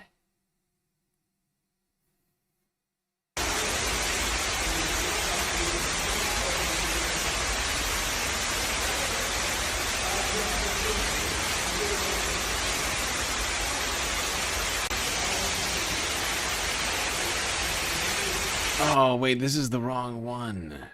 I had one of somebody from in the subway. Fuck. Like in like a train car. Fuck, whatever. How did I have the wrong one? Well, I got another one. Back to the surface. To a strange, disgusting sight. Something floating in the floodwaters. Yo, I'm going to pick my wife up from the train with an umbrella, and I'm thinking, what's the point? We are getting soaked. Yeah, no I don't think that umbrella is gonna help, dude. Look at my feet. They're waterproof. I'm already submerged. Holy crap. Yo, this is crazy. This is ridiculous. Look at this. Holy crap. Just a bunch of bobbing, floating trash bags. Now, technically, that situation will become less likely as the city is working to implement a program to stop just leaving trash on the street.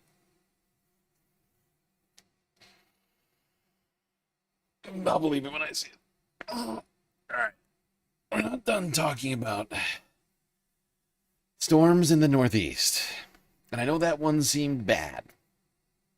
But there is a worse storm scenario, if you will, that hasn't happened yet, but it will. For more doomsday talking, Maya May over at PBS Terra.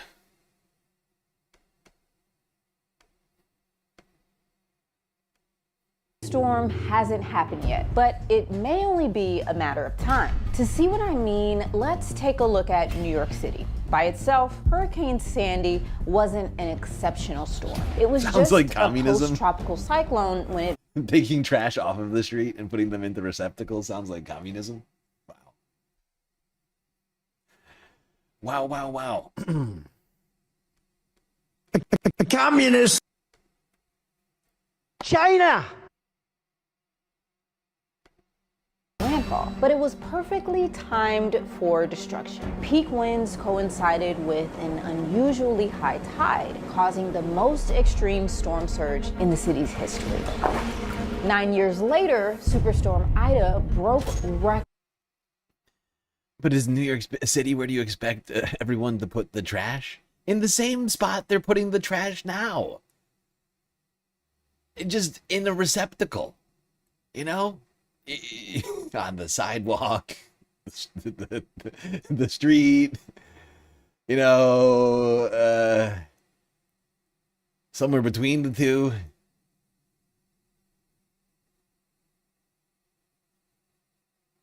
Under an old pizza box, I don't know. But just in a receptacle, though. You see what I'm saying? Like, you just put them, wherever the trash is currently fitting, you just put a receptacle there instead. I know it's crazy. It's a crazy concept. With over 3 inches of rain in a single hour, overwhelming sewers, flooding the subway system, and causing massive widespread damage. But it could have been much worse. Our urban infrastructure was really designed for the climate of the last century. Compound flooding is definitely going to increase, largely driven by sea level rise. We've already decided what the future is going to look like. It's going to be hotter, it's going to be wetter, it's going to be riskier. There's no doubt about that. So what if a... And by the way, I'm not the one this guy... I feel like you know this already. Like, and I feel like we're just having some sort of like a theoretical argument about the trash, because I feel like you already know about this plan, but like, they literally are rolling out a plan.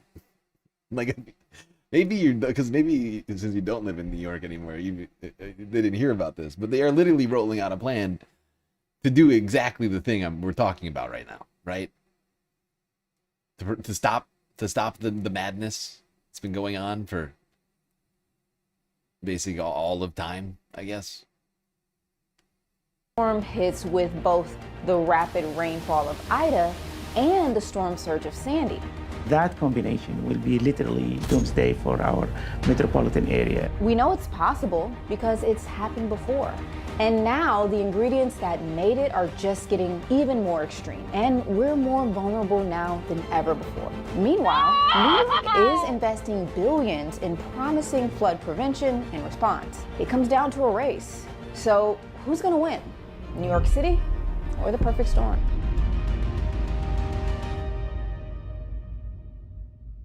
In 1821, a Category 4 storm with nearly the strength of Sandy's 13-foot tidal surge and extreme rain battered the city. Manhattan Island flooded all the way to Canal Street. If the 1821 event repeats itself again with the level of development we have in the metropolitan area, then the damage could be really catastrophic. But our modern infrastructure isn't the only thing ratcheting up this risk. So let's take a look at what specifically made Sandy and Ida so much more damaging than predicted.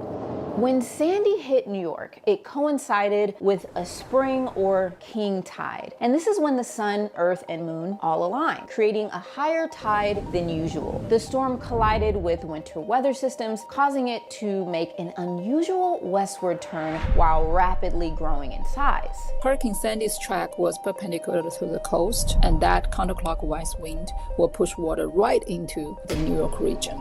The damage was catastrophic. A nearly 14-foot storm surge inundated the region. Hundreds of thousands of people were forced to flee their homes, and flooding in the electric grid and subway systems had ripple effects across the city. It's surprising, surreal to look at the news and see southern Manhattan completely dark. Ida, 9 years later, was a completely different storm. It made landfall in Louisiana as a Category 4 hurricane. By the time it got to New York and New England, it had largely dissipated as a tropical system, but it still carried a lot of moisture. Flooding from Ida occurred inland, far away from the coast, and it too caught New York by surprise. Basements flood, and in some cases, people lost their lives because people didn't know they had flood risk in that area. So what is New York doing now to prepare for the threats of extreme rainfall and storm surge? And will it be enough in the face of a changing climate? In the last 10 years, the Department of Environmental Protection has invested about $5.6 billion in stormwater protection. And there's another $10 billion that's planned for the next 10 years. Yes, unfortunately, we have a madman in charge of the EPA right now who is gutting all of those programs, taking back all of the appropriated dollars. I mean, it's hard to talk about about these plans when the EPA is literally gutting all of these programs in front of our eyes. But yeah, they do exist. It's true.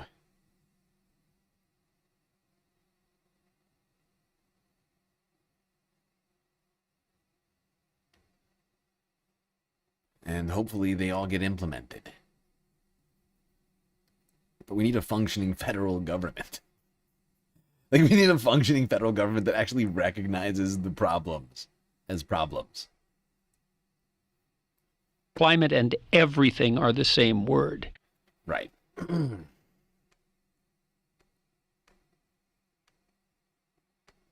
Miles of the New York City coastline, but that's out of a total of 520 miles. To expand that level of protection around the rest of New York, the price tag would be astronomical. This is what adaptation looks like, but it's slow, expensive, and worse, it's built for the projections we have now. By 2080, the risk of flooding from extreme rain and storm surge will be much worse. If we fast forward even 10, 20 years, it seems very clear that we're going to have to scale up the level of investment very dramatically. There's no question that both Sandy and Ida were disastrous on their own, but they were also both considered 1 in 100-year events. So how likely is it really that a single storm could match both in intensity? Well, it's actually more likely than you think. What we're calling a 1 in 100-year flood event actually occurs about every 35 years today when you correct for climate change. The air temperatures are increasing a little faster than expected, and the sea levels are rising a little faster than expected. Wind risk will greatly increase. Storm surge risk will greatly increase. Yeah, that's the thing. We keep seeing events that we call 1 in 100-year events, or things that have only been seen in once in 100 years, but then we're seeing them like once a decade now, right? Like events that were just completely out of the range of normal that are now normal. They just happen with fairly regular frequency. And it's not good. And it's only going to get worse if the climate continues to degrade. Rainfall, particularly, without a doubt, is greatly increasing because of the physics. So when it comes to the perfect storm, the question seems to be not if it will happen, but when. So with all the money that New York has invested in flood prevention, just how much flooding would we really see during a compound event like the one in 1821 with both extreme rainfall and storm surge? Or an even bigger one, supercharged by climate change? Thanks to the latest modeling from First Street, we can get a good idea. We use physics-based models to provide trustworthy predictions of how's the physical world going to be changing over the next 30 years, over the next 75 years. Taking into account warming, sea level rise, and the preventative measures that the city has put in place over the last decade, here's what New York would look like if hit by a 100-year storm surge event combined with a Jesus. 100-year rainfall event. 25% of the city would flood, with some areas inundated by up to 20 feet of water. There is no infrastructure that is built to handle those extremes. That combination will be literally equivalent to doomsday for our metropolitan area. Low-lying neighborhoods throughout the city would be underwater. That wall of water pushing into all parts of the city is a bit of a nightmare scenario, but one we absolutely have to think about. With bridges and roads washed out, evacuation would be an unprecedented nightmare. I think the biggest problem is that there's really no safe place.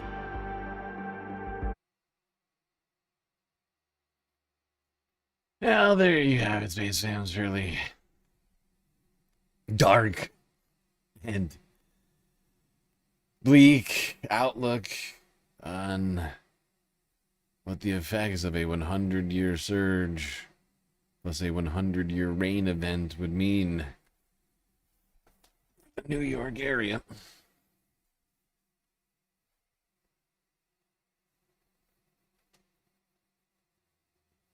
I mean, that would be millions, probably, underwater. I'm trying to do the math on exactly what percentage of New York is underwater with that map. It's huge.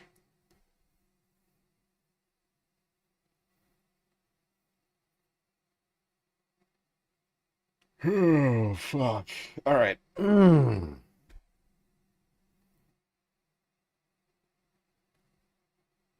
Almost done with environmental issues. One quick clip here in Manila, Philippines, where a fire broke out, a densely packed residential area.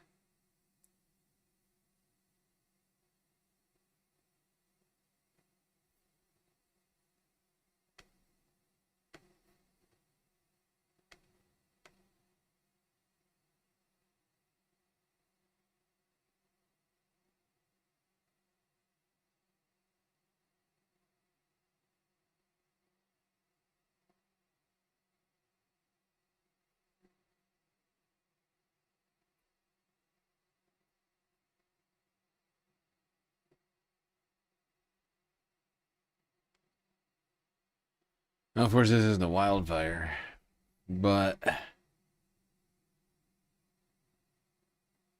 to some degree, these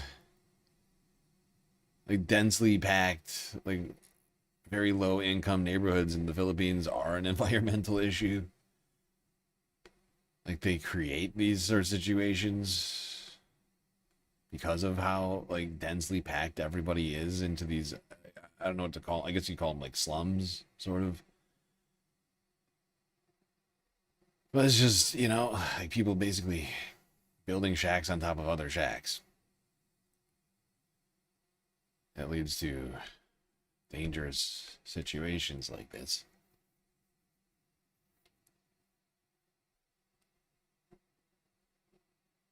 No, it's not technically a wildfire, no.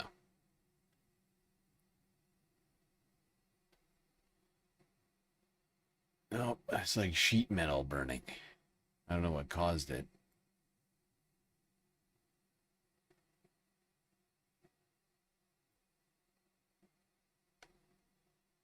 All right, now the Pentagon has been releasing a bunch of unidentified aerial phenomena footage of UFOs.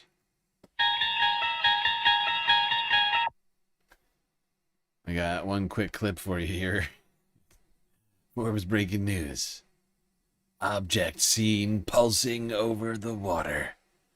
Oh God, pulsing object. Oh, look at it pulse. It's pulsing and it's above the water. What is it?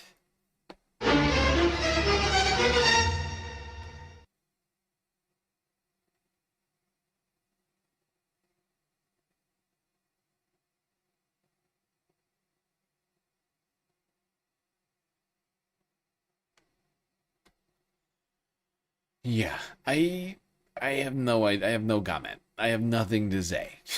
Like it's a pulsing object above the water.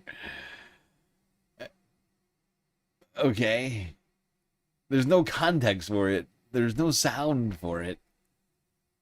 It could be literally anything. And so I have no idea what I'm supposed to take from this. I just feel like they're trying to give us any distractions from either the Epstein files or Operation Epstein Fury at this point, because both are incredibly unpopular. You know what I mean? And they're just like, ah, fuck it, UFOs, screw it. Nobody was asking for it, but here you go. Because nobody at this point, like everybody, it would almost be less shocking than what we've witnessed over the last year, like to have a literal alien walk out of a spaceship than to see the president of the United States, I don't know, amass $3.5 billion in that time. Or to, I mean, like, right? Like, I mean, there's so many examples. Like, to have him call President Joe Biden the R word while speaking to a bunch of children and the Easter Bunny on Easter. Or, like, the president saying, praise be to Allah on Orthodox Easter. I mean, it just, how many crazy fucking things has he done? There's just, it would be less shocking. And people would still be like, where's the Epstein files? Right? Like, and they would be right. They would be fucking right.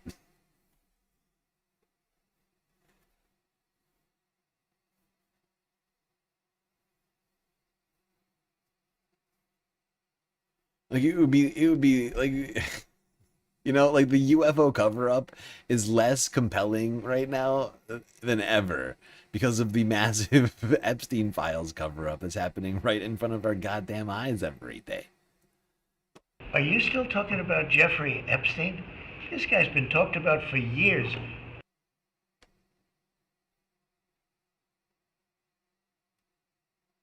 He said that in reference to Ilhan Omar. Was it Ilhan Omar? I can't remember who. I think it was Joe Biden too. I could have sworn it was Joe Biden too. But maybe you're right. Who's to say? Who's to fucking say?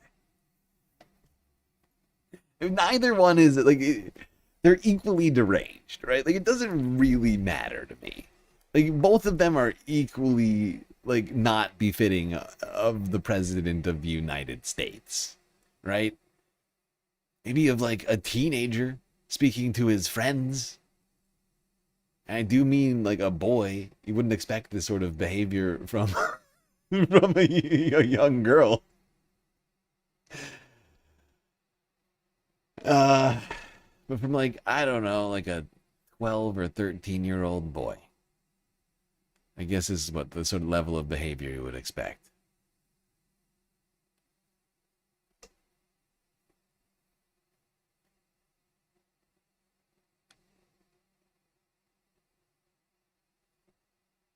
Speaking of the Supreme Leader, Cyclone Cheeto.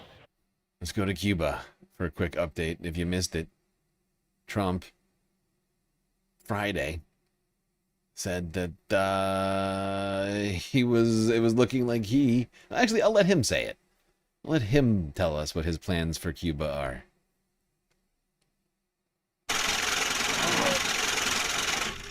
Colombiarican_9505 just cheered 100 bits. Give a few days and we will see a new investigation by the great reporter of our time, Nick Shirley. Yes. He will be on the case of these UFOs, so people don't worry. Nick Shirley will get to the bottom of this. Thank God. Thank God. I was worried. Now all of my concerns are ameliorated. We have the great Nick Shirley on the case. Oh, praise Jesus.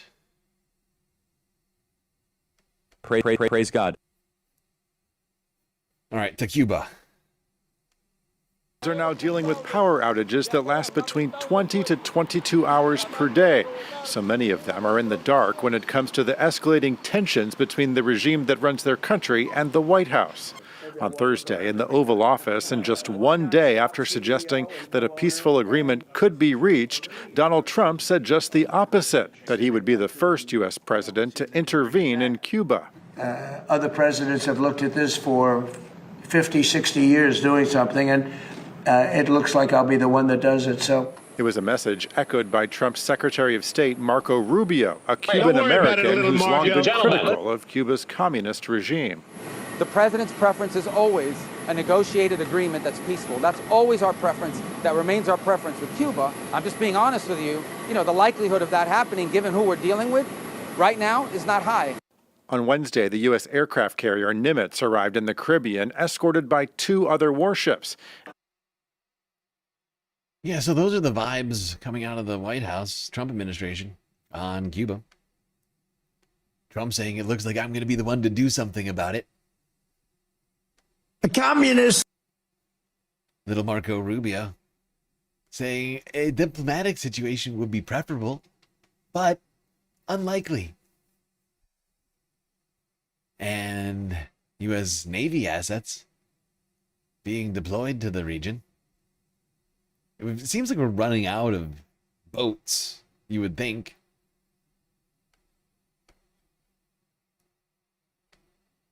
But perhaps in preparation of something in Cuba, the U.S. military conducted a rapid response exercise at the U.S. Embassy in Venezuela. A what now? Yep, here's the AP from like 6 hours ago or something. In Caracas.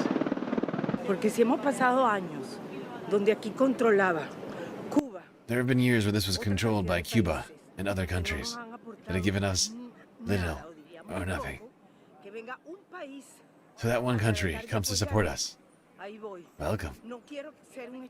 I don't want to be a state 51, but for them to give us the tools to move forward. We smell freedom little by little. And it is exciting. Yeah, I mean, I love how they interviewed all the people who showed up to watch the United States do a military drill inside of their country. You would assume that you'd find the most deranged Venezuelans possible. The people who are like, oh my God, yes, bring on the America.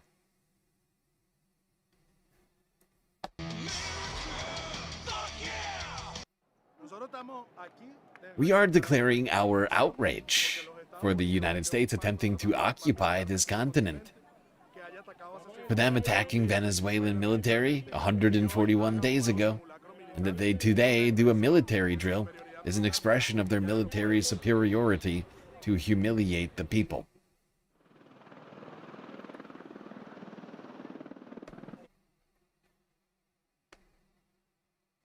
Yeah.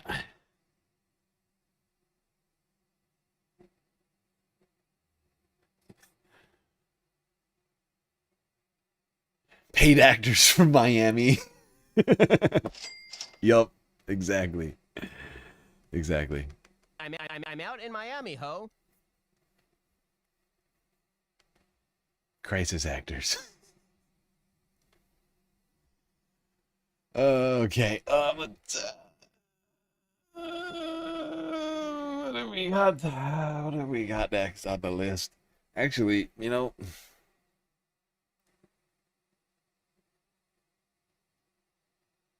I think we're gonna do a quick galactic intermission here. We're over 4 hours in. We haven't done a single break.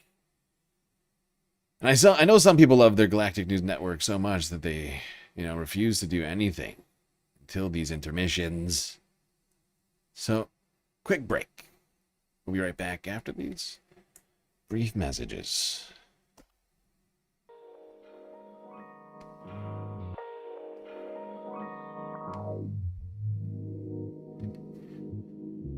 All right. I hope everybody's been enjoying the show so far. If you haven't already, hit the follow button on Twitch and the subscribe button on YouTube.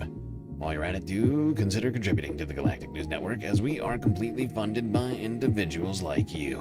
And without your support, we would cease to exist. More so than ever, since we now no longer earn ad revenue on YouTube. We still have a lot of great ways for you to support the stream. Twitch, bits, power-up, subs, gifted subs, prime subs, Cash App, and PayPal. Throne, and of course the very best way to get the most space benefits for your Earth dollars, Patreon, where myriad space benefits awaits. Things like an avatar on one of our break screens. Shout out at the end of every show. Secret Discord channel inside of the Discord server, and much, much more. Alright, everybody, enjoy the break. Grab yourselves a drink, maybe a snack, and I will be right back. Immediately, if not sooner.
right, everybody.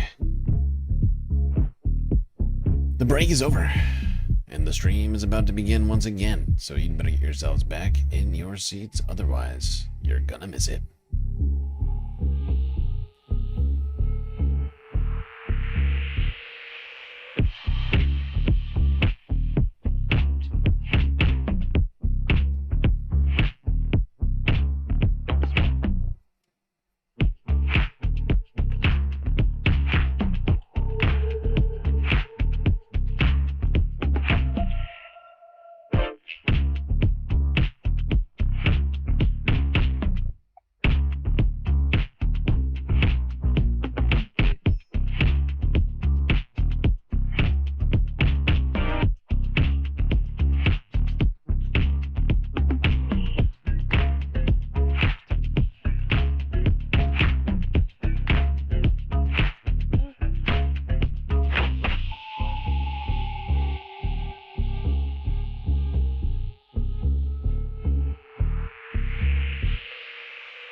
All right, Space Fams, we are back. We are back, second half of the show. We still got a hell of a lot to talk about here tonight, folks. We're making perfect time, actually.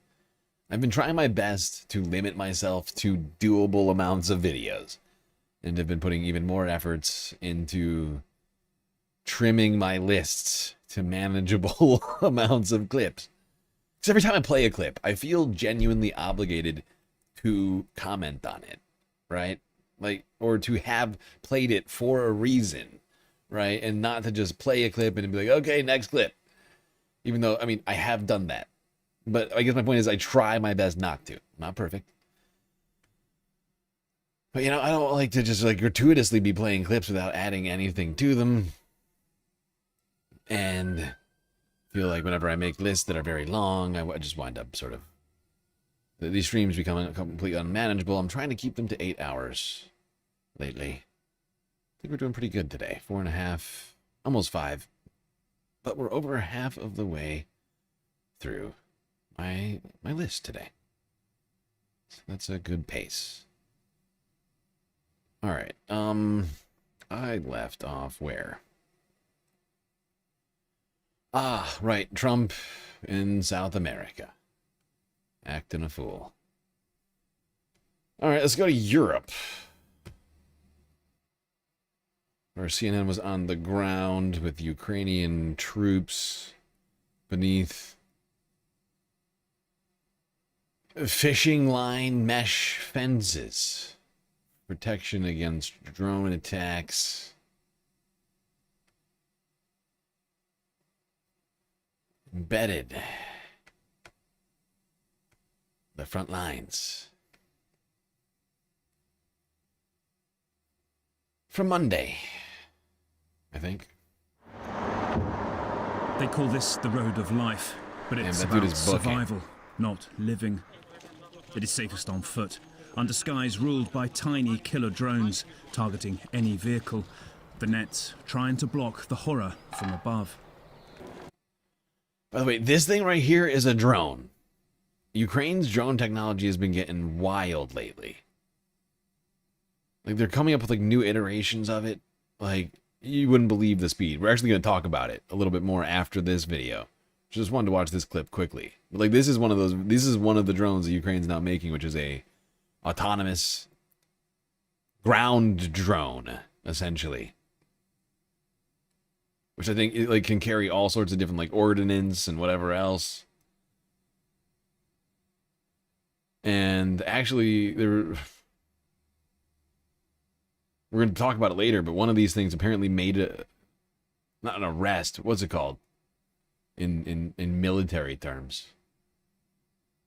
Like multiple Russian troops supposedly surrendered to one of these things, like, earlier this week. Can make the robot your friend, your porter, though machines are normally the enemy here. This now pretty much all over the front lines. Tiny bits of fiber optic cable used to connect drones to their controller can go on for tens of kilometers, stopping the jamming before.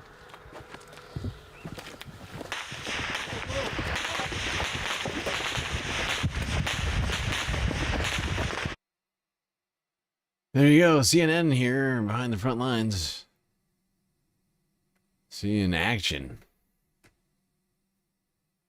And if you were wondering why they hide behind these mesh wires, is because the nets, like they catch drones. Like they're strung up in a way so they catch drones. Like they have like enough tension and whatever else to stop most, but not all drones. Because there's different size and different powered, like power level drones that are being utilized on the battlefield right now. But at this point, drones are effectively almost exclusively the technology of choice on the front lines right now. Tanks are taking the back seat. And all sorts of older technology, you know, manned planes, these sorts of things are going the way of the dinosaur. And the war in Ukraine is perhaps I'm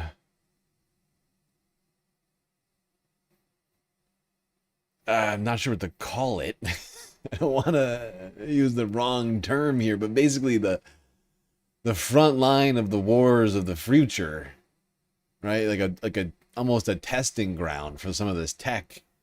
And I mean, to be honest, I don't think that's an unfair term, because Ukraine is literally testing out their own technology and then selling it to other countries right now. So it wouldn't surprise me if this sort of stuff starts popping up in other conflicts in the near future. In April, and for the second time this year, Ukrainian forces recaptured more territory than they lost. Russian troops are dying faster than Moscow can replace them, and by all accounts, the Russian leader is now so fearful for his own safety, he's spending more time underground, shuttling between bunkers. For the first time in the history of modern warfare, soldiers have surrendered to a machine. 3 Russians laid down their weapons and raised their hands to an unmanned ground vehicle, guided by artificial intelligence. We've been given exclusive access to one of those Ukrainians behind these capabilities. She's the first woman to command an all-female drone strike unit. We'll take you inside the low-tech, high-speed arms race that is giving Ukraine more than a fighting chance. Stay with us. This is the Security Brief.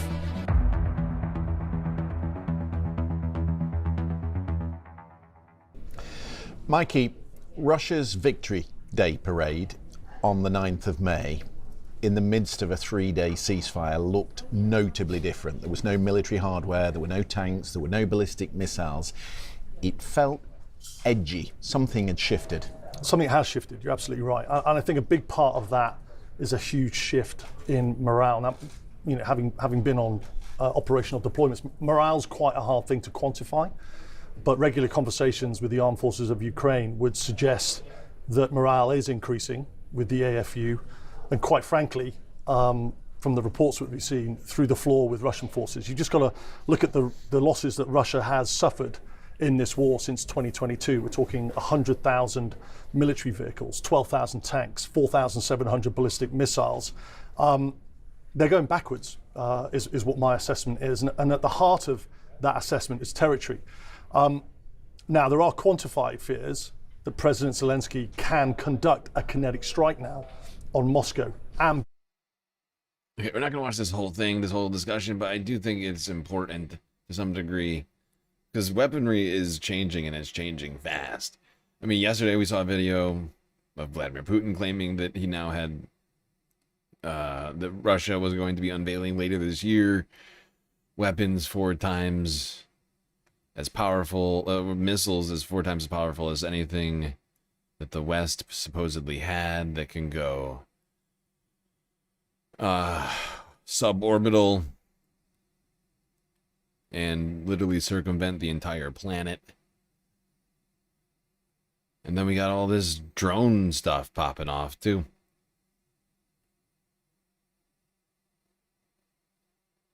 Oh, wait, I was about to respond to something. Somebody said something. I can't remember what it was now.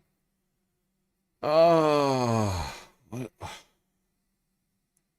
Is it on Twitch or Vertical? I can't remember where it was. I have too many chats. I can't remember what was said. Fuck it. Fuck it.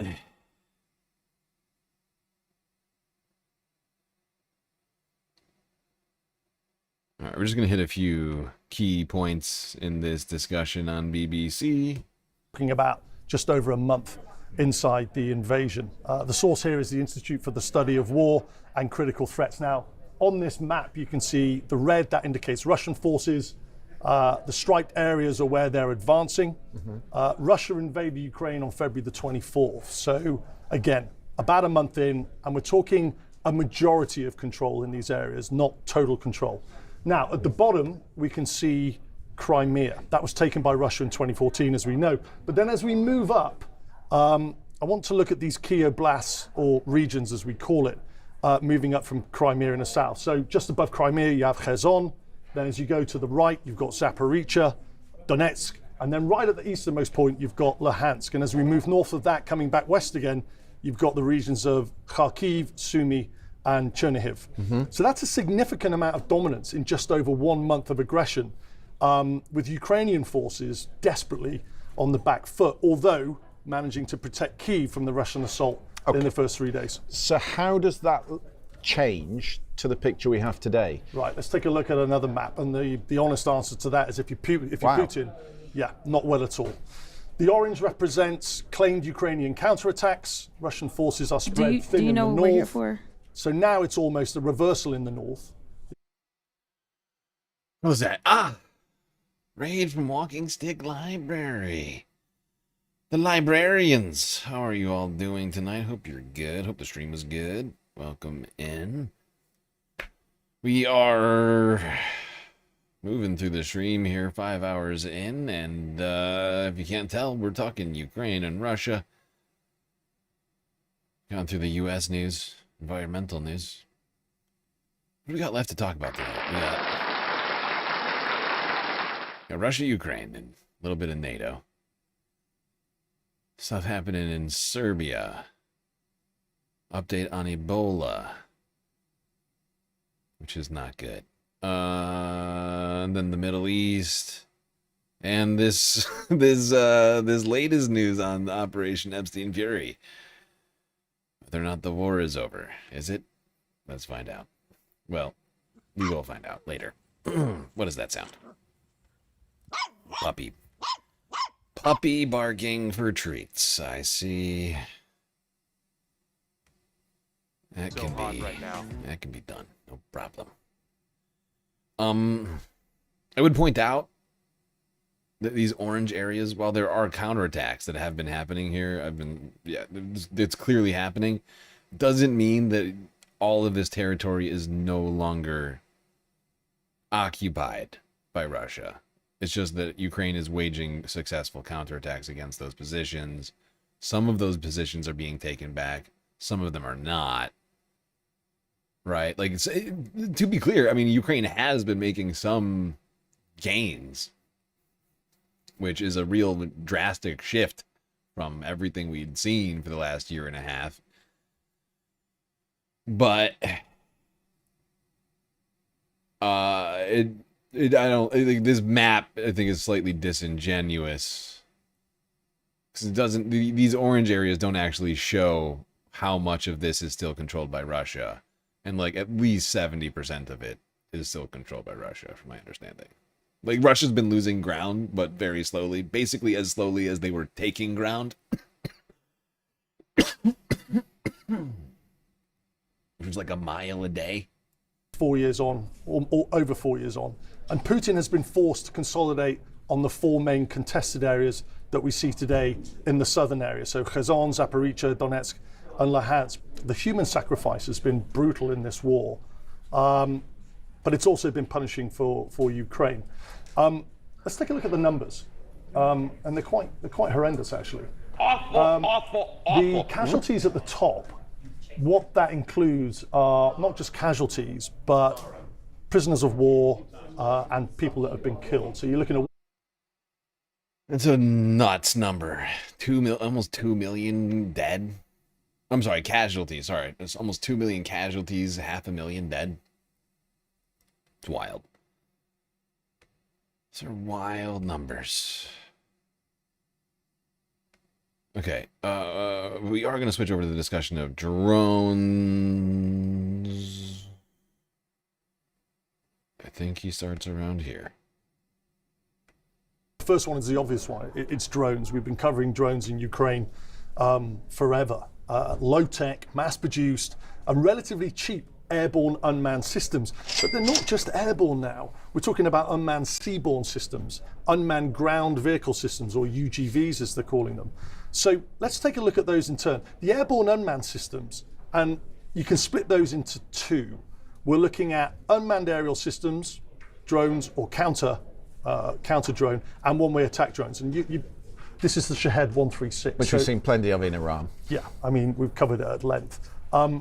Explosive warhead in the front, around 20, 60 kilograms, and then a very, very basic propeller engine in the back. Now, this is an Iranian design. The blueprint was passed to the Russians, who have developed a very similar system called the Geran 2, pretty much the same design.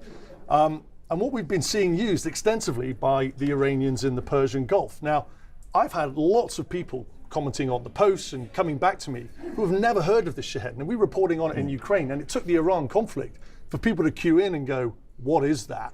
And realize just how disruptive and deadly these things are. Now, what the fuck is going on? Russians have been doing is they've now been evolving that Shahed 136 into what's called a Shahed 238. So I think we've got an image here on the screen of the. This is called the Geran 3. Now it looks very, very similar.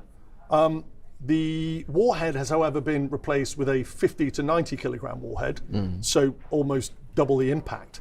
And then you can see on the back there, you can see that intake. What is that? That push propeller on the previous Shahed has now been replaced by a jet engine. Right. And what that allows is it gives the Shahed 238, it gives it better range and more destructive capability when it comes to that warhead. Do we know how fast that goes? Yeah, it goes up to about 400.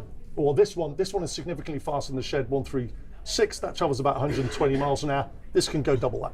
The use of these drones by Russia is growing in line with 250 mile per hour jet powered warhead with wings. Jesus Christ. Increasing ability to mass manufacture them. China's assisting with that production. So let's look at some recent data points. So in April this year alone, 6,583 drones were launched towards Ukraine, and a massive, here's the figure, 89% were shot down, 5,861. It is extraordinary. When you look at, the potential for Europe to counter that type of threat, it would get nowhere near that. Now, in contrast, I think we've got, so that's just drones, we've got another graphic which shows ballistic missiles. And in April, 141 ballistic missiles and cruise missiles were launched, and 89 of those were... Still, though, I mean, between 89 and 63% of Russia's drones and missiles being shot down by Ukraine is quite impressive. Of course, they have the backing of the United States. Billions of dollars of funding has been given to them at this point, but a lot of that has run out. And to some degree, they're running on their own ingenuity in technology-wise. To some, not entirely. They're still getting a bunch of weapons from Europe, but not nearly as much as they were from the United States. Although, it's still not clear to me whether or not we're giving them the weapons. Because first, they said they weren't, and then some people in Congress were like, oh, but we already appropriated that money. But that's been the same story with like a million things. I should actually look this back up, because it's been confusing trying to keep track of what exactly we are paying for these days. You'll excuse me for struggling with that. but or you'll have to excuse. Sorry, you'll have to. You don't have to, I guess, but I mean, you know. But yeah, yeah. I'm looking this up. I'm just gonna play this. Drones versus the cruise missiles. Yeah, it's a great question. There's an obvious cost to benefit ratio here to what we're seeing. And as we've discussed plenty of times before, the Russian Shahed 136 style drones, right, they're about 35,000 a unit to produce. But the drone to missile ratio that you spoke about is around 47. Okay, this is from Britain, the House of Commons Parliament. Commonslibrary.parliament.co.uk. In 2025, military assistance to Ukraine has been evolving as the U.S. under Trump administration has adopted a different approach to the conflict in Europe, has taken steps to assume greater responsibility for its security. Different approach by U.S. After taking office in January 2025, President Trump adopted a significantly different approach to Ukraine from his predecessor, President Biden. I'm staying in the race. The U.S. has also stepped back from leading the Ukraine Defense Contact Group. At the beginning of July 2025, the U.S. administration confirmed that some military aid to Ukraine was being suspended while the Department of Defense conducted a capability review. That aid was reported to include Patriot air defense missiles and precision-guided weaponry, including artillery. That decision was reported to have surprised the White House and the U.S. Senate Department. Just a few days later, that assistance at the direction of President Trump resumed. Right, okay, so it is back on. Right, okay. So, I mean, they still got, like, a ton of U.S. help right now. It was confusing, okay? You can't... I guess you can blame me. It's my job to be able to at least stay apprised of these details. But it's been a whirlwind. It's been a whirlwind of fucking contrary decisions being made by the Trump administration. Sometimes it's hard to remember where they landed on this or that thing. One, which is really important. So obviously Ukraine does have a ballistic cruise missile threat, but it's going to be focusing most of its energy on countering the mass-produced drone threat. Let's look at what the Ukrainians have built in terms of the interceptors, because it seems to me there's a step shift on either side. Yeah. And the Ukrainians have done very well at countering the threat they face. It's staggering. The evolution of the armed forces of Ukraine to counter the significant amount of drones that have been coming across, which they didn't have in 2022 or 23, but the evolution has occurred rapidly. They range from around $1,000 to $2,500 per unit. They're fast, they're accurate, mass-produced. What's that doing? Cut through jamming. So that basically that drone is it's an interceptor drone. Yeah, and the thing about drones like this is a consumer-grade drone. Like I've talked about in the past, but like I've flown a consumer grade, like film grade, like drone stuff, right? Like consumer, or what's it called? Like prosumer, right? Like slightly, you know, like the top tier, like consumer grade stuff that's not military. That's all this is. This is like a fucking, even cheaper. This, you can clearly tell this is like, at least to my eye, this is like a 3D printed, like, piece of plastic trash with a few fans attached to it. It's literally all it is. Super easy to fly. I mean, it's not like agile necessarily. Some of them are. It depends on how high powered these fucking fans are. But some of these, like, some of them putting in just like racing powered fans, right? And a lot of that tech is pretty cheap because drone racers are constantly breaking their shit, right? Because you're flying a drone at like 100 miles an hour through a bunch of trees and obstacles and whatever else. You're going to break shit. And it's just a tiny servo motors, fans, and really the limitations. It's really about the limitations of the motors themselves, and then your battery supply, and that's about it, right? And you're off to the races, literally. Immediately, if not sooner. Like, you could probably put together the drone itself. I don't know exactly what's strapped to this thing, but the rest of it you could probably put together for like $100 less.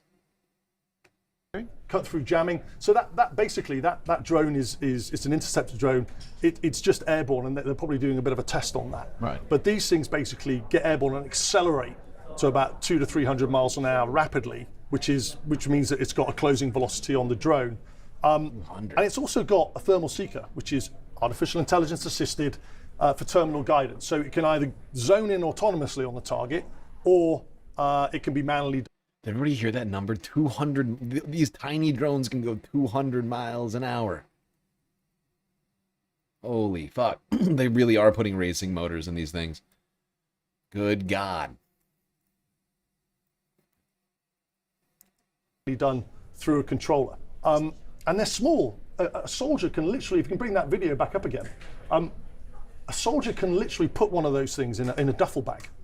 Yeah, now, exactly. When you and it picks up on... Exactly.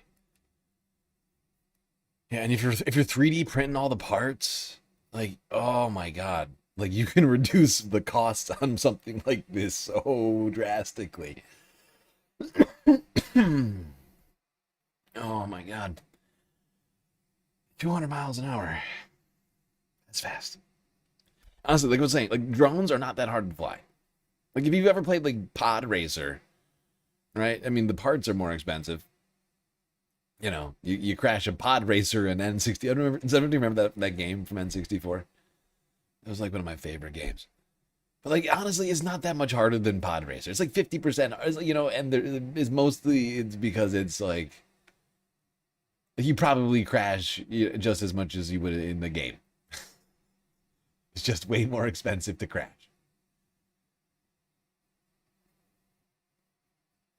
But if you got like, you know, a real reason to be doing such a thing, something like this would be incredibly useful. And that's why they have become so prevalent in 21st century warfare in such a short period of time. You put one of those things in a duffel bag. Now, when you and it picks up on the heat signature of the jet engine. Yeah, so it can be an IR seeker, infrared, or it can be electro-optical. So they're managing a system with both. And there's a warhead underneath it? There's on the tip. You can see it on the top there. You've got a tip, and then you've got the four props at the bottom there, which are giving it propulsion. Just so we know what we're looking at. But I mean, what is really interesting to me is that after the Iran war, is suddenly everyone's sitting up. Everyone, of course, is paying due respect to the Ukrainians, which has not been there up until this point. And I hear from you, because you travel out to this region a lot, that the Europeans, the Americans are suddenly in country, in Ukraine, because they want to learn. Yeah, and the big reason for that all comes down to money. You're looking at, in the Persian Gulf, for example, you're looking at Patriot interceptors, of which over 2,400 were used in the first 30 days. They're $4 million a unit. So when you're contrasting that... It's $8 billion. It's more than actually that's more than $8 billion. I was rounding down. One of these drone interceptors that costs $1,000 that Ukraine has designed, you can see why Europe, US, Persian Gulf states are absolutely hell-bent on getting their hands on this capability. The Russian capability has advanced when it comes to the Shahed and the increasing speed. Are we seeing an increasing speed on the other side from the Ukrainian drones they're manufacturing? Yeah, so let's take a look at the threat first. Russia are now making what's called the Garan 5, which analysts say is based on the Iranian Karar drone, which I think we've got a picture up here, which looks like that. It's an evolution of the Garan 3. It's got, as you say, a very powerful jet engine. So that's faster again? Yeah, so it goes up to nearly 400 miles. Which speaks to that step-by-step advancement that I'm talking about. Yeah, so potentially that Garan 5 can currently outrun the present inventory of interceptors that Ukraine has. So Ukraine is now having to evolve their own interceptors by increasing the speed to deal with that Garan 3. Over what time period are we talking? We're talking months. So speaking to analysts, specific analysts on this technology advancement, the technology is outdated every 6 weeks. Which 6 weeks, which blew my mind. If you think about the time it takes to procure a major asset like a Typhoon aircraft or a warship, you're talking 15 to 20 years. And what the Ukrainians are doing is they're evolving their capability every 6 weeks to make sure that they've got a layered air defense system. Okay, that's the part that I really wanted us to get here, because I was utterly blown away by that number. It was like, excuse me, every 6 weeks, Ukraine is going through some sort of massive, like, military, like, overhaul as a result of, like, advancements in like, military, like, development. Like, how? Like, it blows my fucking mind, because it doesn't happen on that scale, right? The United States spent how long building the fucking the failure, the F, whatever it is, the 45 or the 35, whatever it's called, like over like $1 trillion or something like that, and it still has all sorts of fucking problems. Like, we had one get shot down in Iran. It took like a decade to build. It's insanity.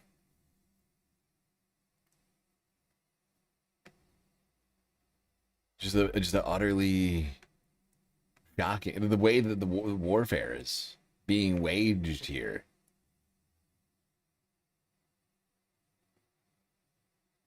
It's different than I think anything has been seen in history. I figured we'd hear a little bit from this woman who's a Ukrainian drone commander.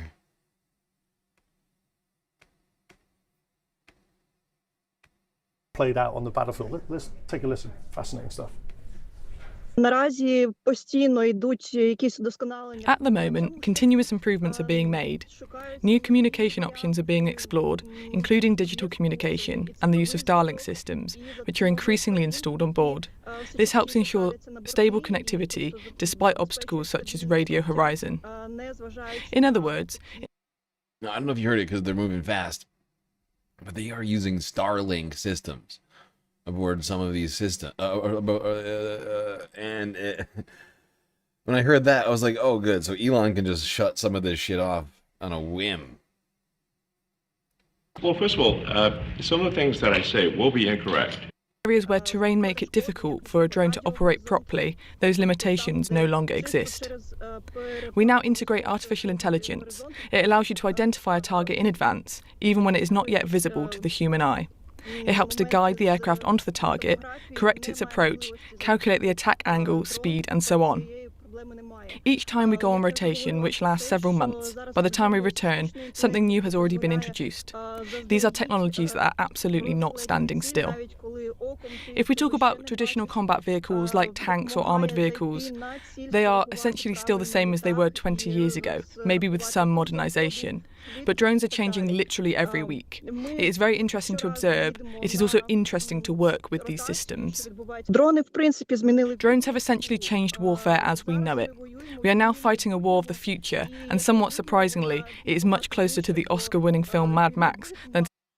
Now, I'm fairly certain that a country like the United States, or even Ukraine if they wanted to, I mean, it would cost them a fuck ton of money, could, if they had an already existing satellite array, or were to mobilize some sort of satellite array into low Earth orbit, they wouldn't need Starlink. You could just, you know, go into the programming and say, route to these satellites rather than Starlink satellites, right? But for now, they're completely at the whims of Elon. Although it is the fact that they can be communicating in such a way with those satellites is certainly quite a advancement. Now, it's not just drones in the air.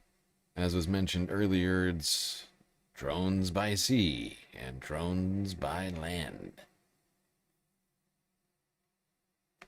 The security service, which shows an underwater drone named the Underwater Sea Baby, so a variant of the drone. This variant of what I've just showed you there on the screen. And I want to bring up some footage here from 2025. Can we just bring that up? Right, let's freeze frame that. This is from the security service of Ukraine. It's called the SBU, the security service, which shows an underwater drone named the Underwater Sea Baby, so a variant of the drone I've just showed you, attacking a Russian submarine in the Black Sea port of Novorossiysk. Well, so if you look at the screen, look very to the left and then up a little bit, and you can just see the turret. Oh yeah, I see it. You can just okay, see on the turret. on the far pier. Yeah, so just below, you can see that vessel with the large mast. So look just below that, and keep your eyes on that for a second. Now, just before we play the footage, the SBU said this target was a Kilo-class submarine, and why that's important is because the Kilo-class, the Russian Kilo-class submarine, has been dubbed the black hole due to its ability to evade detection by sonar. So it's a high-value target. Now let's play the footage. Keep your eyes on the top left-hand of the screen, remembering that this drone is under the water, and then you can see that huge explosion. Wow. Now the SBU said that this Kilo-class submarine suffered critical damage and was actually put out of action. A lot of ships in that dock from the Black Sea Fleet. A lot of vulnerable ships. And they can't move. Well, no, they're in port at the moment, so they're effectively sitting ducks. Right. Let's come back to where we began right at the top of the program. The first ever recorded footage of soldiers surrendering to an uncrewed system, an unmanned system. Yeah, I mean that's a significant statement that you just said there, and I think people who follow the news will have seen this, but people that don't, you're going to find this fascinating. These are 3 Russian soldiers laying down their weapons and surrendering to a UGV, an unmanned ground vehicle. They're going to take off their weapons, and then they're lying on the floor. So surrender. Now, the vehicle that was used for this, if we can just bring up an image, it's called a TW 7.62. So it's an uncrewed tracked ground vehicle. It's a reconnaissance vehicle, but it has a machine gun fixed on the top of it, and it's using artificial intelligence for autonomous detection, capture, and tracking of targets. So engagements. So an autonomous AI-powered machine gun strapped mini tank. I mean, that's basically what it is. It's got a couple of tractor. What are they called? Oh my god, my fucking brain just broke. Hello, anybody home? Everybody knows what I'm trying to say. The fucking pulley tracks along the edge here.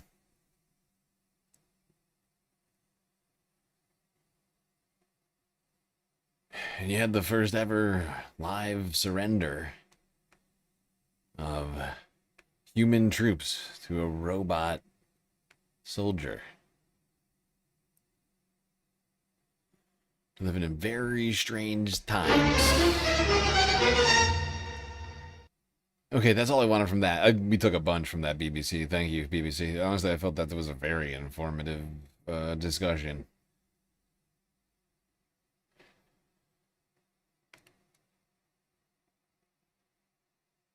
Feel like I learned a lot. Now, if you missed yesterday's stream, this will be informative to you. Another Trump reversal. We were just talking about Trump's reversal on Ukrainian military aid. Let's talk about his reversal on his support of NATO. Because on Thursday evening, he suddenly announced that the U.S. troops would be going to station in Poland. 5,000 of them, to be exact. Here's the AP. President Donald Trump said on Thursday that the U.S. will send an additional 5,000 troops to Poland, stirring up confusion after weeks of changing statements from the administration about troop deployment in Europe. His administration had said it was reducing the American military footprint there, and confirmed about 4,000 service members were no longer being deployed to Poland. Trump's announcement for the additional troops to Poland came in a post on Truth Social Thursday, where he cited his strong ties with Polish President Karol Nawrocki. Trump endorsed him in elections last year. It all raises uncertainty for the European allies who have been blindsided by the changes. The Trump administration has complained. Yes. Everyone was blindsided, including me. I was like, who, what, where? What now? Because it's completely contradictory to everything Trump has been saying about Europe and NATO. All while we're literally engaged in a war in Iran, which made it all even more confusing. but could actually speak to perhaps the seriousness of the potential of the end of the war, Operation Epstein. Everyone knows how skeptical I've been of the end of this thing. Because there's no way for Trump to walk away from this with an actual, any concept of a win. And knowing him, he hates losing. I just can't see it. But sending troops to Poland, talking about invading Cuba. I mean, we only have so much military, and like the entire Navy is in the Middle East right now. You know?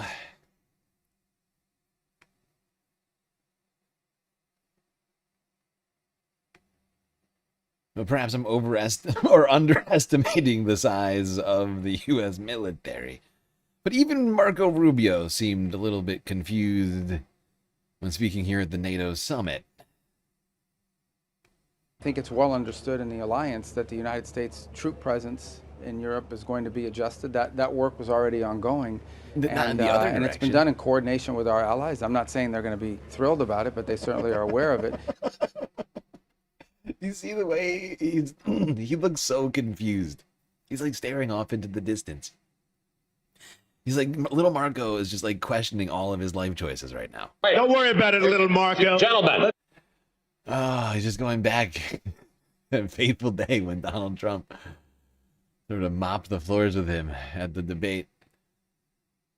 If only he had been president. I feel like that's what is going through his head right now. Because he's trying to make it sound like he's like, well, everybody was expecting troop changes in Europe. We weren't expecting more troops, Marco. Like, he says it like we were expecting more troops. Because this is after, right? Like, you look at the side eye coming from fucking Mr. Clean back here. Even he doesn't believe it, right? Like what are you talking about? What you talking about? It's like, yeah, Marco, we were expecting all U.S. troops to leave Europe because that's what Trump was threatening, and now we're sending 5,000 more. That wasn't the expected change. And he's like, yeah, people are just gonna have to get used to it. It's like, oh, okay, right.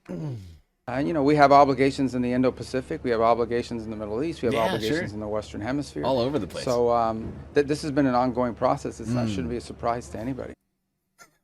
It shouldn't be a surprise to anybody. Okay. Anti-surprise, everyone.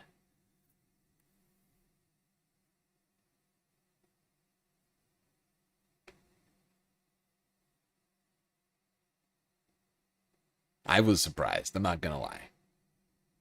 I know Marco's trying to pretend like I'm not supposed to be surprised, but even he was surprised. Look, you see his face?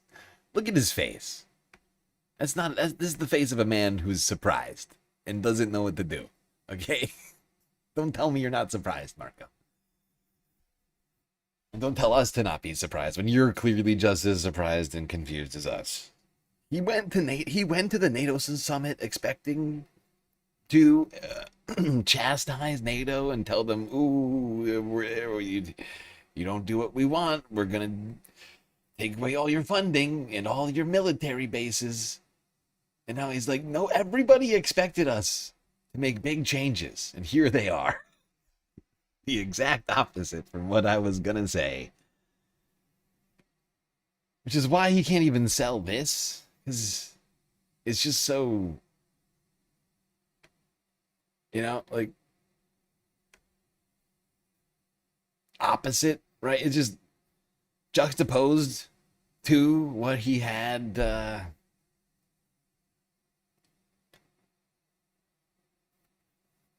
been planning. I think it was difficult. It was a difficult sort of pivot, to be perfectly honest. Yesterday I made the basketball analogy. I think that stands. Is a difficult pivot for Marco.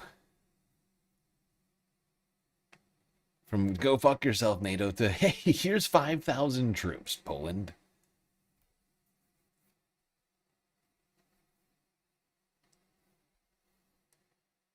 All right, let's go to Serbia, where massive rallies, and when I say massive, I do mean massive, have been happening. Not just over the last couple days. This was on Saturday. But as we all know around here, at least most space fams, galactic viewers of, you know, some length, historically speaking, know full well that these protests have been ongoing for what, like a year and a half? When did these start? It was like in the winter of like 24, 25 or something. These have been going on for so long. It was after the collapse of a train station, which led to a lot of criticisms of government,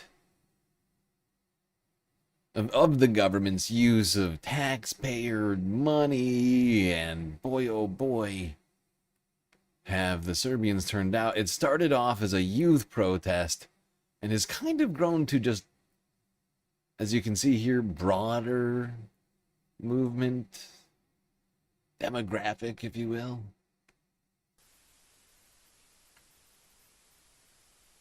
They've been calling for snap elections for at least a year.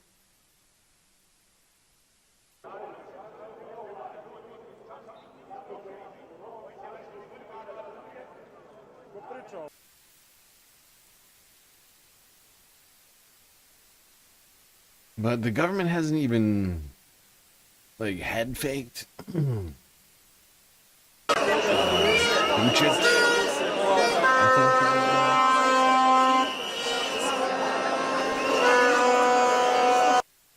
yeah, Vucic. Alexander Vucic's government has not even sort of head faked at doing a snap election, no matter how much people ask for them. And as you can see, it is no longer a student protest. It's really broadened demographically speaking. And clashes with police as the night dragged on were seen.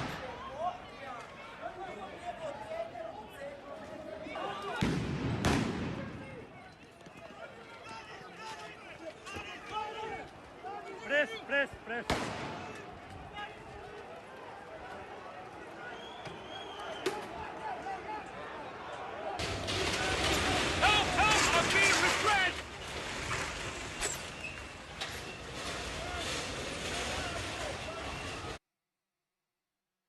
Now, the Serbian people, the protesters themselves, have accused Serbia's government of all sorts of abuses and, repression of their rights, including the use of basically, I don't know what to call them, almost like weapons of war, like sound cannons and shit like that. We saw videos of it, like, when the protests were more in the news, like last year.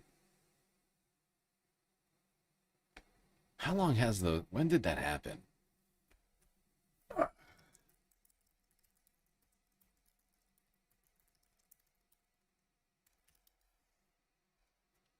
It was November 2024. Holy shit, I was right. Almost to the... Yeah, it was like literally a year and a half ago. Wow. I'm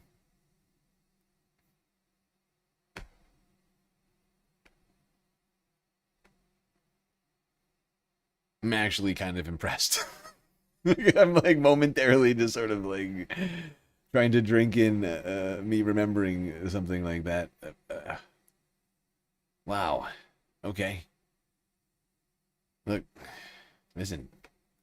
Sometimes I know things about stuff. All right, let's move on from the protests. Go down south to Africa for an update on the Ebola crisis. A crisis which yesterday, and actually the day before that, or Friday, we talked about that crisis being fueled by the dismantling of USAID by Doge. Well, first of all, some of the things that I say will be incorrect. The deadly outbreak of Ebola in the Eastern Democratic Republic of the Congo has caused 177 suspected deaths out of 750 suspected cases in the DRC and neighboring Uganda. That's according to the World Health Organization. But officials believe the virus may have been spreading undetected for around 2 months, making the likely death toll much higher. On Thursday, officials of the Alliance Fleuve Congo, which includes the Rwanda-based M23 rebels who seized control of parts of the eastern DRC last year, confirmed a case of Ebola had been found in South Kivu province, which is hundreds of miles away from the epicenter. Authorities believe the first cases originated in Mangwalu, a region known for artisanal gold mining in the eastern Ituri province. Instability and weak health and infrastructure have made treating patients and containing the spread of the virus more difficult. On Thursday, protesters set fire to Ebola isolation tents at a hospital in the town of Rwampara after a dispute erupted over the burial of a man suspected of dying of Ebola. A witness says the family had wanted to take the body for family burial at home, which can be dangerous. I'm in Rwampara. At the Rwampara hospital, we're locked down. Look at the angry protesters. They're setting fire to the tents of the sick because they want to recover their bodies, and there are a few police officers who can't even contain the situation. A significant intervention is really needed. We go now to Kinshasa, the capital of the... Okay. Well, we can't watch this whole thing right now. I'm gonna skip some of this, a bunch of this.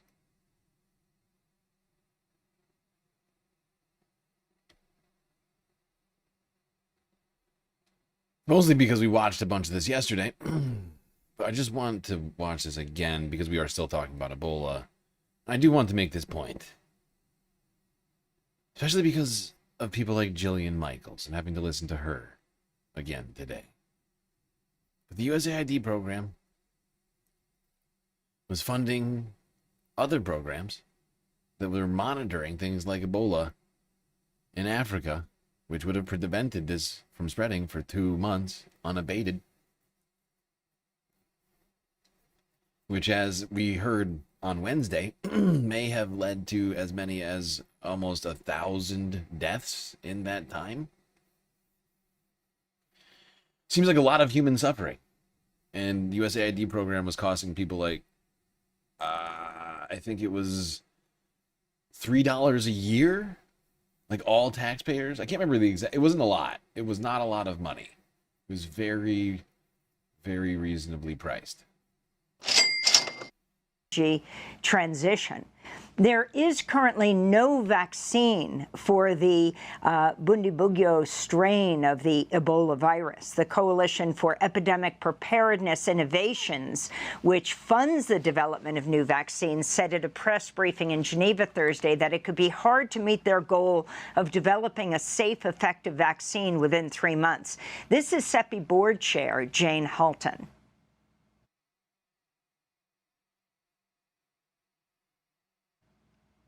Oh, shit. I forgot.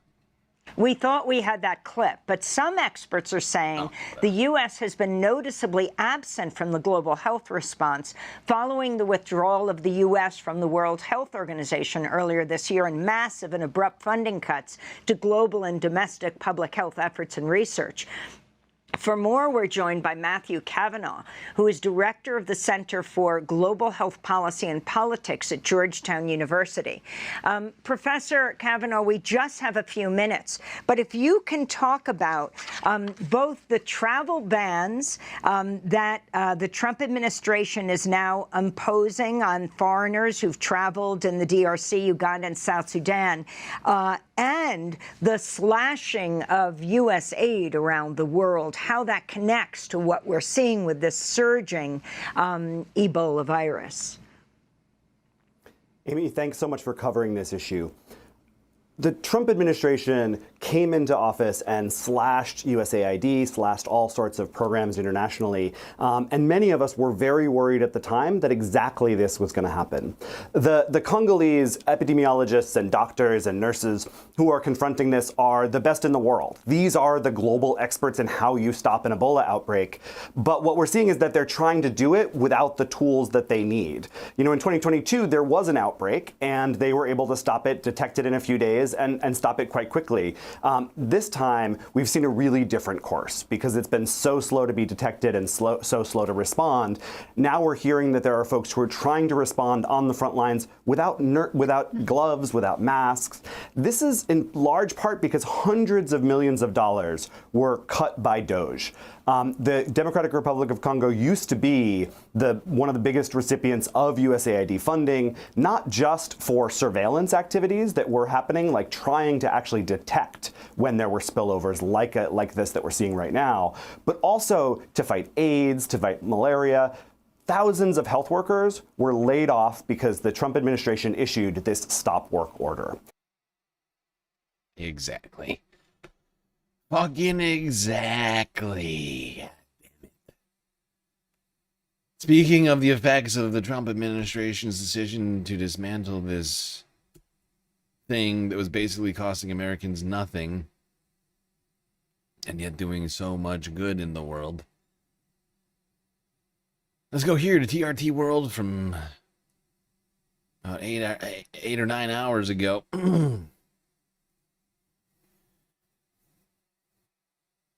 For an update in Uganda, where the health ministry there is confirming new Ebola cases. Confirming that this thing is spreading across borders and is definitely not just limited to the DRC. If only we had an organization actively testing all of this stuff.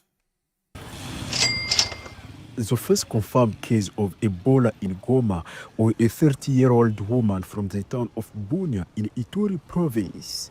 Her husband is reported to have died from the same disease, according to health authorities. The M23 rebel group, which now controls the area, says measures are being taken to stop its spread. All contacts in this index case who was diagnosed by the National Institute of Biomedical Research's laboratory are currently being listed and will be monitored in accordance with the guidelines of our contingency plan. Although the DRC has experience in combating Ebola epidemics over the past 50 years, its resurgence in Goma is causing concern among the city's residents. We have only just got over Mpox, which terrified us, and we are still in the midst of the war. And now, Ebola has turned up. It is frightening us, the residents of the capital of North Kivu. At present, there is no cure for this new strain of Ebola virus called Budibugyo.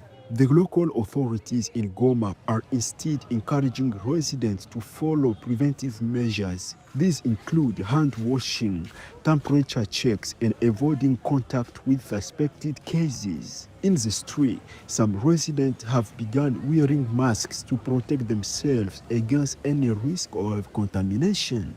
This facility was used in the fight.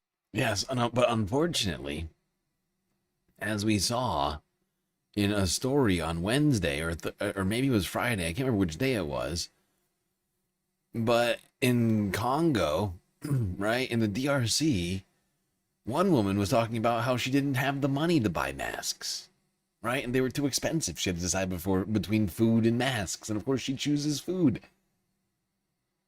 Right? Because the death of, like you gotta pick one or the other, and you're gonna pick food. Right? And not everybody has access to these masks. If only there was an organization that might be able to distribute masks for free.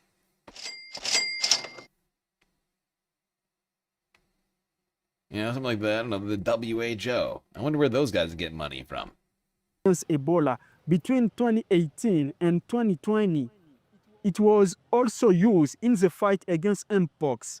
and 23 authorities, together with technical partners, are reactivating it to isolate all related Ebola cases in the region. The announcement of the outbreak in Goma led to the temporary closure of the border between the DRC and Rwanda. Uganda has also stopped all passenger transport connections at land, sea, or air, jeopardizing the livelihoods of hundreds of families who depend on cross-border trade. We're going to starve to death. The children aren't going to school anymore. And We're struggling to pay even. And this is going to cause conflict, right? If hundreds of families, thousands of people depend on cross-border trade between Uganda and the DRC, and now that Uganda is shutting down the border because of this, internally or otherwise, conflicts will almost certainly erupt. People need food. And if they can't get food one way, via trade, there are other options. They're less fun.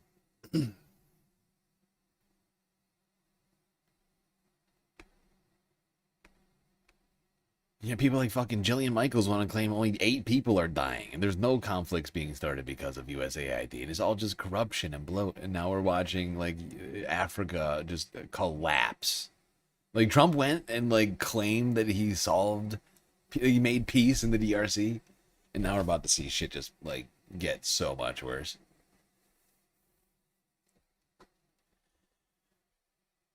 I'm the peace president. Everybody's saying it.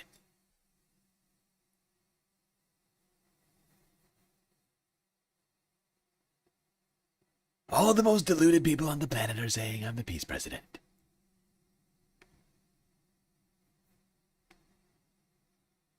All right. Speaking of deranged individuals, let's go to Israel. Talk about Itamar Ben-Gvir, who I don't know if you're aware, if you've been keeping up with it, but he's been fairly busy lately, and in the media, especially as a result of his treatment of Western activists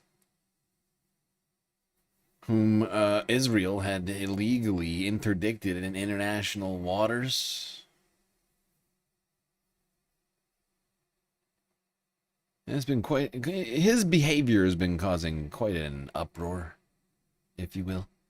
Here's France 24 from earlier on Saturday. France has decided to ban Israel's far-right police minister Itamar Ben-Gvir from access to French territory. That according to French Foreign Minister Jean-Noël Barrot speaking this Saturday.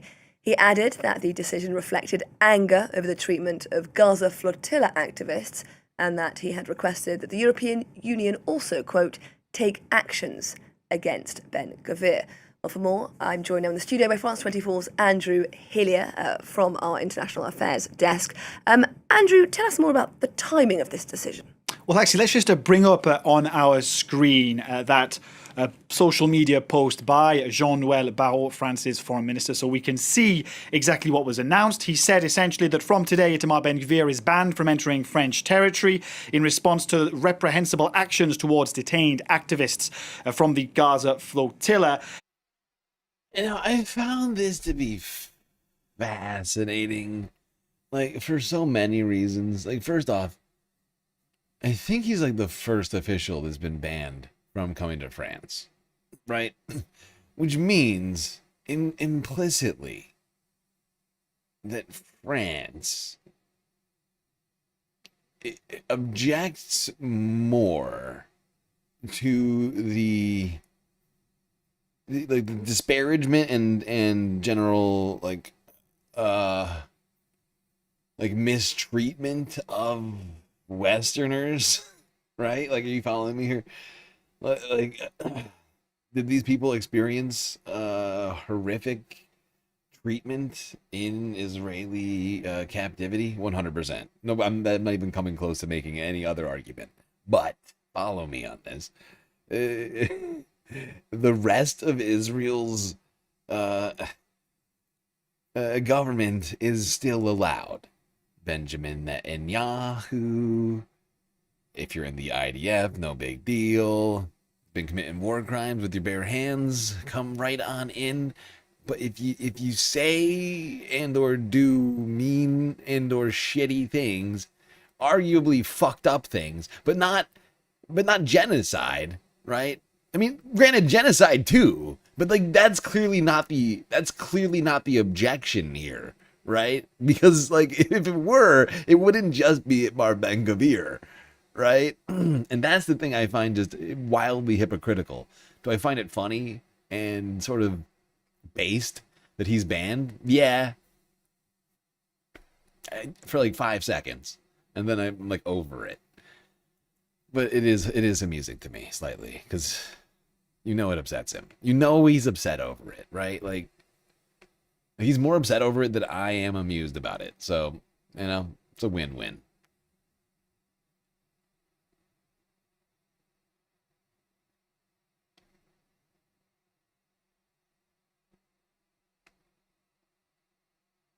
It's a win-win, but it's not near enough, right? Like, that's the vibes. Like, yeah, okay, but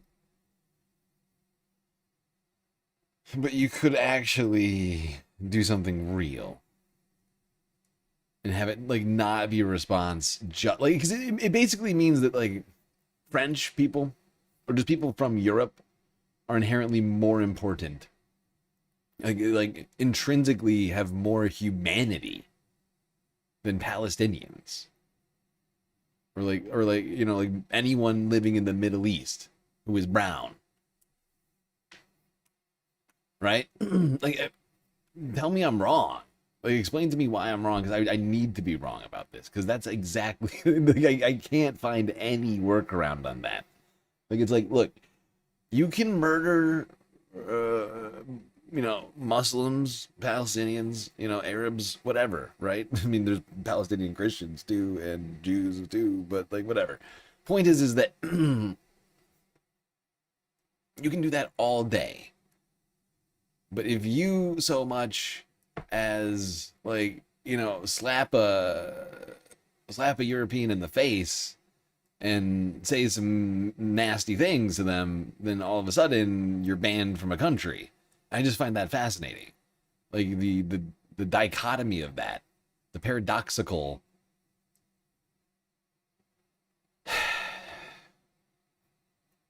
nature of that sort of Orwellian-ness of all. It just it's not lost on me. I know that much. In fact, that's all I can focus in on.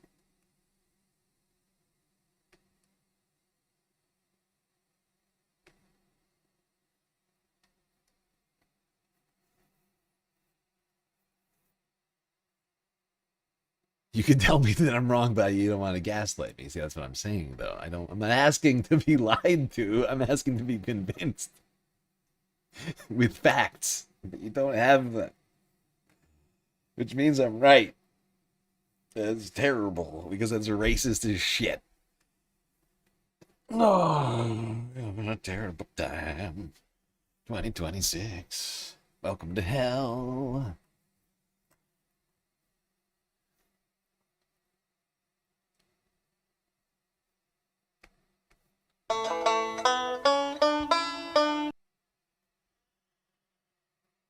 All right. Moving along topics-wise to Donald Trump's claims on Thursday regarding Iran's nuclear stockpiles of dust. That's everyone's calling it that. Nuclear dust.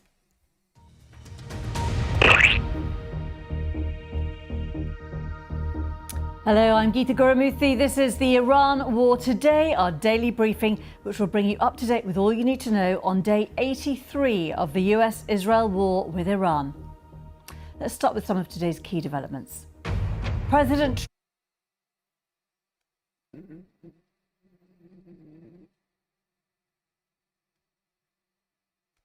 hand over the material. President Trump has vowed that the United States will eventually recover Iran's stockpile of highly enriched uranium, despite comments from Iran that it will not hand over the material. President Trump told reporters at the White House that the US will probably destroy it after we get it, but we're not going to let them have it. Earlier, the Reuters news agency had reported that Iran appears to have hardened its stance over the nuclear issue. According to Reuters, the Supreme Leader, Ayatollah Mujtaba Khamenei, has issued a directive that Iran's near-weapons-grade uranium should not be sent abroad. Well, in a moment, we're going to hear our assessment from correspondent here in London and elsewhere. But let's first listen to what Trump said on that key issue of uranium. We're going to either make sure they don't have a nuclear weapon, or we're going to have to do something very drastic. And the people of the country, I believe when it's put to the people of our country, they will all agree that we cannot let Iran have a nuclear weapon. Yes, Daniel? Just let me just one follow-up on that. How do you want things to end up with the Strait of Hormuz, though? Would you like them to have... Well, we want it open. We want it free. We don't want tolls. It's international. It's an international waterway. They're not charging tolls. Right now, they are losing $500 million a day is what it's projected. I don't know, it sounds like a lot of money, but whether it's 500 or 200 or 300, they're losing a lot of money. There hasn't been a ship that's been able to get through without our approval. And the Navy has done an amazing job. And no ship is going to Iran, as you know. No ship is going to, or out of Iran without our approval. Can they keep their highly enriched uranium? No, we get the highly enriched. We will get it. We don't need it. We don't want it. We'll probably destroy it after we get it, but we're not going to let them have it. Well, more on that shortly. But first, the Pakistanis have also been stepping up their diplomatic efforts between Iran and the US, as our correspondent Carrie Davis, who's in Islamabad, explains. Pakistan is still acting as an intermediary between the US and Iran. Now, we know that the Minister of the Interior for Pakistan has visited Tehran twice just in the course of this week. And now there is speculation coming from Iranian media that Pakistan's head of the army, Field Marshal Asim Munir, who's played a key role in a lot of these talks. Okay, there you go. Donald Trump saying we're going to get all of the dust.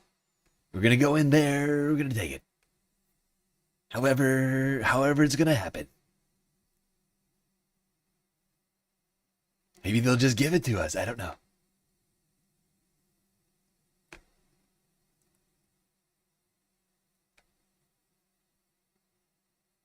He's making a lot of claims. A lot of claims I don't think he's going to live up to, especially considering the developments of this evening. Dude is pregnant. Aww. I mean, you know. We don't all age gracefully in the same ways. Seriously, though, he does have one angry outie belly button. I'll say that much. That thing is looking to break out.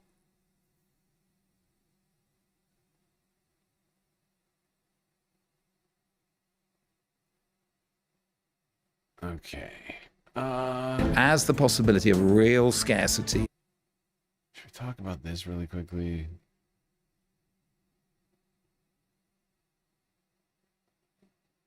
Yeah, let's briefly talk about the upcoming global oil shortage.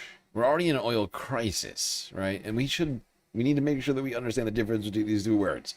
Oil crisis is just referring to the severe price shock, right? From $50 to $100+ a barrel. That's what we're calling a crisis. Now, there's also a shortage, which means that in gas stations near you and in other places all around the world, there's not enough gasoline and other oil products and wherever else to sell, right? To sell to everyone, right? That needs it.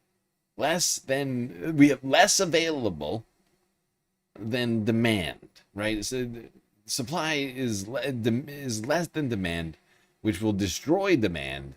And whenever we're talking about the demand destruction, that means someone's life just got fucked.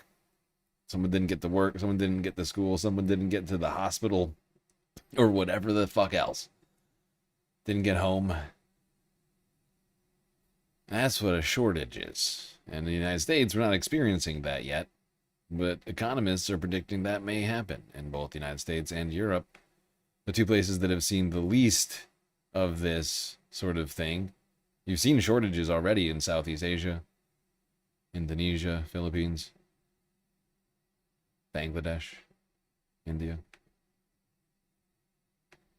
As the possibility of real scarcity and rising gas prices and all the rest of it becomes much more real now, the imperative to address the situation, to try and get the Strait of Hormuz open again, becomes ever stronger. From the viewpoint of Tehran, the thinking is we're going to win this war in a way that we have established enough deterrence so that nobody dares doing this to us again. The overwhelmingly huge effects of this war has been a doubling in the price of Russian oil. And the benefit to Russia from that is enormous. Hello and welcome to the Forecast Indicators with me, Krishnan Girimurthy. And me, Mark Urban. On the Forecast Indicators, we look at the signs that analysts watch most closely, separating the signal from the noise and the wheat from the chaff. So oil prices are rising and sanctions are quietly shifting. And despite Donald Trump once again threatening Iran with more strikes, the bombs haven't fallen. So is this another Trump taco? Or are we seeing the outlines of a ceasefire extension that might emerge in the coming days? Later on, we'll be joined by Iranian political analyst Nega Mortazawi. But before that, Mark, your first indicator. Well, let's set the scene with the falling inventories of oil. The US inventory went down by 17.8 million barrels last week, and apparently that's a bit of a record. It hasn't plunged like that for many years. Just under half of that from their strategic reserve, and the rest of it is literally in the tanks of various refineries and oil companies and all the rest of it across the country. But what people are saying is that spells the you-know-what getting real in this case. What was that? Poop? Poop.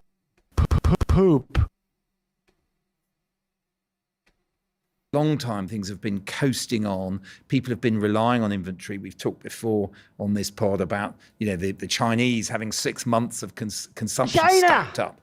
But this really means as the Americans are biting into it. Now, I've looked at some projections that say that even at consumption at this rate, they could still have a few months to play with. But it's one of these things that really will be, I think, making people in the White House anxious because Yeah. I mean, they're looking at the numbers. The tanks are emptying fast. Immediately, if not sooner. And it spells not good. It spells not good things here in the United States.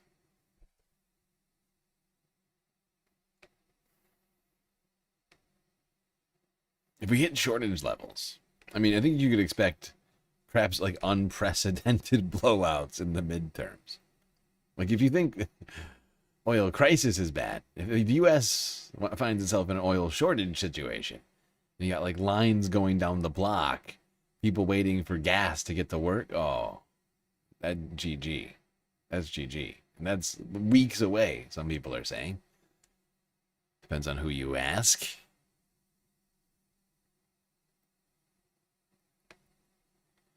I'm sure they must be aware of that to some degree. And they must be aware of this as well. Let's talk about Iran's military capabilities. Talked about this one yesterday, too. Sorry, there's a few stories in here I left in just for point-making purposes, But it's quite clear that we are only experiencing negative effects and none of the things that Trump is claiming as victories exist. Because Iran's military capabilities seem to be basically, about as good as they were before. Maybe slightly diminished. They are in a war. I mean, you could say U.S. military capabilities are also diminished. So, you know, every single U.S. base in the Middle East has been rendered like unusable.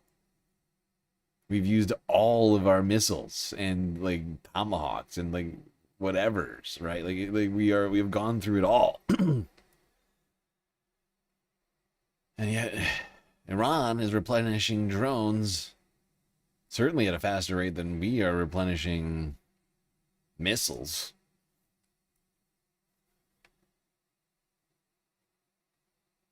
Recent U.S. intel assessments actually assess that Iran is rebuilding its military industrial capacity at a much faster rate than previously anticipated. One U.S. official actually told us that, quote, the Iranians have exceeded all timelines the intel community had for reconstitution of their military capabilities. And one big example of that is how fast they have been able to rebuild their drone program. They have restarted that program, we're told.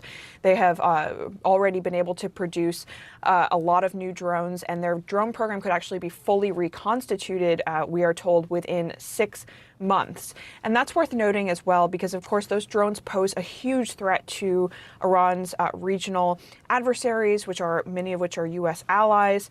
They have proven to be extremely lethal, these drones. One of these drone attacks actually hit a U.S. military facility early in the conflict and killed U.S. service members. So the drones do pose a huge threat. And even prior to them reconstituting their drone program, they still had thousands of one-way attack drones still in their inventory. So this is just adding to that. In addition to this, they are also able to, we are told, rebuild, and they have been reconstituting their bombed out missile sites that the U.S. did attack, of course, throughout the course of the war, as well as with their missile launchers, many of which were buried underground, that they have now been able to dig out and produce more of. So, rather than no more drones, no more, what was it again? Missiles gone. Anti-aircraft gone. Navy gone. Planes gone. All gone, gone, gone. It seems like not gone, and actually still very much here. Missiles. Anti-aircraft. And I mean, do they need a traditional, oh my god, my brain's Air Force? Do they need a traditional Air Force if they've got this fucking drone high? Like it's like a fucking swarm. Like, do they need that if they've got the swarm?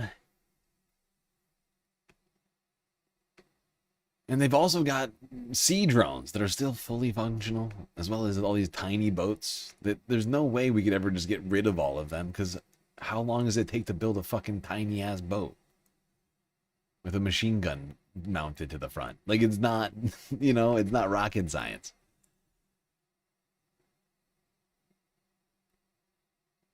So we're going into this moment here where the war may be over. It's not, I mean, it's the first time I've even suggested, really, that I don't know that it might actually be over, I feel like. But there's a lot of claims flying around this evening. We're going into this with Iran's military still like 60-70%, maybe even a little higher than that. Certainly not gone. Or dead, as Trump has said. Dead, dead, dead. Gone, gone, gone. Now, pretty much here. And so there's that. We got weeks away from global oil shortages. Trump claiming that we're going to get all of Iran's uranium. I mean, this is all stuff that happened in the last 2 days.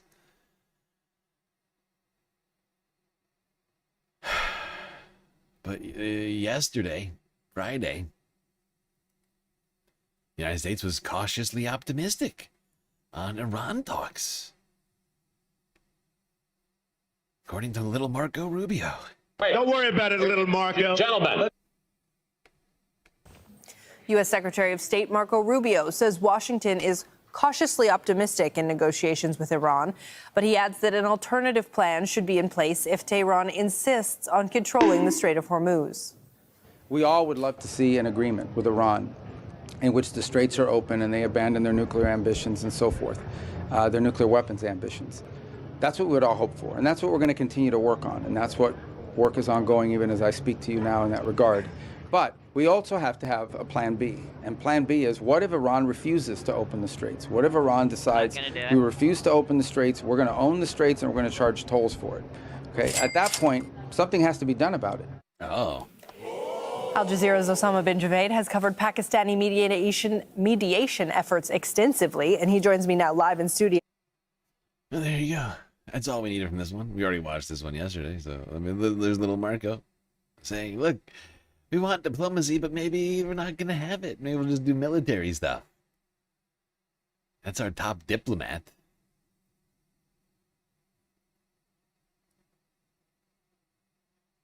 Former National Security Advisor John Bolton agrees.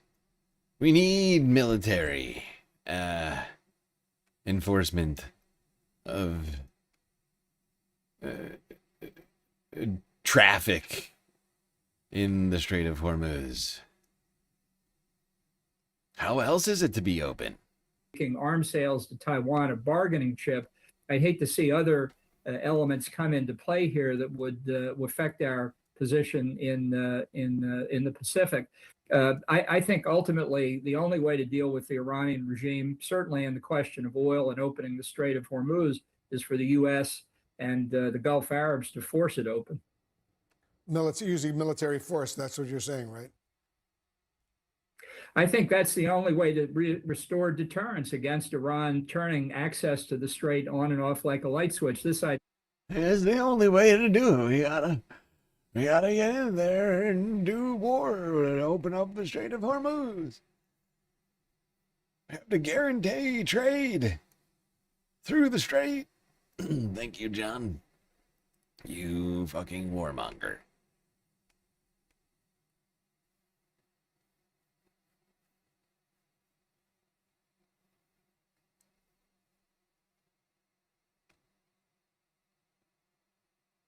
Okay. How are we doing on time? Not bad. Really doing a great job tonight. 6 hours in. Just a reminder, everybody, if you haven't already, hit the follow button on Twitch, subscribe on YouTube, hit that bell icon, and like the stream. All very helpful to both you and me, really, technically. Does it help? Yes. It helps us in the algorithm, but also helps you. For instance, if you've never seen the stream before and you just showed up, now you'll have a way to find us again. Which way, man? Sudden Apollo with a resub on Twitch. It's Prime. It's a Prime sub. Very smart life decision. Taking money directly from Jeffy Bezos and giving it to me. That's right. Did you know that you get a free Prime sub every single month? Maybe you're asking yourself, what the heck is a Prime sub? Well, did you know that Amazon is owned by... I'm sorry, did you know that Twitch is owned by Amazon? I made a huge, tiny mistake. Twitch is owned by Amazon, and as a result, Amazon Prime members get a free Twitch Prime sub every single month, which you could be using to not only get yourself some sweet benefits, no ads on your favorite stream, all the emotes you could possibly imagine, but your favorite streamer also gets a couple bones as well. I think it's like $2.50, something like that. It's a beautiful benefit for Amazon Prime members. And when you really break it down, what you're doing is you're taking money from Jeff Bezos and you're giving it to me. Which it's fun. It's fun when you think about it. Every time you do it, you get like a little cathartic moment there for yourself. And I get one too. It's a win-win. You and I win, Jeff Bezos loses. All right.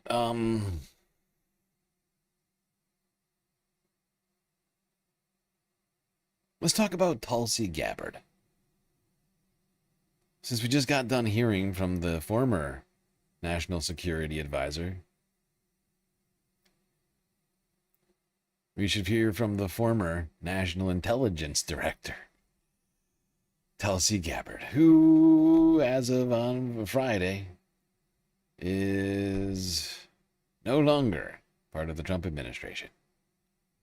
It's weird. It's almost like somebody could have given Tulsi this advice, right? Like ahead, like before she ever took the job and endorsed this fucking psychopath. It's almost like she could have, like somebody in her life even, right? Like somebody near to her, like very, very near to her, could have given her some sort of, you know, sage wisdom, if you will. Just trying to think of who could have helped Tulsi. Oh, that's right. Tulsi. Tulsi could have helped herself. There is no question in my mind that Donald Trump is unfit to serve as President and Commander-in-Chief. I've said this over and over again. He has made many decisions that are counter to the best interests of the American people, our country, and our national security. There is no question in my mind that Donald Trump is unfit to serve as President and Commander-in-Chief. I've said this over and over again. Over and over again. That's weird. Yeah, like you could have taken your own advice, Tulsi.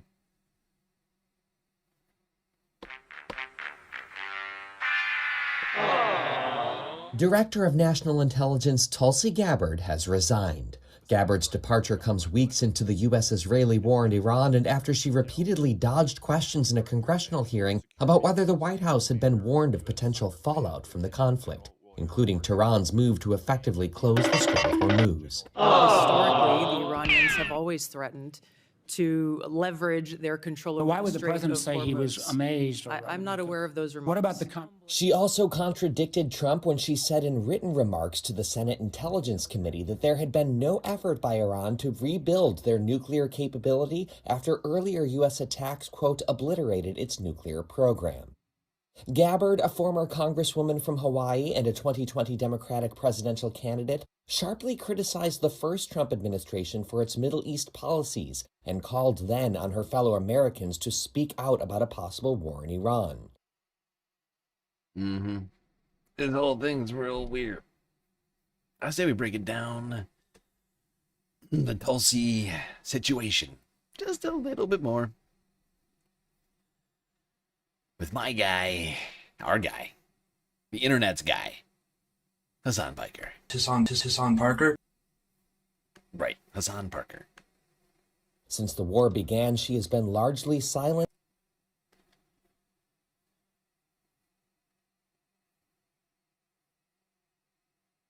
Tulsi Gabbard is resigning as the director of national intelligence. Now, a couple things I do want to point out. Again, alongside Joe Kent, these are two of the highest profile resignations that have taken place in this administration and in really any administration, that's right? true. I mean, obviously, there's been high profile resignations in the past throughout American history. I'm sure there's been something similar to this in the past. I would say number 3 in the Trump administration was the resignation of the chief of the Navy when we were doing all that stuff in the Caribbean. Remember that one? But like, it certainly didn't take place in the Biden administration. And I do think it's important. I do think it's important to recognize that. I suspect that there was probably some inside pressure as well. I don't know if Tulsi Gabbard was like, I'm falling on my sword because I'm, calling out this administration's actions against Iran.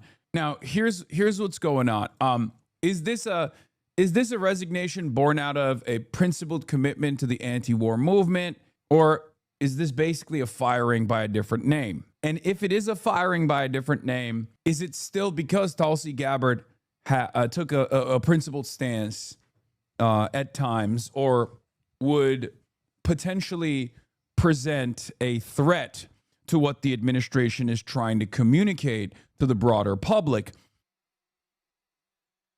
What I'm fairly certain is Tulsi's going to try and spin it that way. The latter. But I do think it's probably more, like it's like a preemptive quit. It's like, oh, you can't fire me. I'm quitting.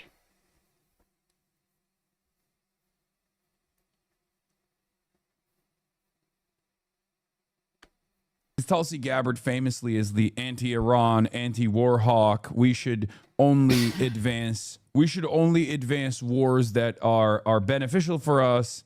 Not exactly an anti-imperialist, mind you, but the type of person, kind of not dissimilar Marjorie Taylor Greene, that says like, oh, we should actually only engage in wars that are good and no wars that are bad. I have a suspicion that she was forced out.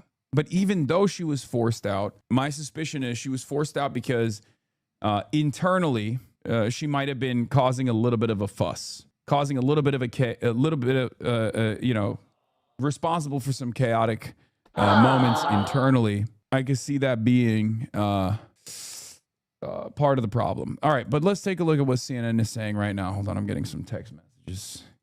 Tulsi Gabbard is resigning after about 15 months in the role of the Director of National Intelligence. Yeah, we want to get straight to the White House and bring in Kevin Liptak with the latest. What are we hearing right now? Yeah, and this is a significant departure. We do now understand that Tulsi Gabbard has informed President Trump of her decision to resign from the administration. And what she is telling associates is that she is stepping down because her husband is confronting a rare form of cancer. Yep. It may be this cancer is the reason for departure. Could take her at face value. Although it's hard to take a woman at face value, who, as we just heard in that previous clip that I played, it exists on my channel if you want to hear it again, who said Trump is what was it again? A unique danger to the United States, uniquely unfit to serve as president of the United States, and then took a position in his administration. A little hard to take you seriously when you do that. You know? A little difficult. Hard to know what's going on over there. Alright, let's talk about, before we get to talking about this potential ceasefire or end to the war or whatever it is,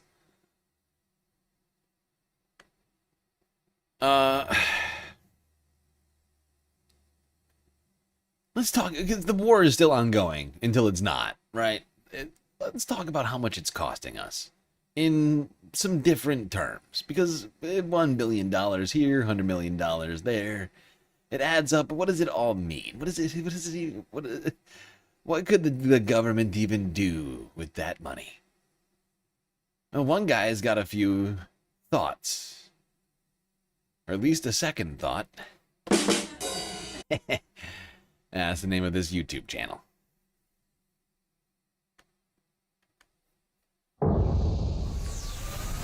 All right, let's get straight to the point. We are still at war. War is likely to resume, and the rift between the U.S. and its allies appears to be growing. And among the many reasons why that sucks, one major thing about war is the billions of dollars going to drones, ships, and now AI companies that'll give us minutes like these.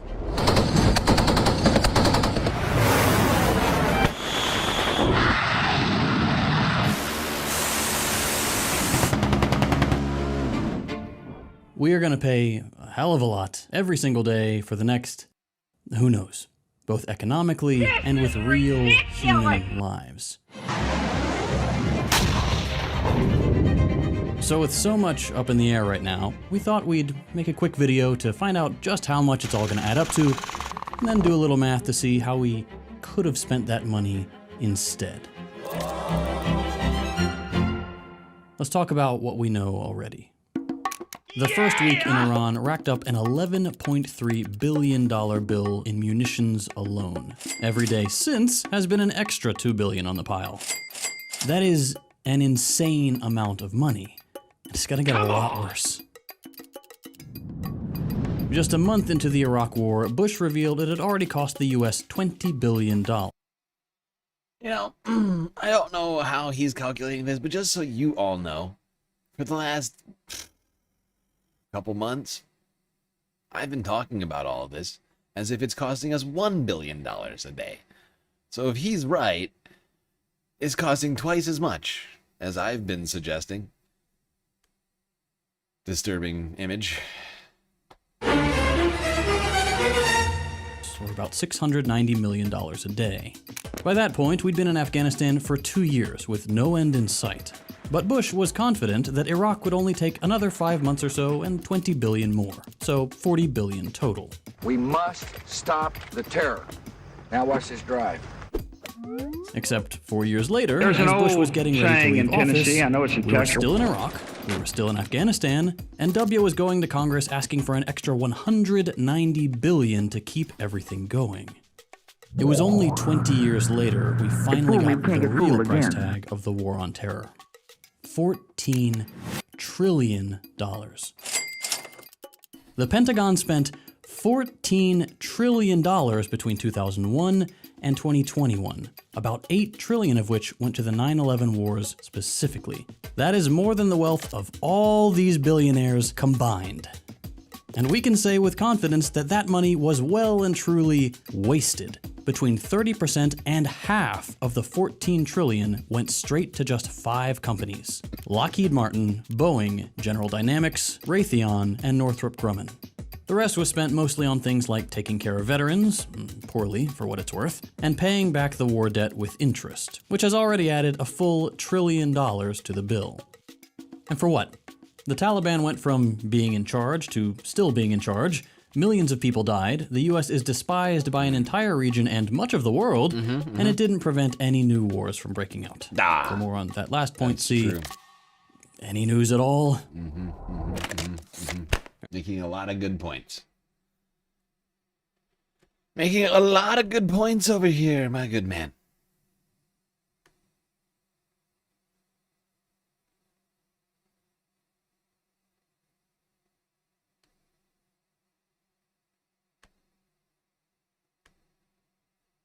Healthcare would cost us at the very most. Whoopsies, I went too far. For context, No. Trump just No, go back. throw another 14 extra big ones down the drain. How would we spend that money? Because we do have money problems. These days, about a third of us are skipping meals to afford healthcare. So let's start there. What would it cost to just fix that? Shockingly, only 290 billion per year. Max. That's it. That's what universal healthcare would cost us at the very most. Could you jump up? For context, Trump just requested that the Pentagon's budget be up to 1.5 trillion per year, meaning we could give the war budget a 20% haircut, still be miles ahead of every other country militarily, and not starve ourselves for aspirin. Universal healthcare is the norm in every single wealthy country and in many less wealthy countries in the global south. It's a system that makes sure that anybody, regardless of how much they make or what they're going through, can see a doctor and get their prescriptions filled at no or very low cost.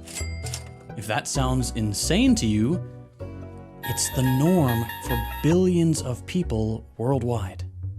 Universal healthcare works by saving billions of dollars by eliminating price gouging and the need for useless insurance middlemen whose only job is to deny our claims. Here in the US, getting universal healthcare would mean no more medical bankruptcy, something that 500,000 Americans deal with every year and that affects exactly one country, the United States.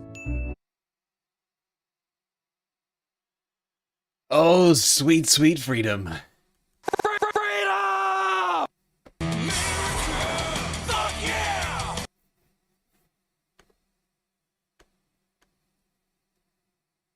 Oh,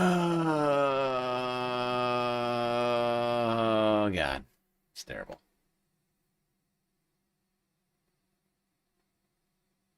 And that's just one of the things that we could pay for with the debt. Because that's just if you weren't following, that was only $290 billion. So of the currently proposed military budget, that's only 1/5 We still got all sorts of money to spend. 1.2 trillion to be exact. What else can we do with all of that fucking money? God damn it. All right, we're going to skip past healthcare.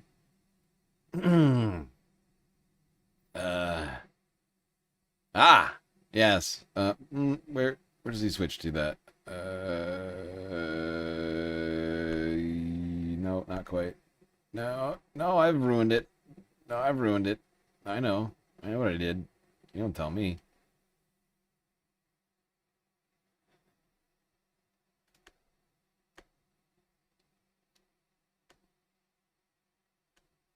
Wouldn't even make a dent in the Pentagon budget. How many of you watching are struggling with medical debt? How does it make you feel that our government could just pay it all off with the stroke of a pen? But they won't. Sorry, that money's spoken for. Gotta kill a bunch of school kids halfway around the world. Does that make your life better? No? So, what else could we do? Let's do something fun and notoriously expensive, like high-speed rail. While countries like France, Japan, China all get to enjoy convenient cross-country travel on bullet trains from the future, we're stuck waiting 5 hours at TSA because it's too expensive. So let's imagine that tomorrow Congress suddenly went crazy. Let's imagine they decided enough was enough and we should replace the entire Amtrak network with high-speed rail. This is not something anybody's asking for. It is not something that makes sense. Every single HSR plan is way more conservative in terms of scale, but let's just be wild. I am asking for it all the time. I'm always asking for high-speed rail. You guys know this. I think I'm sick of it. I am sick of it. Okay, we're a massive country, and just being connected by road and or, you know, if you're lucky enough to be able to get on a plane, well, although these days getting on a plane, I'll bet people feel less lucky looking at the the sweating air traffic controllers. But, you know, I think it would be nice to have a functional, non-decrepit, ancient transit system. I think that would be lovely, actually. I think we deserve to be, you know, at least as good as China. Is that too much to ask? China? I have to have my China. China! At roughly $130 million per kilometer, according to this graph in Financial Times, the California High-Speed Rail IOS is one of the most expensive high-speed rail projects we have in the US. If we were to match the 21,000 miles of Amtrak lines and build a high-speed... Wait. I always forget this fucking guy's name. I feel like a dick. I'm always... Certain people's names I just forget. And this guy, I'm always forgetting it. But you just hold on, pal. Wend. Because I just want to do something real quick.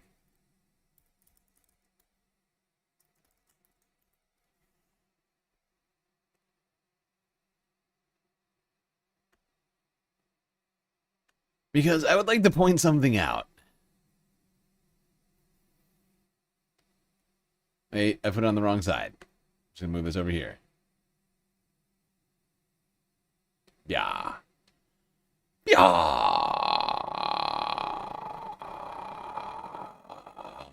Where is it? Here it is.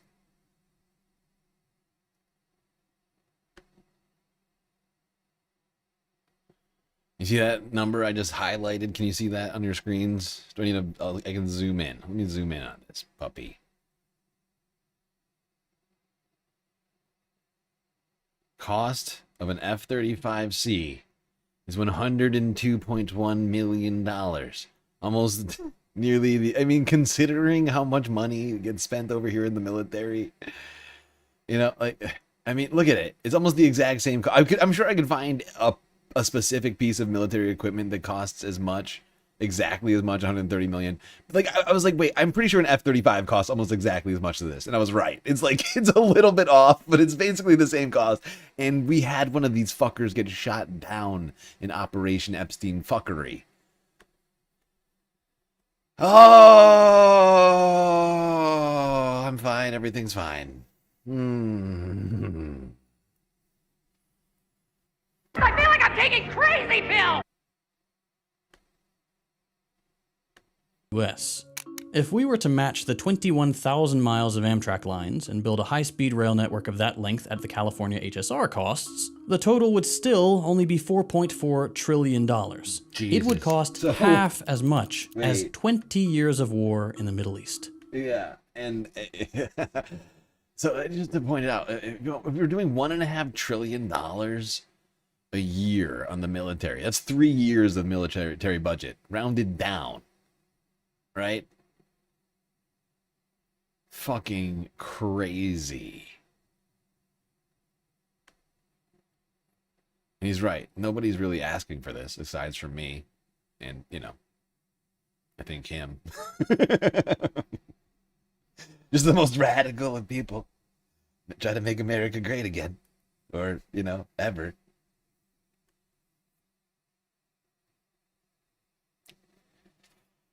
Nope, we just have shitty trains that were built decades ago. Run by mostly private corporations. And or quasi-private corporations in the case of Amtrak. Just imagine, those 20 years could have been spent very differently, and by the end of it, we wouldn't have millions of abandoned and suicidal veterans, millions of deaths, and cities all over the world reduced to rubble. We would have a completely transformed country we could actually travel around in. Again, I'm not saying this is a reasonable project. I'm saying that we could have handed the dot over to a coked-up Yimby Numtot with a blank check in 2001 and still have ended up with a more sensible spending program than the Pentagon. I think you get the idea, so let's just do a couple more quick ones. Yes, let's Head do it. Start, free preschool for low-income kids, is only $12 billion a year. Cancer research, $7 billion from Congress a year. Solving homelessness, $9.6 billion. These are all large sums of money, but they are pocket change compared to what we spend killing civilians abroad. We could double, triple, quadruple any of those amounts, and the military wouldn't even notice a difference. Even big-ticket items like free higher education, a plan that would completely eliminate costs at four-year public colleges, would only run $70 billion a year. Even free college, $70 billion. We've already spent more than that. We've already spent more than that shit on fucking on Operation Epstein Fury. Are you still talking about Jeffrey Epstein? This guy's been talked about for years. Oh, it's maddening. By the way, this video is ridiculously so well done. Like, a Second Thought always does good videos. Let's be real. And if you're not subscribed to this guy, you should be. In fact, he's somebody who's dealt with, you know, being demonetized on YouTube before. Does very good content.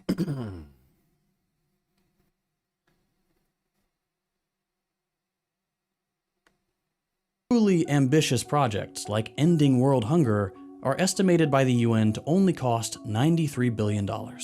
25 times more money goes missing from the Pentagon's balance sheets every year. Look, the point isn't to say that there's no room in this world for countries to spend on their military. But when just 5 companies get trillions while people starve, our priorities just aren't set right. Exactly. Fucking exactly. I couldn't have said it or done it better. That's why we're watching this video. Oh, those numbers are staggering. When you just, all you have to do is just put them next to each other, and it's like, dude, what are we fucking doing? We have the world's largest economy, and we just insist on spending it on the military. We could be having free healthcare, free college, free fucking everything, dude. And still have probably the world's largest military when you look at it.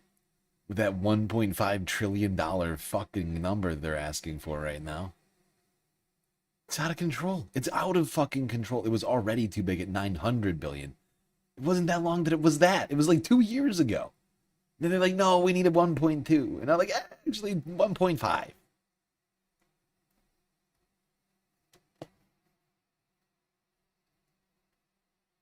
And the numbers, they just start adding, you know, and you start like, I feel like it starts washing over people, right? And it's like you're a frog in a pot. boiling, right, of slowly boiling water. You just don't realize it until you're like, wait. This is where all of our shit, the stuff we should be having is going, right? Like all those things that you would think you would get in the world's largest economy, but you know, the wealthiest nation on earth that we're constantly being told about, like, while people are like begging for surgery from their insurance provider. And, you know, people are on the fucking, you know, sleeping on the goddamn streets, making it illegal to be homeless while we take away food, like food assistance for the poor. Like, it's a fucking insane system that nobody's voting for, honestly. Most people do not realize. And we need to change that. That's what the primaries are for, people. That's why I'm trying to focus in on them as much as I can, even though the numbers aren't good on it. I don't give a shit. If Kornacki and all these other guys aren't gonna do all the elections, I'm gonna do them. Maybe one day that'll pay off. Until then, it's just purely an ideological fucking grind.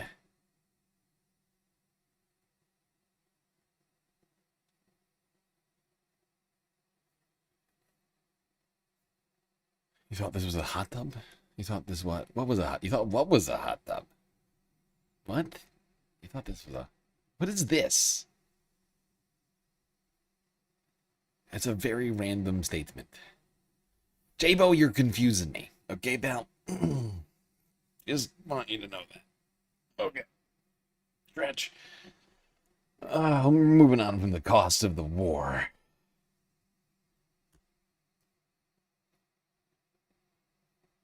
Well, we're going to move on from the financial costs of the war. There are other costs. Political costs to the war. Back home in the United States, for instance, in New York's 12th? I can't remember. Can't remember the number district for, I think it's 12. Lawler. Just gotta search Lawler. It'll come up. 17th. It's shaped like 12. It's shaped like the number 12, okay? If you squint, 17 and 12 look similar. Go fuck yourself. All right. Majority Report. 11 hours ago. You are still in the primary, and I wanted to ask you about your Democratic opponent, who is a rich tech executive. What are the differences between you and your opponent, and what's up with him and all of his sexist, crude remarks that seem to be populating the internet? Well, look, I would say the fundamental difference between me and that particular candidate is that I have worked my entire life for social justice. I have worked in the nonprofit sector. Human rights and equality has been a part of everything I've done from the moment I started working. My campaign is not self-funded. It's entirely grassroots. It's entirely funded by the people, not corporate PACs, not AIPAC, nothing along those lines. Okay. So this is the woman who is looking to unseat Mike Lawler. Hopefully she can do it. We'll probably be talking about her more in the near future because I think everybody here knows I hate Mike and I want him out of there. And it's not Long Island. I think it's upstate, technically, like north of the city. Can't remember exactly where the district is. I think that's it. Although sometimes I think he's from Long Island. Like I know that there's been times where I've been like, this guy's from, but he's not. And in fact, I actually know about it. Like I know, like I just like forget. I think it's just because he gives me Long Island vibes sometimes.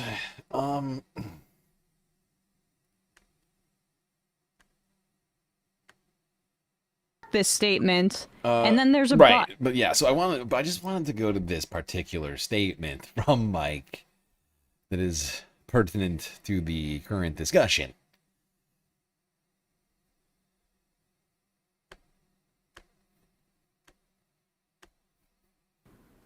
he says he doesn't support this statement, and then there's a but.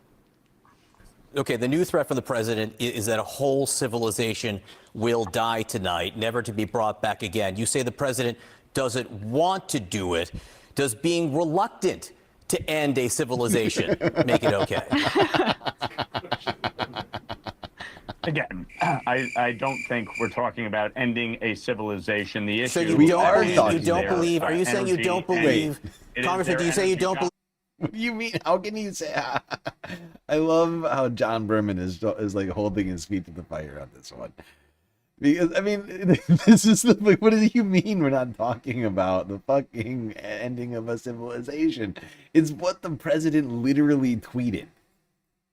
The president literally tweeted, "A whole civilization will die tonight." That's why it's in quotations on CNN on this fucking chyron. Like. We get real, dude. He said it. It's what we're talking about, and you want to change the subject? I mean, it's fucking stupid. So you don't believe? You don't believe? Are you saying you don't believe, Congressman? Do you say you don't believe the president's threat? Do you say you don't believe the president's threat? Infrastructure. It is their energy infrastructure and their civilian infrastructure, including roads and bridges. That will cripple the Iranian regime and certainly their economy. That is not. I would also point out those are all war crimes. All the things that Mike just listed, attacking civilian infrastructure, energy infrastructure, and the like, bridges and roads, those are all war crimes. Something we want to do. It's collective punishment by definition. It's, just look it up. And certainly their economy. That is not something we want to do because, as Ron Johnson said rightly, we are not at war with the Iranian people. We want them to be free from this oppression and tyranny that they have lived under for 47 years. But if the president has to take necessary action to strike their energy and infrastructure, that is going to cripple the regime. That is what he is talking about. You don't believe a threat. You don't take him at his word that he will end a whole civilization. He is talking about the energy and civilian infrastructure. That's what he's talking about, John. Is he? Have you had? We can stop it there. Just because Trump did end up not nuking Iran, but like that is not.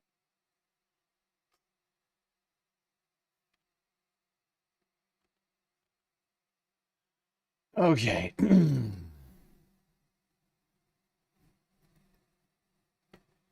Yeah, there's Mike Lawler trying to justify the insane claims of the fucking president on CNN, getting hammered by John Berman over there.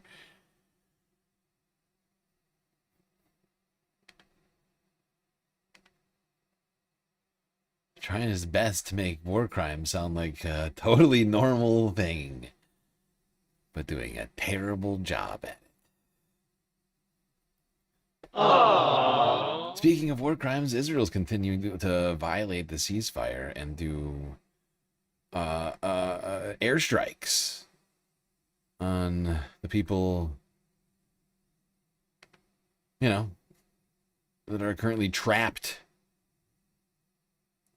under their occupation.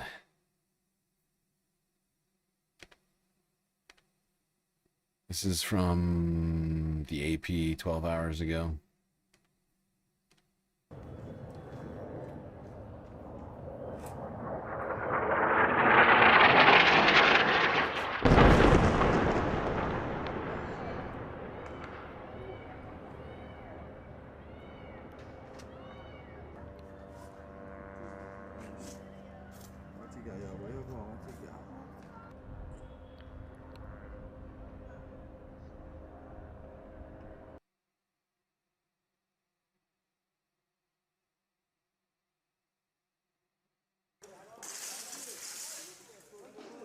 الاتصال على واحد من الجيران هان قال له قول للمنطقة تخلي. Tonight, one of my neighbors was contacted and asked me to tell the area to evacuate. They gave him a deadline to leave. It was around 10 p.m. There was no time to run or take your children or anything. Everyone was running. I have 6 married sons. We came out into the street. What happened wasn't just an attack on a building. They say there's a truce and that there's safety. But we're back to beginning. And the war has started all over again. It's been going, it's just been continuing the whole time. Let's be real. There was a full-on airstrike from Israel on a civilian refugee camp, essentially. It's just people living amongst the rubble, barely managing to survive as it is. This is a different war crime than the other one we were just looking at, just to be clear. Those are 2 different strikes. We just don't have footage of this one.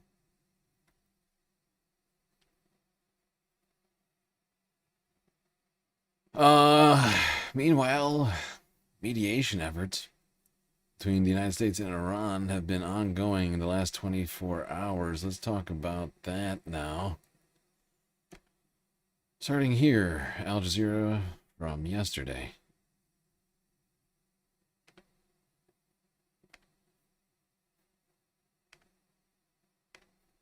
Right, well, Tehran is hosting top Pakistani officials to help mediate a deal to end the war with the United States. Among them, Pakistan's army chief, that's Asim Munir, who met with Iranian Foreign Minister Abbas Araghchi. Munir has emerged as a key figure in diplomatic contact between Iran and the US. Iranian media reports that both sides discussed efforts to prevent escalation.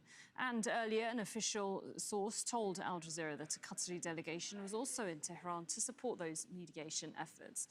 Well, on Friday, an Iranian official source told Al Jazeera that a ceasefire on all fronts is the essential prerequisite for any future negotiations.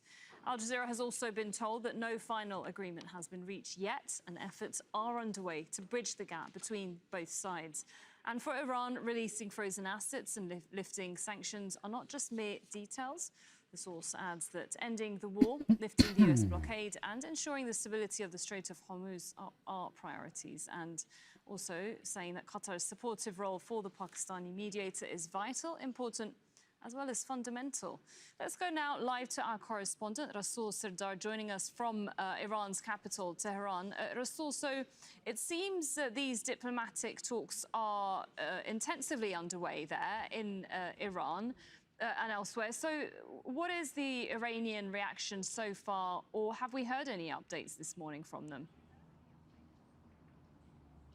Well, Asim Munir, the strongman of Pakistan, is here in Tehran. This is his 2nd visit since the war began. And last time when he was here, so his presence led to the direct negotiations between the negotiations between Americans and Iranians in Islamabad. So according to reports and according to sources that we are talking to, they said there has been progress, and that's why Asim Munir has come to Tehran to force both sides and also convince both sides to meet once again.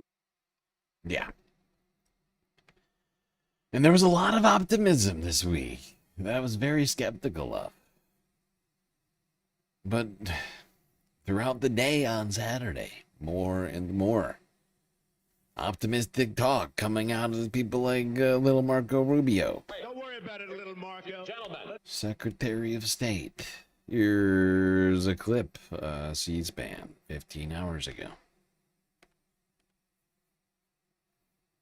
It's an honor and it's great to be here and to see this facility and the embassy and to open a new building that's really going to make us more efficient in terms of the work we do here. And obviously to thank our locally employed staff here as well, which are excellent. And we had a very productive meeting today. We'll have very productive meetings in this visit. India is at the cornerstone of how the United States approaches the Indo-Pacific, and not just through the Quad, but bilaterally. You see that in the $20 billion of Indian companies invested in the United States. You see it in their signing up for Pax Silica, but you also see it in the other opportunities we have to explore between 2 advanced economies. I know there's a lot of American interest in the corporate side in the United States, highly skilled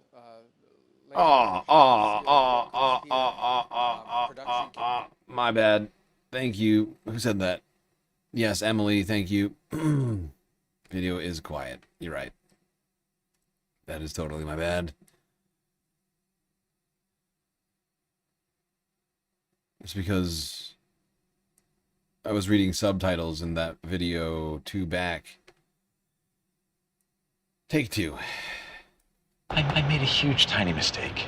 It's an honor, and it's great to be here and to see this facility and the embassy and to open a new building that's really going to make us more efficient in terms of the work we do here. And obviously to thank our locally employed staff here as well, which are excellent. And we had a very productive meeting today. We'll have very productive meetings in this visit. India is at the cornerstone of how the United States approaches the Indo-Pacific, and not just through the Quad, but bilaterally. You see that in the $20 billion of Indian companies invested in the United States. You see it in their signing up for Pax Silica, but you also see it in the other opportunities we have to explore between two advanced economies. I know there's a lot of American interest in the corporate side in the United States, highly skilled labor, highly skilled workers here, production capabilities, and vice versa in the United States as well. So there's just so much for us to work on, and we have a very solid foundation. I think it's also appropriate, and we'll talk more about this tomorrow, to be here to celebrate America's 250th anniversary, our 250th birthday, in which the world's oldest economy in the United States and the world's oldest democracy in the United States and the world's largest democracy here in India are natural partners now and in the future. So it's a great relationship already. It really is. We do so much together, and there's so much more to do. And so I hope that this visit continues to add to those areas in which we work together in a variety of forms and settings and in a variety of sectors and areas. So thank you for covering this. Thank you. Have I what now? I'm sorry? There may be news later today. I don't have news for you at this very moment, but there might be some news a little later. Today there may not be. I hope there will be, but I'm not sure yet. There was the actual part of that speech that was relevant. Little Margot saying, there may be news today, I can't say for sure, but there may be news. What did that mean? News? What you talking about? What you talking about, little Margot? Well, that news is potential progress on a deal between the United States and Iran on ending this 2-month-long war. 3 months? Is it 3 months? How many months has it been? Wait. Was it February 28th? It's been like 3 months now, hasn't it? Jesus Christ. 3 months, whatever. Who cares?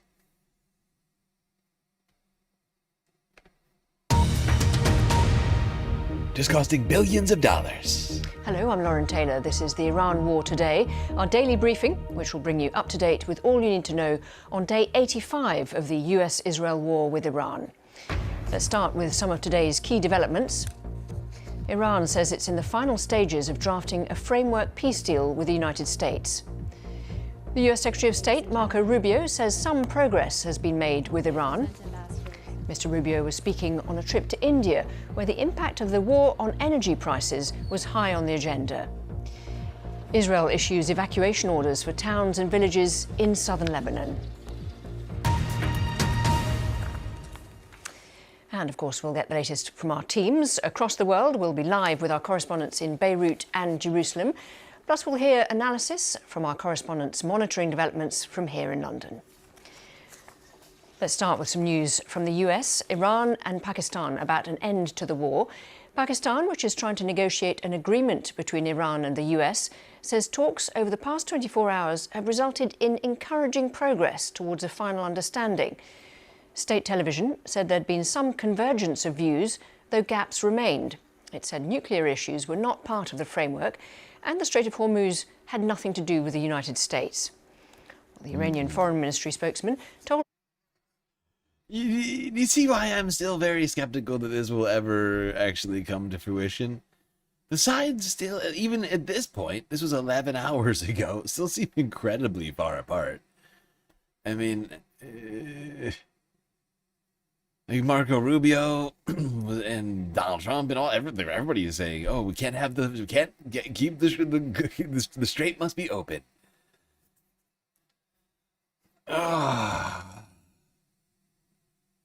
Iran's like, none of your business. Seems far apart. Maybe I'm just misinterpreting it. Media, they were finalising a draft understanding with the US.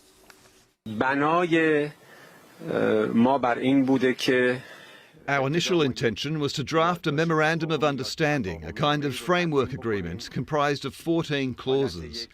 This memorandum of understanding will address the essential points for ending the imposed war, as well as the fundamental issues for us. Within a reasonable period, the details will be discussed and a final agreement will ultimately be concluded. We are currently in the final stages of finalising these memoranda of understanding. Donald Trump says he believes Iran was, in his words, getting a lot closer to reaching a deal. He's received Tehran's latest draft proposal and is due to hold a phone call with leaders from Saudi Arabia, Qatar, the UAE, Egypt, Turkey and Pakistan. Yes, and he made that very clear in his tweet earlier today, or earlier on Saturday.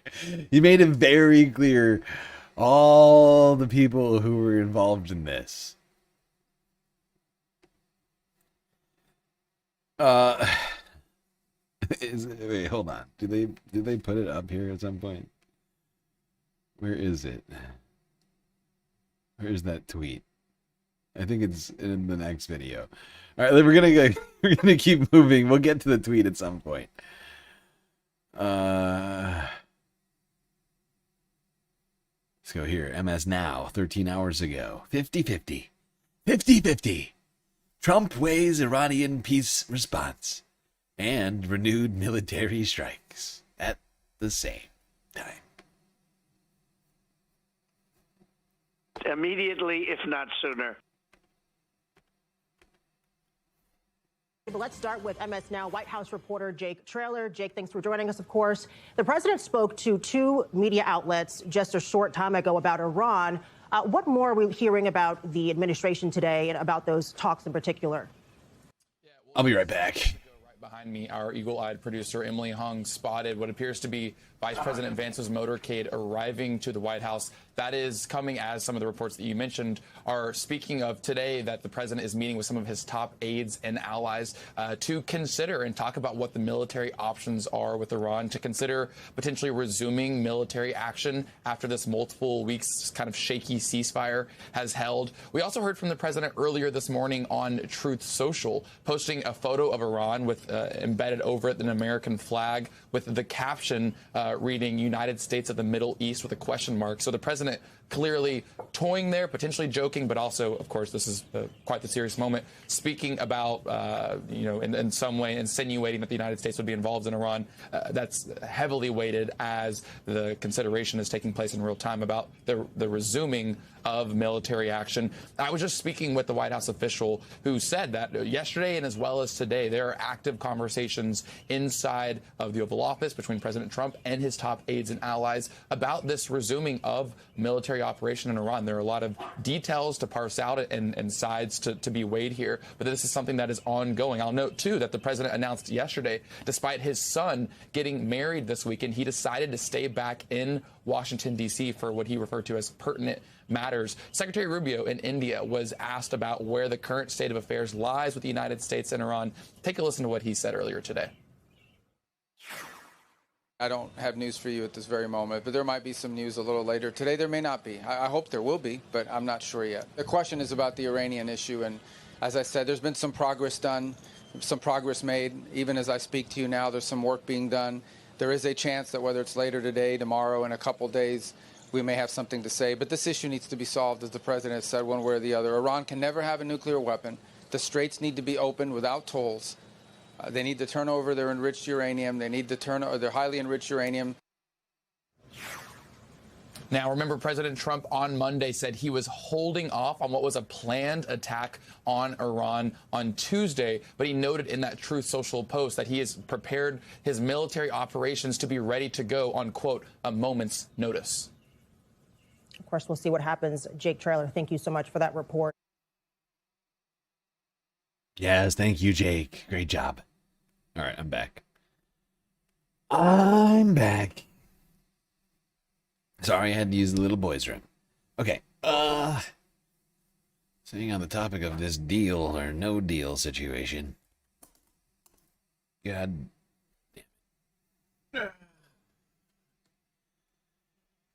Okay, yes. Yeah. France 24. Up next, first puppy treats though for there we go. And back to the action.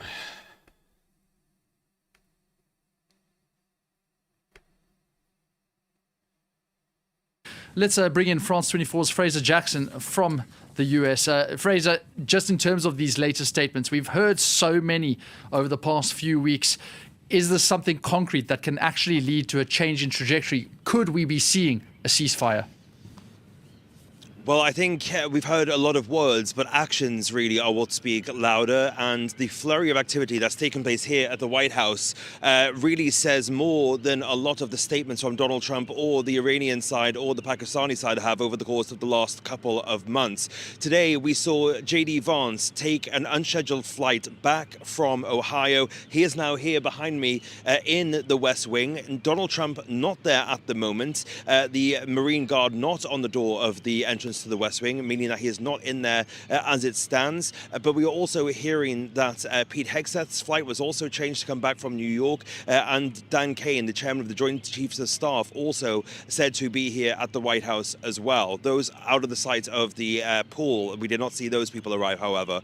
So a significant movement here in Washington, and Donald Trump has been speaking to various members of the press, various of my colleagues, including Barack Ravid from Axios, who he told he was 50-50 on whether he would continue with the peace deal line or whether he would go down the bombing route. But since he spoke to Barack, he has then spoken to numerous leaders from the Arab world, and many of those leaders are said to have told him to take the deal that is on the table. So this, we believe, is as close as we've been as ever to getting an extension of that ceasefire. It's said to last 60 days. It will contain things about the Strait of Hormuz, about Iran's stockpile of enriched uranium, but the actual meat and bones of Iran's nuclear weapons program, that is what is yet to be discussed. It is understood.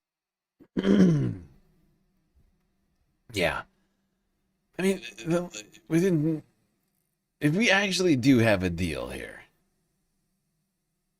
I mean, we will have gone from having no agreement on any of these things to, I guess, at least full. I mean, well, I'm not sure what to call it, because if it's not a full end and it's a mere pause, I don't know, it complicates it, I guess, but like a near full agreement on all of those three biggest issues, right? The Strait of Hormuz, the hostilities themselves, and the I just lost, what was the other one? Oh, and the nuclear program. And dust. The nuclear dust. Everybody's saying it. But if we somehow get agreement on all three of those things, it would be fairly shocking. But Iran isn't changing any of their line on any of it, which is leading me and a lot of other people to believe that the United States is just capitulating to Iran's demands and saying, okay, whatever. Whatever you want, I don't care. Doesn't even matter. Have the strait. Have the strait in the dust. I don't care. I have Cuba and Greenland to worry about. And Donald Trump literally posted like a deranged AI photo of Greenland earlier today. If you don't believe me.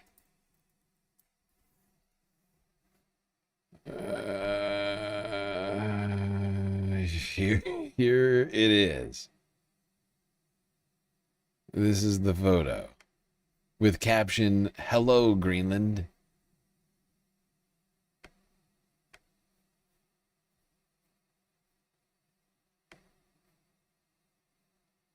It's deranged. This is deranged. This man is a lunatic. We have a demented, unintelligent person running the United States of America. Literally posted that, like, the beginning of, said he woke up on Saturday. Oh, great. I love it. I'm posting it. I needed a distraction Can we do Cuba and Greenland now?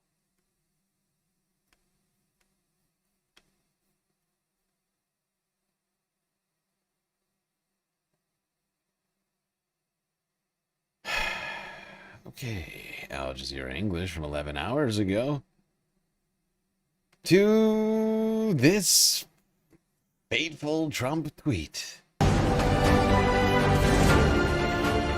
All right, we've got breaking news that's coming through from the White House. It is from Donald Trump saying that an agreement with Iran has been largely negotiated. He's saying that final aspects and details are yet to emerge and they're currently being discussed and will be announced shortly. This is what he had to say. He said he had a very good... I am in... Hold on, we need to do this. Hold on, wait. Hold on. Wait. For it. Yes. I am in the Oval Office at the White House, where we just had a very good call with President Mohammed bin Salman Al Saud of Saudi Arabia, Mohammed bin Zayed Al Nahyan of the United Arab Emirates, Emir Tamim bin Hamad bin Khalifa Al Thani, Prime Minister Mohammed bin Abdurrahman bin Jassim bin Jabir Al Thani, and Pakistan. And Minister Ali Al Thawadi of Qatar, Field Marshal Syed Asim Munir Ahmed Shah of Pakistan, President Recep Tayyip Erdogan of Turkey, President Abdel Fattah el-Sisi of Egypt, King Abdullah II of Jordan, and King Hamad bin Isa Al Khalifa of Bahrain, concerning the Islamic Republic of Iran, and all other things related to a memorandum of understanding pertaining to all caps peace. An agreement, capital A, has been largely negotiated, subject to finalization between the United States of America, Islamic Republic of Iran, and the various other countries as listed. Separately, I had a call with Prime Minister Bibi Netanyahu of Israel, which likewise, and went very well. Final aspects and details of the deal are currently being discussed, and will be announced shortly. In addition to many other elements of the agreement, the Strait of Hormuz will be... It will be something. Wait, hold on. What happened? We lost it. Wait, hold on. Please hold.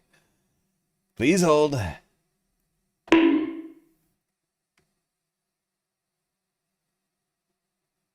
Wait, what does it say? The strait will be what? God damn you. Final aspects and details of the deal are currently being discussed and will be announced shortly. Now he goes on. And goes on to say, in addition to many other elements of the agreement, the Strait of Hormuz will be opened. And he's signed off, as usual, with thank you for your attention to this matter, President Donald J. Trump. Of course. Thank you for your attention to this matter.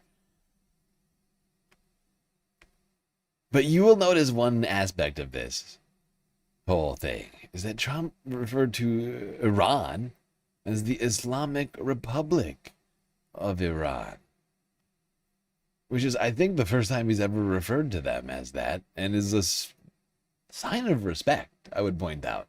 Essentially recognizing the current government of Iran rather than, talking about doing regime change. He's calling them the Islamic Republic. Oh! Seems like a real shift. But you will notice, like I was saying before, he really did list everybody on this fucking call. Like, I mean, half of the message is him listing everybody that he talked to. Mohammed bin Salman, Mohammed bin Zayed, all the guys. Everybody's coming. We've had everybody. Jeff Bezos came, Bill Gates came, Mark Zuckerberg came. Many of them came numerous times. The bankers have all come. Everybody's coming. This is what we have at the moment of social media. Truth Social, I should say there as well, that statement. Let's get over to Washington, where Paddy Culhane joins us. Paddy, give us a sense of the reaction there, from this statement on Truth Social. Well, no reaction just yet, but I think there were some people who heard this was coming. We heard from Senator Roger Wicker. He's a very powerful Democrat when it comes. What the fuck was that sound? Did you hear that sound? It's like a squeak. It's like a little squeak. Very powerful chairman of the Defense Committee in the Senate. He's a Republican. He put out a tweet earlier and said, if this 60-day ceasefire it goes through and they believe the Iranians are going to act in good faith, it would be a disaster, saying that the whole Operation Epic Fury would have been for naught. We've obviously, we're going to hear more from Republicans. Put this in a bit of a sense of, obviously, we don't know the details of the deal. But just let's take a step back and think about the pressure U.S. President Donald Trump has been under. Probably one of the more striking things that happened this week is the House had to cancel a vote on the War Powers Resolution Act because the Republicans were going to lose. They've had. Yep, that was the news at the end of the week. Republicans having to go to Memorial break or whatever it is early. I forget what it is, like a spring break. Like they don't come back until June 1st, I don't think. In order to avoid voting on the War Powers Resolution because it was slated to lose. Would have forced Donald Trump to end the war. So he's under pressure right now to end this thing on all fronts. Whether it's gas prices and or shortages.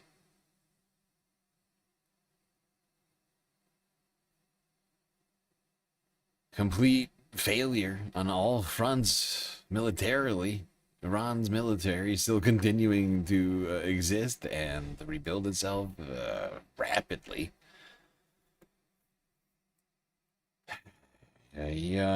Spending enough money to basically give everybody free healthcare in just a few short months.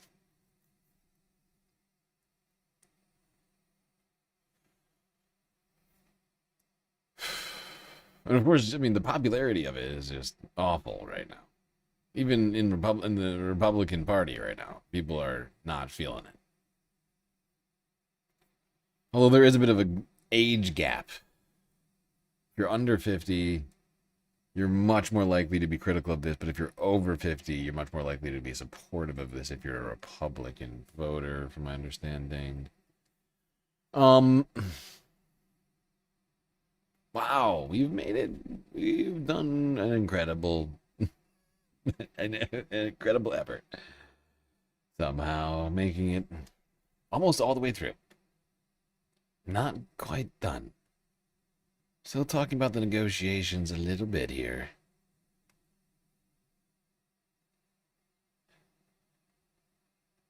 What order should I do this in? Yeah, well, this makes sense. Let's go here.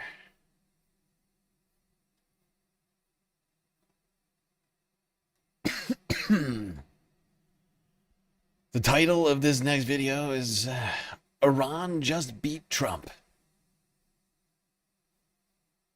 Hasanabi Archive. Hassan Parker.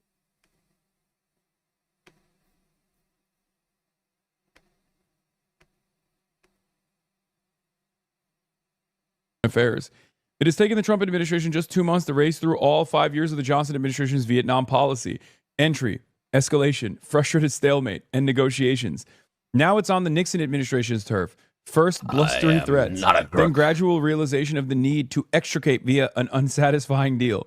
If this pace holds, the intervention in Iran should be over in another few months, by which point the recriminations will have already...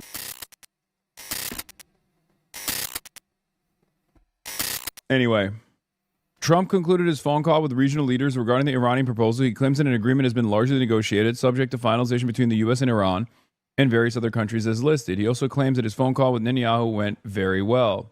Laura Loomer being Trump's duff because he looks almost normal next to her. All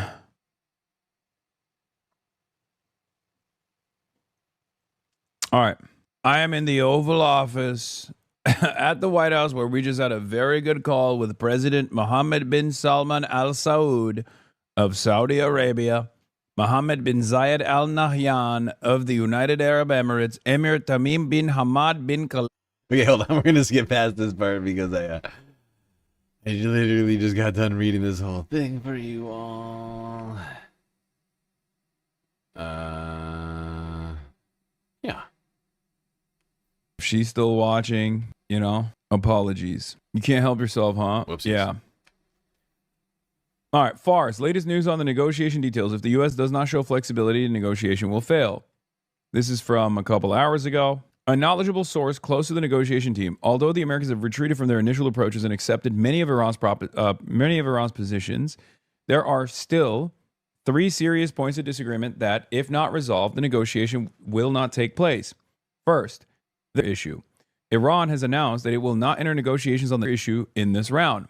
Only if the other side implements trust-building conditions will the issue be discussed in the next round. Second, block funds.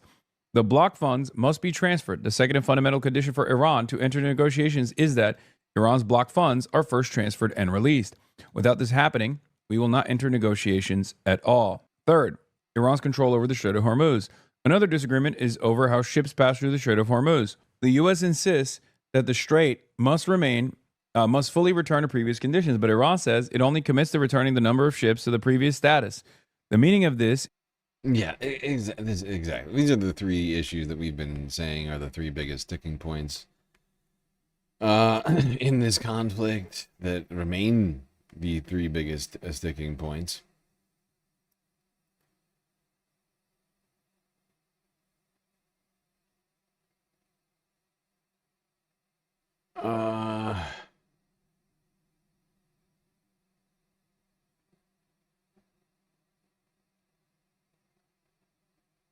I'm trying to remember where I wanted to pick this back up.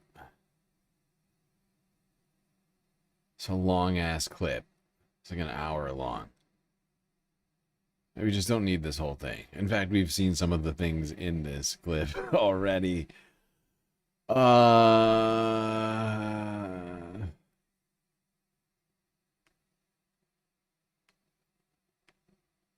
Thing that could take place. Iran's Fars News. Trump's claim that the Strait of Hormuz will return to its pre-war style. Hold on. Saying good faith would be a disaster. Everything accomplished by Operation Epic Fury would be wrought.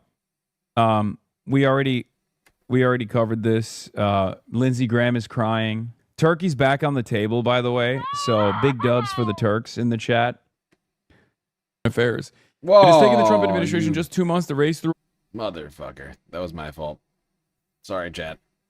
I made a huge, tiny mistake. Where was that? Oh, God. Thing to tweet out, man. Yeah, Turkey wanted to do this from the start. It's such a... You bitches didn't know. Just immediately someone talk like a journalist and yeah, you bitches didn't know. Turkey is at the fucking table. It's so funny. It's such a funny thing to tweet out. Wait, where was that fucking Lindsey Graham tweet? I lost it. That's all I wanted to look at. Oh, wait. I found it. This is Lindsey Graham. If a deal is struck to end the Iranian conflict because it is believed that the Strait of Hormuz cannot be protected from Iranian terrorism, and Iran still possesses the capability to destroy major Gulf oil infrastructure, then Iran will be perceived as being a dominant force, requiring a diplomatic solution. This combination of Iran being perceived as having the ability to terrorize the strait in perpetuity and the ability to inflict massive damage to Gulf oil infrastructure is a major shift of the balance of power in the region, and over time will be a nightmare for Israel. Also, it makes one wonder why the war started to begin with, if these perceptions are accurate. I personally am a skeptic of the idea that Iran cannot be denied the ability to terrorize the Strait. I assume the Strait of Hormuz. I assume he says the Strait of Hormuz. We already covered this. Lindsey Graham is crying. Turkey's back on the table, by the way. So big dubs for the Turks in the chat. Turkey wanted to create this joint regional front for an Iran deal in Istanbul before Oman talks and Tehran had refused. Funny how it has come to that. Joint regional bloc is about to stop it. Ragıp Yani resmen ya ajan gibi yazıyorsun abi. Yuh. Yani, Okay, hold on. I gotta keep trying to find the spots that are relevant here because this is a long ass clip. I don't think Hassan speaking in Turkish is really what we came here for. Maybe you did come Ragıp Soylu is so funny because he's a Turkey. What the fuck did I know anyway? Like, you have to die for us. Like, why won't you die for us? What the fuck are you doing? There is nothing. There is nothing that could take place. Iran's Fars News denies Trump's claim that the Strait of Hormuz will return to its pre-war status, saying any possible deal would leave Iran in the control of passage routes. Yes, no, I already covered this. That's most likely what's going to take place. That's most likely what's going to take place. That is what's going on. There is no other alternative here. The only other, which would essentially be, the United States ending a conflict or surrendering, having lost ground effectively to their adversary, right? Not that the United States occupied the strait previously, but that Iran has like gained ground in the midst of this war. And the United States has seen massive casualties, essentially, or damage to its infrastructure, its military infrastructure in the region. But like, if Trump does do this, it sounds like he's about to have a fucking internal civil war on his hands in the Republican Party, right? Lindsey Graham's over here saying, well, I don't understand how can we have this? How can we have the Strait of Hormuz controlled by Iran? Israel will be unprotected. Like people like Lindsey or Graham are fucking losing their goddamn minds right now.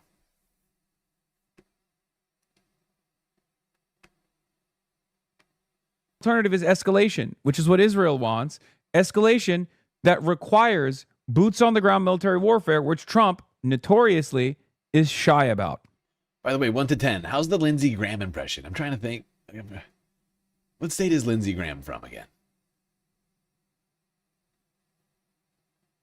Is it Tennessee? No. I can't remember. Okay. And even then, there's no guarantee that the strait opens. What are we supposed to do? Go wage a 20-year, 30-year fucking conflict with Iran so that Israel expansionist project without any impediments, yes, without any fucking regional actors that are capable militarily of establishing deterrence? Because that's the goal here. Israel wants Greater Israel Project. Okay, I'm going to skip way ahead here. Donald Trump went to Beijing, demonstrated a very different attitude against China, right? Same with Iran. China! Donald Trump came in thinking he could destroy Iran with ease. Iran pushed back. And even with all of the outside influence coming from, Israel, Donald Trump is now forced to cut a deal that is not favorable to the admin at all. I don't believe in a peace treaty. How people don't sell this as a third perfidy attempt is beyond me. We'll see. We'll see. The only thing that I have, the only thing that I'm looking at right now, look, I've said this already. It's not over until it's over. Okay? It's not accomplished until the strait is open, until the naval assets retreat from the region. Before that happens, there is no peace deal because Israel can always fuck it up. Okay? That is always a likely reality. Understand that. Israel can always come in and ruin this deal. Israel can always come in and rat fuck this deal. And they most likely will try to do that, by the way. So understand that. But as it stands, given how much Israel is chirping here, it kind of feels like it's given how much Israel is chirping here, maybe it's slated to happen. out the belligerent Netanyahu. But then again, of course, this could all change if the ceasefire talks do break down and there is a return to fighting, and we could see the two becoming united once again. Emir Nader and Rami Ruhayem, thank you very much indeed, both of you, for your thoughts today. Now, whether you're joining us on YouTube, TikTok, Sounds, radio or TV, thanks for your time. We'll be back at the same time tomorrow with the Iran war today. Yeah, in Venezuela, the U.S.-led economic boom is nowhere to be found. Trump says Venezuelans are benefiting from the U.S. oil grab, but workers tell a different story on this on-the-ground report from Jessica Duos Santos. Of course there's no fucking economic benefit. It's the United States of America. Our first act was literally to steal their oil and sell it and like the first thing America did was straight up steal their fucking oil, man, and sell it. And then turn around and make it seem like it was good that we're doing this for them. Like, we're managing their oil revenue. Even Fox can't spin the deal. Oh. You know what I want to hear from? I want to hear from the based Asmongold, based APAC Gold. What will based APAC Gold say? How will he spin it? Yeah, this is based, actually. I know I really wanted to keep waging war with Iran. M is real high, folks. I mean, these guys are real terrorists, you know? We got to keep fighting them. Iran is a real danger, an imminent danger. But yeah, it's also based that Donald Trump actually pulled out. He's so smart. Yeah. To get that straight open, to get the insurance companies... Yeah, where's Mr. Contingencies? Trey Easton in the chat. Where are my goats at?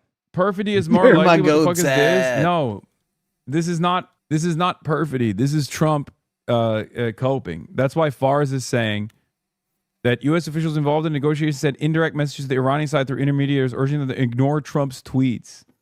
Hello?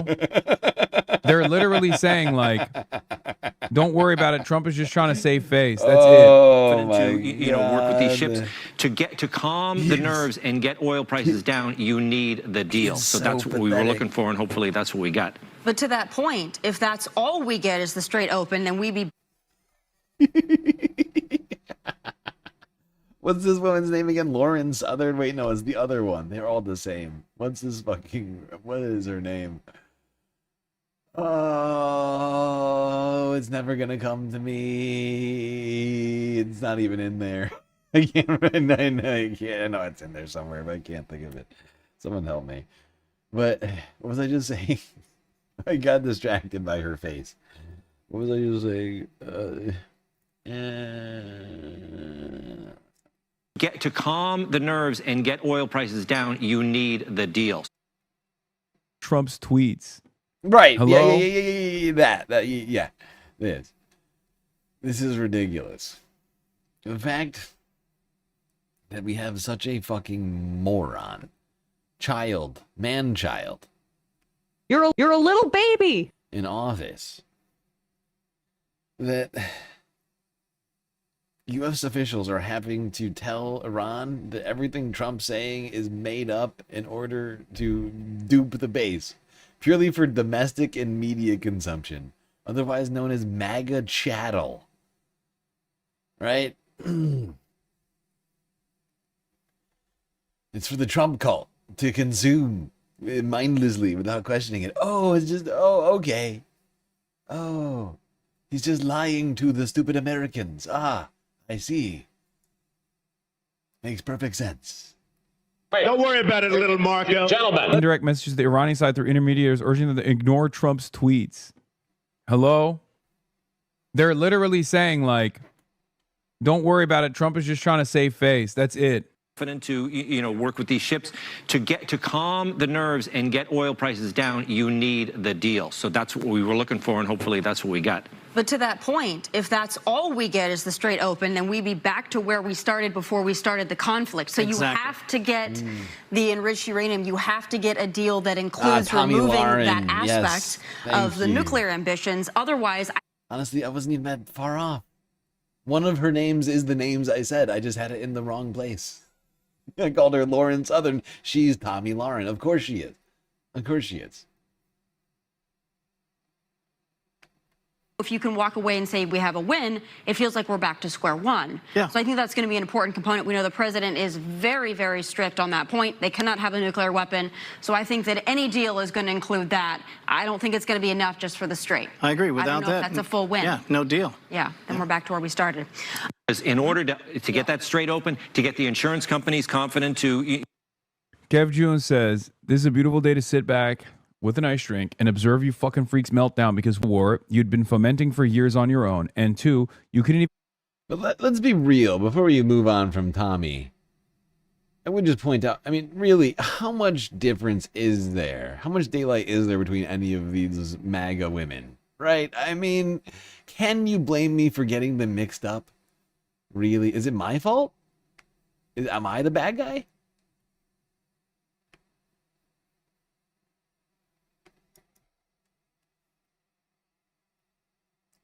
Even win it with the support of your greatest, most expensively militarized ally. Israelis and Americans are hopeless, but the Iranis who fully threw their weight behind this war and danced and twerked through the night while parents looked for the remains of their kids in the rubbles of schools will have to carry the shame of this war to their graves 100%. This is why, look, I don't have to live with that shame, you know? I told you from the start, there were so many voices in this fucking community that would come in and say, well, don't you feel like we can democratize Iran? And what did I tell you? Over and over again. That one, Israel had no real ambitions of like liberalizing Iran. Two, why should it be up to us anyway? It should be up to the fucking Iranians themselves. And three, that anyone who thought that this would go any differently. Because like what Iranians who supported the I am Persian, I am not Iranian, President Trump, like all those fucking Iranians, the diasporoids that were aching for this death and destruction that took place in Iran, this beautiful country with thousands of years of history and culture, at the precipice of complete destruction, should at least feel happy that their ambitions were not followed through on. Okay? Because if the diasporoids got what they wanted, right now, Isfahan would be fucking cratered. There would be death and destruction everywhere. Their entire families would get wiped out, fomenting ethnic conflict internally in this country. It would be so much worse overall. So you should be excited that the Islamic Republic and the IRGC were able to hold it together. Okay? You should be elated. You should be thanking Allah every day that Israel did not get what it wanted across. Now, I'm talking like this is already a done deal. It's not. It can still change. I checked for you, and his take is denial. I can find this here. Iran deal. I mean, oh my God, this guy only fucking gets his information from Twitter. It's so funny. This is literally...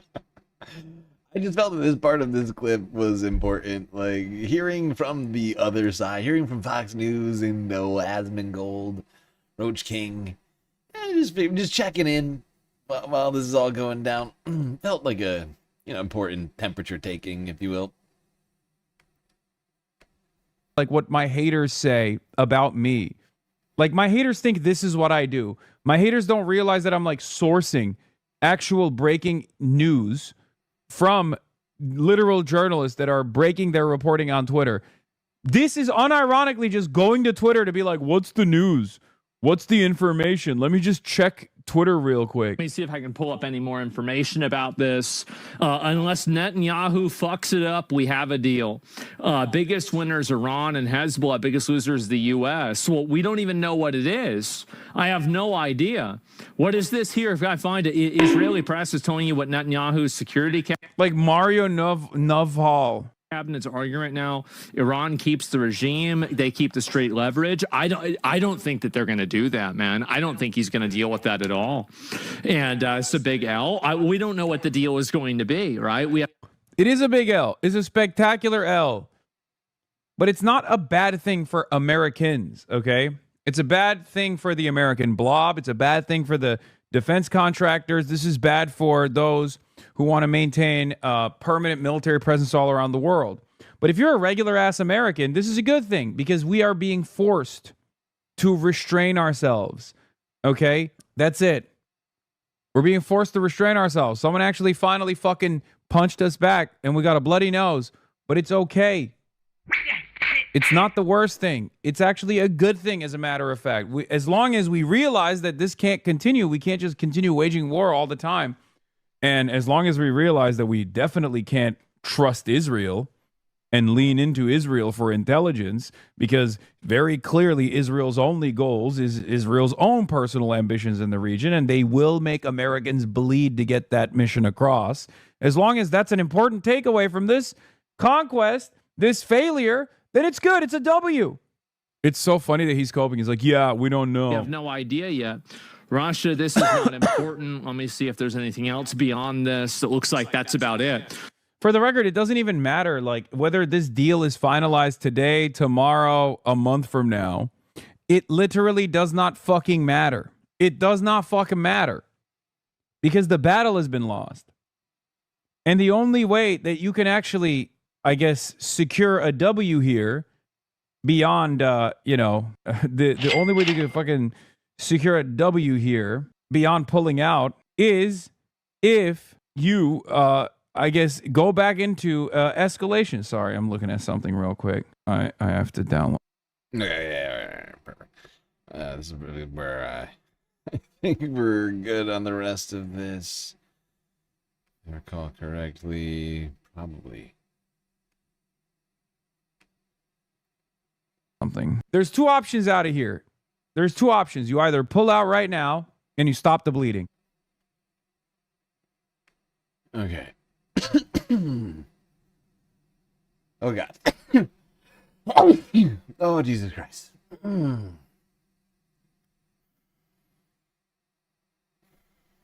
right. Phew, space dust. Sorry for sneezing in your ear, space fams. What was I doing? Oh, right. Moving on from Hassan. We're almost done with the frickin' stream, people. Pulling into the second to last clip of the night. BBC News. 8 hours ago.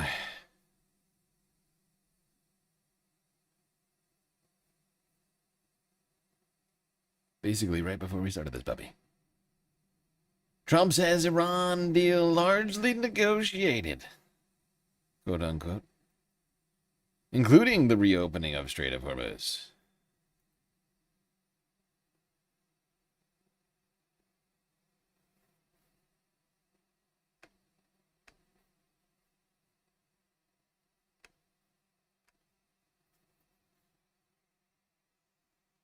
Final aspects and details of the deal are currently being discussed and will be announced shortly.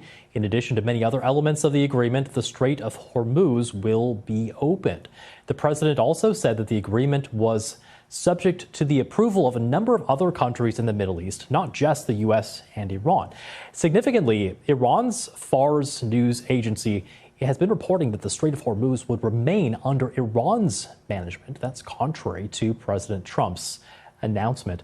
Let's get more now. We can bring in our North America correspondent, Peter Bose, who's been tracking this story for us all night. And Peter, walk us through what we're hearing from the president and some of the details that were in that post there on Truth Social. This is, Carl, I think, a potentially significant development, but I think we've got to have the caveat that we've heard positive statements before from the president relating to the possibility of a deal being done between the US and Iran. But certainly over the last several hours, and we know that the president actually cancelled his weekend plans, including going to the wedding of his son, to be in the White House to, now we know, speak to a number of Gulf leaders about, as he put it, a memorandum of understanding pertaining to peace. And clearly this is crucially important to those Gulf states, because were there to be more military action between the United States and Iran, it would be those other Gulf states that could potentially feel any retaliation from Iran. Oh, God damn, it's true. Don Jr. was getting married to Bettina Anderson, whoever the fuck that is.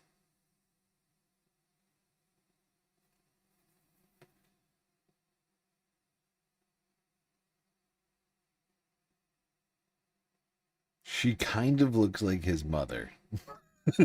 She kind of looks like Melania Trump. I just looked her up. Oh, poor Don.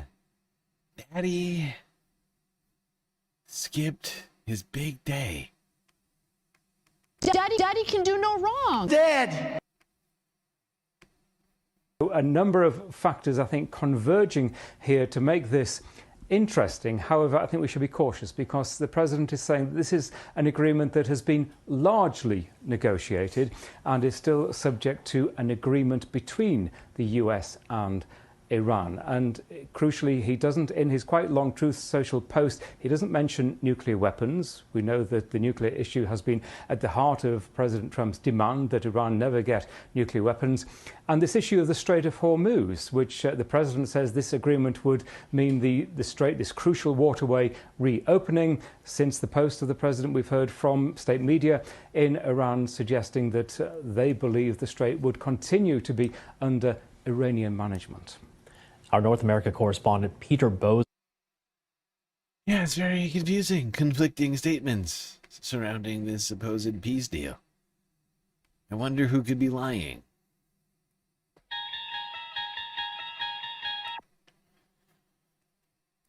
I did everything right and they indicted me.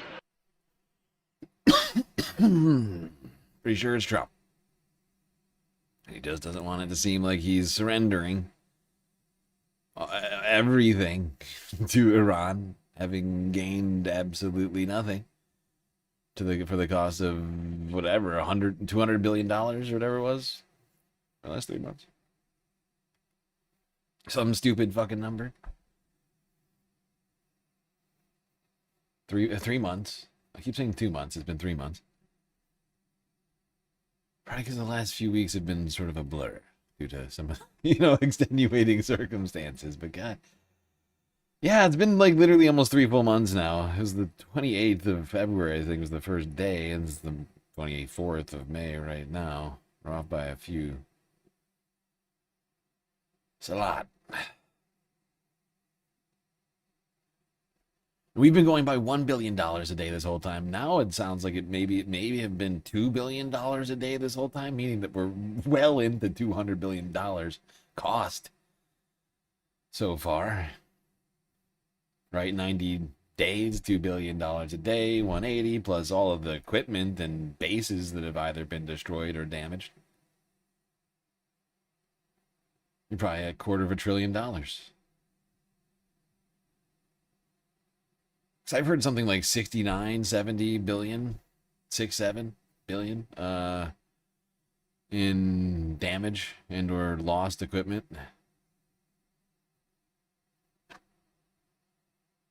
All right, people, final clip before we go to the Al Jazeera live stream. Let's see what the Secretary of War had to say earlier to a group of West Point graduates at America's most prestigious military academy.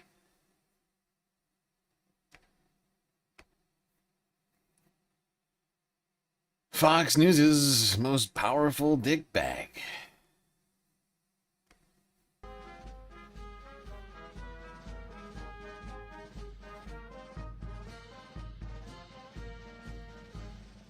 We're sending you to lead. We're sending you to forge warriors. And we are sending you, perhaps, to war. And you are ready. The world today is at a crossroads, just as it has been for the past 250 years of our great republic. You are stepping into the arena at a time when the stakes could not be higher. Let me be perfectly clear. You are not an army of one. And you are certainly not an army of woke. You are an American army, an army of warriors. 4 years ago, you raised your right hand. Okay, we don't need the rest of this fucking nonsense. But there is Pete Keg's Breath speaking at a West Point Military Academy graduation, telling these guys and gals and non-binary pals that they are not woke. They are warriors. Now, I think you can be a woke warrior. I would just point that out to Pete. But this is just more of the same from Pete. his hatred of DEI, the existence of women and LGBTQ folk and ethnic minorities, continues. His war against all of these groups knows no end, really.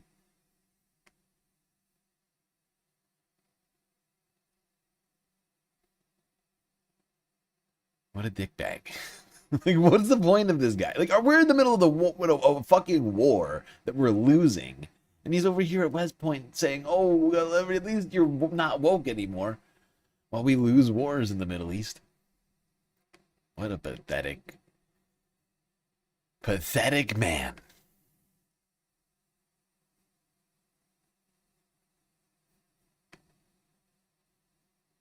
Might be dead in the near future, but at least you're not woke, says Pete XF. All right, to make sure that we are, as caught up as we can be right now, let's go here to the Al Jazeera live stream from right now. Uranium from Iran and dealing once and for all with Iran's nuclear project. So the word that we can describe what's happening in Israel right now is concern, although reportedly Netanyahu has told his cabinet members, his officials, not to speak publicly, because he needs to be very delicate about how he treats and how he deals with Trump in this sensitive time, given that we're talking about approaching elections and Israel has, and Netanyahu. No. He didn't say an army of woke. He said it not. He said it was confusing. He said not an army of woke. I know he's not an eloquent speaker. Of action could be although he's better than some Trump administration officials. He was a media figure, after all. But he said you are not an army of woke, you are an army of warriors. But I pointed out that you could be a woke warrior. They don't necessarily cancel each other out. You could believe in, just in theory, you could believe in social justice and, have a black belt and kicking ass and taking names. Restricted. President Trump is also expected to be receptive to Tehran's demand to end the war in Lebanon. So when we talk about Lebanon, there's also another Israeli interest, which is that Israel would still have the ability to strike Lebanese targets and that Lebanon would be excluded from the deal. Now, we don't have any clear reference as to the potential deal, whether it includes a cessation of fire on all fronts, but there's a deep concern in Israel when it comes to Lebanon, especially when we talk about the drone attacks that have been leaving casualties. So all of that, Netanyahu will have to maneuver, will have to really play what he knows well, which is deep politics, which is manipulation, to try and secure what he can for Israel, even if that means giving Israel a free hand or the ability to strike targets it deems possible if an Iran and US deal was to be signed. Nida, many thanks for that. Nida Ibrahim there, live in Ramallah in the occupied West Bank. We can now speak to Tawhid Asadi. He's live for us in the Iranian capital, Tehran. So, Tawhid, firstly, is an agreement taking shape in the eyes of the Iranian leadership?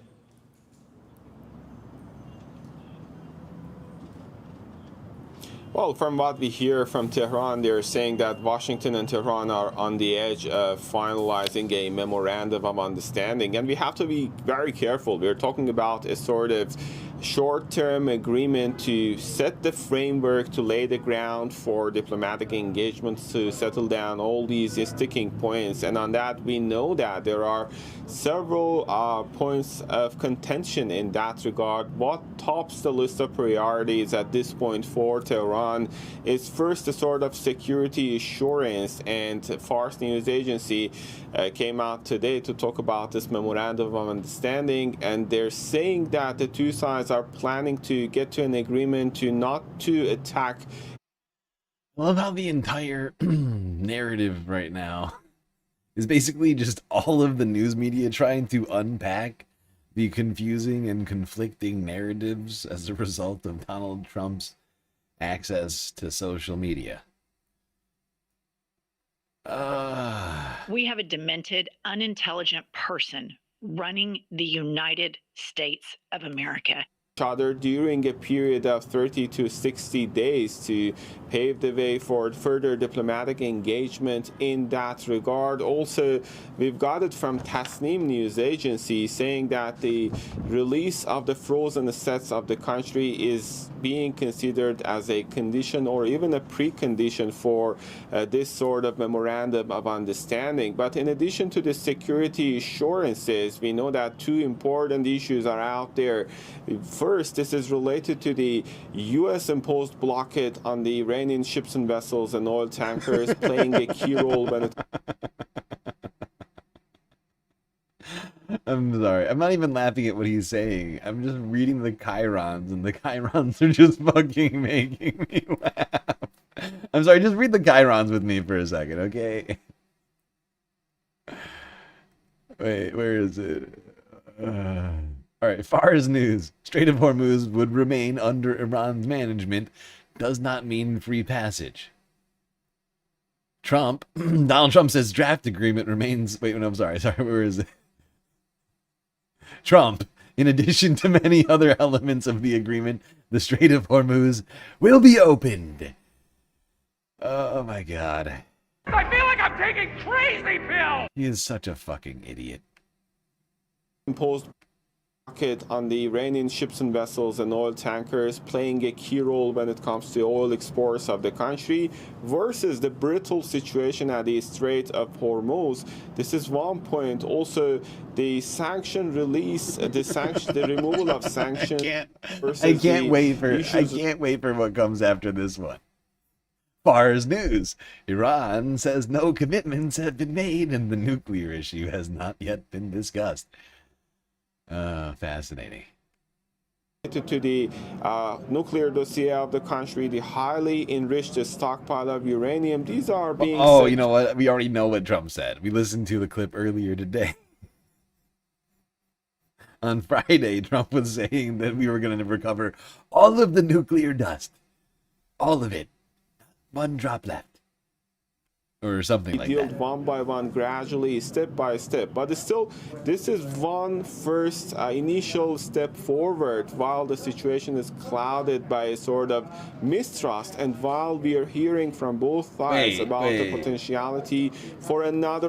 Wait. According to Iranian state media, a potential deal with the United States would include waiving all sanctions on Iran's oil sales, so they're going to be able to control the Strait of Hormuz and charge $2 million a go.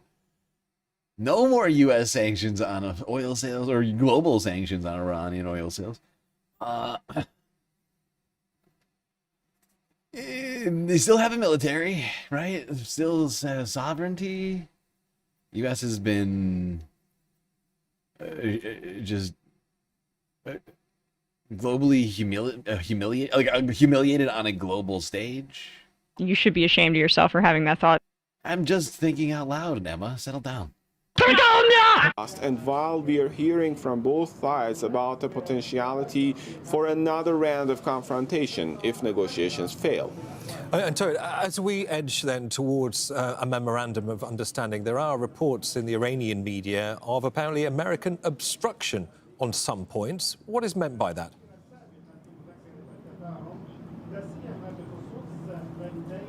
Well, this is related to the very, I would say, nature of different sticking points that are out there. First, we know, as I mentioned earlier, this cloud of mistrust is there.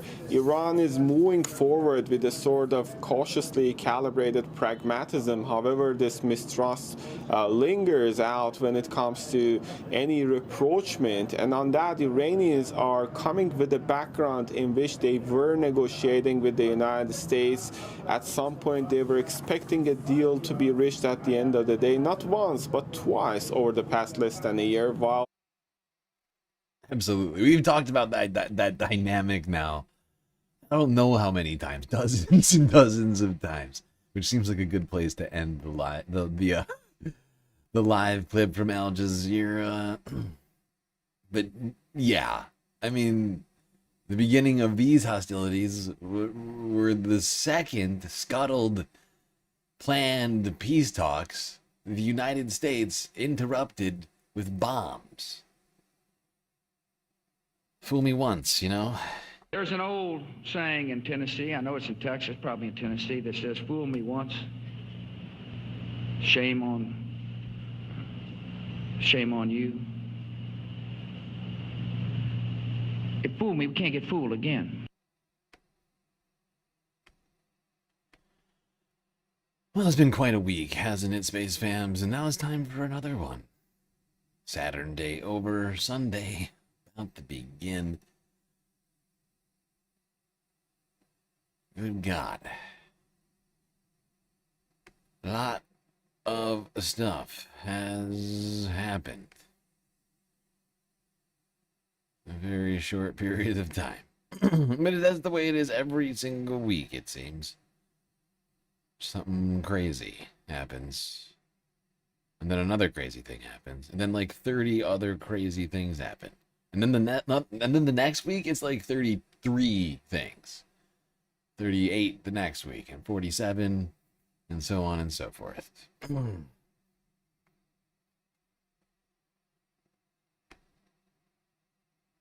a perfect Fibonacci curve into infinitum. The void that we find ourselves in.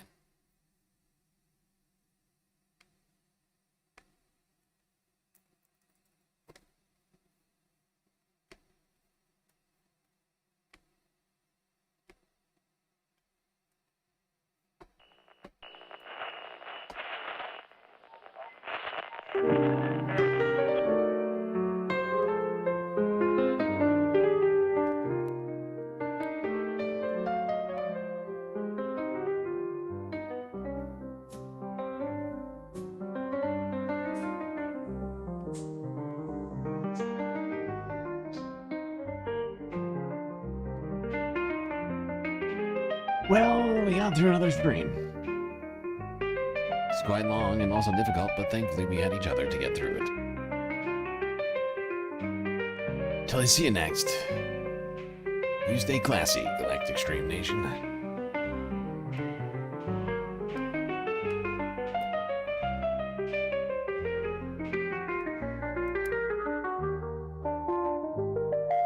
Can't forget this. These are your galactic patrons. Gabby, Goth Dogs, Aaron W, Schmegley, PB, Mitty, Afroponics, Narwhal by Nature, Interplanet Janet, Godcat, Robot Cat, Disco Wolf, Callie Braiding, Sammy, Geo Dragon, The Anti-Corporatist, Obsessive Audio, Moanot, Nadia, Choki, Scout, Selena, Omegastar, Sasha G, Pitchforks Dragon, Vincent Morales, Donald James X, Evan from Portland, Lovely, Mariah, Mish, Becky, Decipher, Icebreaker, Columbia, Rica, New York, Will in Detroit, Sisyphean Task, BC, Free Palestine, Hermit Horologist, Edge BX, Manda, Lori Lunchmeat, Carl Gaslight Docracy, Paige Larson, Frizzla, Benny Hanna 99, Dark Sparkle, CJ from the Six, The Reference Frame, Glitchmaster, Social Butterfly, The Anarchist, Perfect Cell, Winnie and Robin, Young Chris, Echios, Emily S., and Hecate. That's right. All these people here have helped produce the show, which your eyes and ears just got done enjoying. You can too, for just a few US dollars a month. Space benefits await. And if you haven't already, hit that follow button on Twitch and subscribe on YouTube. Don't forget that like button, the bell icon too. Really helps. Without your support, the Galactic News Network would cease to exist.